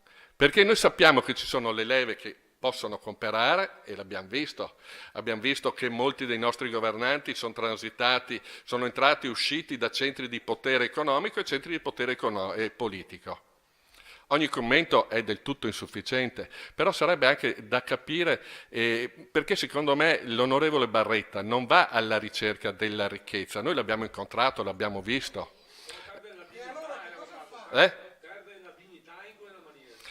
Bene, ma dobbiamo comprendere, ecco, siamo qui per comprendere. Giudicare senza aver compreso, secondo me, è pratica errata. Io, ripeto, non ho assolutamente nessuna stima del meccanismo politico e la dimostrazione, e anticipo un passaggio, altrimenti dovrei parlare delle ore. La dimostrazione è quanto accaduto all'interno di questo ciclo di conferenze. Abbiamo invitato tutti i politici nazionali, europei, regionali, comunali, tutte le camere di commercio, le associazioni di categoria, la Confindustria e così via. Quanti ne avete visti? A flash ne abbiamo visti 2. Ma allora, sulla mancanza della politica abbiamo già parlato, in qualche maniera stiamo assistendo ad un cortocircuito spaventoso fra società e casta, un cortocircuito davvero spaventoso. Forse non è neppure il caso di parlare del cortocircuito, perché il cortocircuito avviene all'interno di un circuito. Qua siamo davvero oramai in 2 mondi che percorrono strade non convergenti e neppure parallele, e quindi vuol dire che stanno andando in 2 direzioni che sono contrarie e quindi antagoniste. Ma quello che ci deve anche inquietare è che in queste sale, in questi giorni, non è venuto un rappresentante di Confindustria, non è venuto un rappresentante degli artigiani, non è venuto un rappresentante dei commercianti. Allora, che cosa sta succedendo in questa nostra società? Che meccanismi di scelta abbiamo, utilizzato per porre persone che sono disinteressate alla sorte degli uomini, dei propri associati, dei propri vicini e addirittura alla sorte di se stessi? Perché non dimentichiamo che molti di quelli sono anche azionisti, però non sono neppure interessati alla sorte di se stessi, anzi, per meglio dire, non vogliono dimostrarsi interessati neppure alla sorte di se stessi, pur di non partecipare ad un momento che è straordinario, perché è un momento di crescita. Noi abbiamo cercato di portare su questi tavoli uomini provenienti da diverse correnti di pensiero, ve ne sarete accorti, sinistra, destra, filoamericani in maniera evidente e in maniera estremamente onesta. Abbiamo portato lo straordinario Beppe Caccia, voi non sapete chi è il leader dei giovani antagonisti dei centri sociali. Abbiamo portato il leader dei centri sociali che ha fatto un ragionamento straordinario, che ci ha illustrato che cosa può accadere in Italia, perché l'Italia è molto più simile alla Grecia che alla Francia. Ecco, quindi abbiamo cercato di contribuire, nessuno si è presentato. Bene. Ma nessuno, quindi il vuoto di questa sala è un vuoto che è non preoccupante perché non ci sono le persone, perché circoleranno gli atti, non preoccupa questo. Il vuoto di questa sala è perché non si è voluto prendere atto che vi è una parte della società che ha domande, esigenze e necessità differenti da quelle che loro interpretano. Ma quali sono le loro domande, necessità ed esigenze? Sono quelle che passano attraverso la cruna dell'ego. Vi ricordate il passaggio di ieri? Cioè noi ci troviamo di fronte a rappresentanti di organizzazioni sindacali, per esempio. Ma dove caspita sono questi sindacati? Tutte le volte che li invitiamo non ci sono mai. Don Enrico, con la sagacia che lo distingue, un giorno ha detto: ma ascolta un po', sindacalista, tu difendi i lavoratori. Sì, io difendo i lavoratori, noi... No. E Don Enrico che fa: ciao, ma perché tutti quelli che hai rimesso i SKEI con le banche, non gli hai lavoratori? E là non ha saputo rispondere, ha detto: ho un impegno già preso. Ecco, questo vuoto deve essere colmato. Come? Prego. No, mi dica. Questo vuoto non è solo qui. Quando vai fuori e parli con gli amici, sono stati trovati anche te e se ne fanno una risata. Sì, ma guardi... Ma vedete, il professor Goisis, che più che un economista è secondo me un sociologo filosofo, ha dato la chiave di lettura al problema, che io, riprendendo le sue parole, non avendo la capacità di ripetere il concetto così, come dire, raffinato, oggi a me, domani a te. E questo perché la gente non percepisce questo oggi a me, domani a te? Perché siamo mancanti, siamo carenti di istruzione. Non si comprende che cosa sta succedendo all'interno di questa società. La gente è convinta che noi siamo degli sfigati e che a loro non capiterà mai. Però il dottor Scarano, nel momento in cui ci ha spiegato che cosa accadrà, e l'avevamo detto un anno fa, però con tecniche comunicative meno precise di quelle del dottor Scarano, quando si troveranno con la casa all'asta o col valore delle proprietà immobiliari svalutato del 30% in un anno e con la necessità di reintegrare le garanzie sul mutuo, allora si ricorderanno di quello che noi avevamo detto un anno prima, ma sarà tardi. Ma noi non dobbiamo godere di questa loro futura disgrazia. Noi dobbiamo attuare quei meccanismi di difesa che in questo momento ci sono consentiti. E passo a questo ultimo concetto per poi concludere. I meccanismi di difesa che ci sono consentiti ovviamente sono quelli che ci sono concessi dalle nostre regole democratiche, di cui però dobbiamo pretendere il rispetto. In questo momento non c'è più rispetto delle regole democratiche. Allora diceva l'avvocato Fadalti, ma ce lo spiegava anche il professor Turchi col proprio intervento, ubi ius, ibi societas. Se non c'è diritto, se non c'è rispetto, se non c'è condivisione delle regole, non ci può essere società. E quindi noi dobbiamo riprendere in mano pretendendo che venga ripristinata la democrazia. Questa democrazia è, come dire, restaurabile.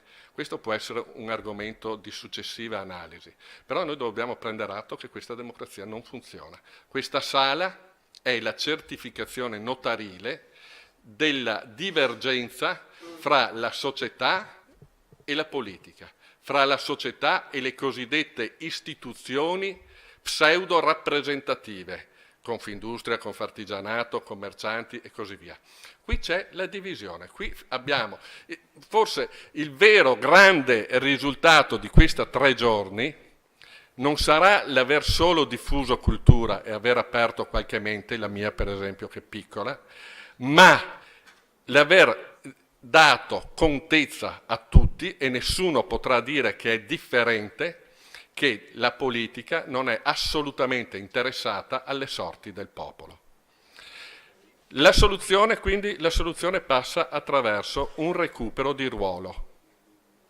Recupero di ruolo che è funzionale alla nostra battaglia che faremo in sede giudiziaria per il recupero dei nostri soldi e a quella battaglia che faremo in campo morale e sociale per il recupero di un altro, come dire, diritto sacrosanto che è la nostra felicità. Recupero dei soldi, ma anche là, e adesso davvero concludo, sappiate che la proposta illustrata dal dottor Lugano, il governo e la politica ce l'ha in mano dal mese di gennaio. L'abbiamo inviata a cadenza mensile, non abbiamo mai avuto un cenno di riscontro. Allora, riteniamo che i problemi possano essere risolti. Questo ci debbono dire questi signori che mandano i video, ma probabilmente ce lo dovrebbero dire coloro che fanno gli atti di pirateria finanziaria, perché quello che è accaduto nel nostro territorio è un atto di guerra piratesca finanziaria. Cioè, lo si vuole risolvere questo problema o si antepone a tutto il vantaggio della finanza? Ecco, la mia risposta in questo momento è: la volontà politica e la volontà della finanza convergono ed hanno come obiettivo la massimizzazione del vantaggio a favore della finanza. Noi non contiamo nulla. Dobbiamo quindi attivarci.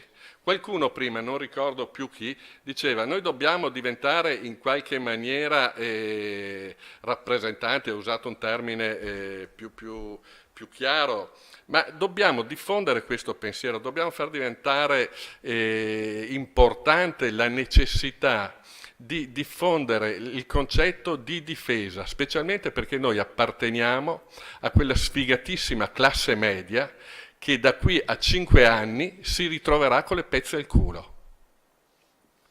Questo è certificato, signori, non c'è dubbio che questo è il nostro destino se non sapremo muoverci per tempo.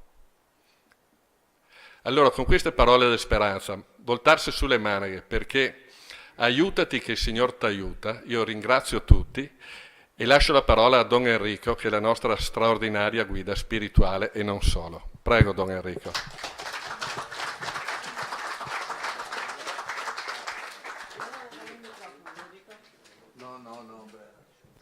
No, altrimenti perdiamo dopo le sue parole. Cercherò di dire poche parole perché ormai è l'ora di poche parole.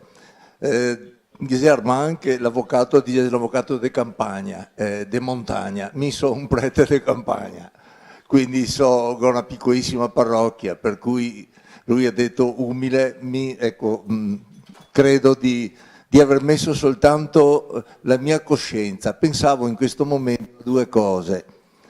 Che Cristo ha detto è la verità che vi renderà liberi. Infatti funziona. È la verità che vi renderà liberi. Ecco, io ringrazio gli organizzatori, io non ho partecipato fattivamente a fatica della preparazione di questo bellissimo convegno di cui ieri non sono potuto partecipare e mi spiace, ma non ce l'ho fatta. Credo che a un certo momento è stato un momento di civiltà. È indubbio che siamo davanti al panorama che è stato posto. È come partire una notte, però sapete che se si accende anche solo un fiammifero, quel fiammifero illumina la notte. Ma se poi da quel fiammifero, con la partecipazione di tutti coloro che, avendo coscientizzato i problemi e le fatiche, i tradimenti che sono stati presentati dagli esperti, cominciano a mettersi insieme, ha due fondi. Primo, fare in maniera che lo Stato cominci veramente a domandarsi se deve cambiare rotta, perché invece che essere uno Stato democratico che è evidentemente a servizio della giustizia, usa gli uomini per fare i suoi interessi, i suoi poteri. Allora, credo che sia stato questo anche un contributo grosso proprio a un problema di civiltà. Io sono, come voi, un discepolo povero di Cristo, però a un certo momento so che Cristo ha trovato anche lui, evidentemente Giuda, l'ha trovato.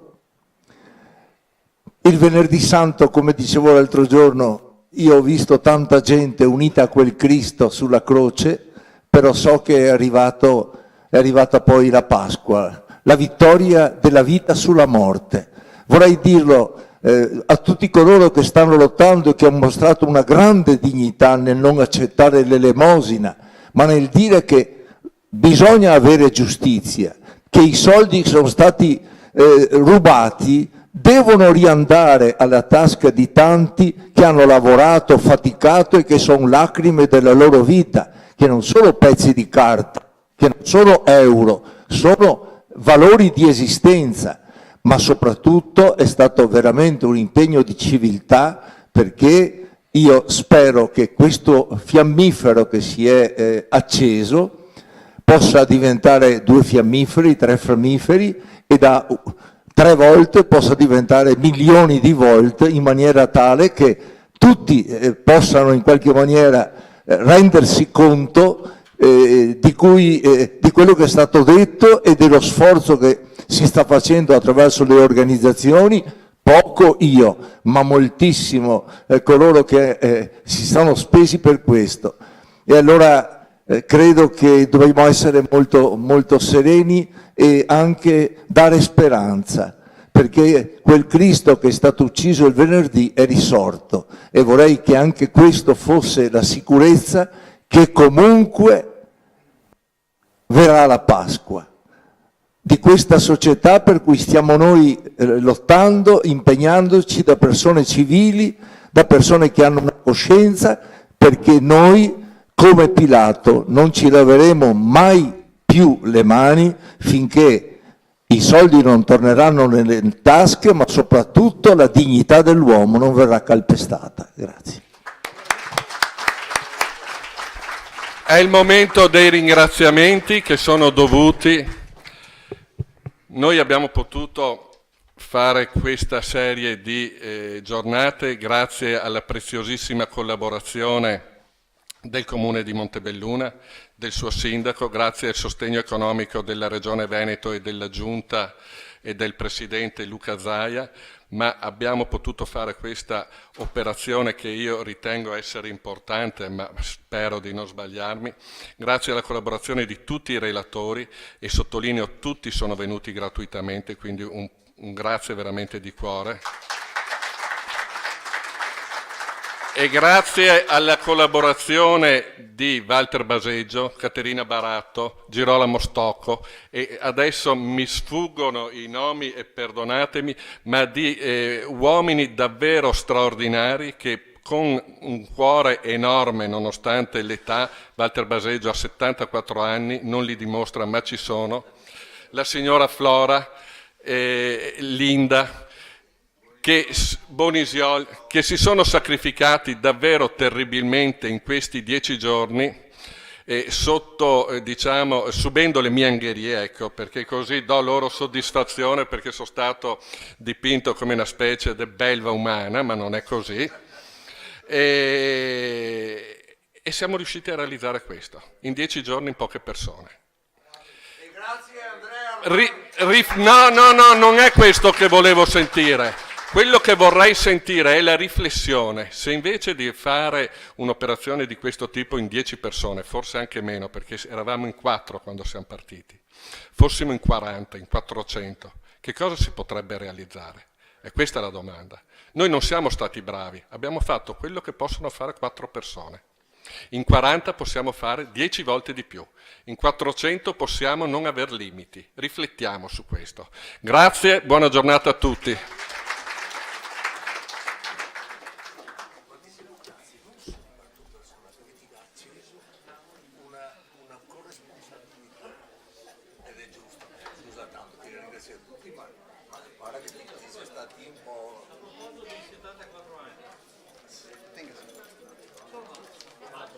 Io ti ringrazio. Ma no, fermatevi ancora 10 minuti. No, beh, adesso andiamo perché... Aspetta, fammi ascoltare dopo che trovo a disagio. Perché? No! No, mi sembra adesso... E sei così... Mi sembra essere il pappagallo sul trespolo. Meglio che il diavolo stia su che siamo lontani. L'ultima pena che posso portare via Walter. Perché dopo sgridano di più,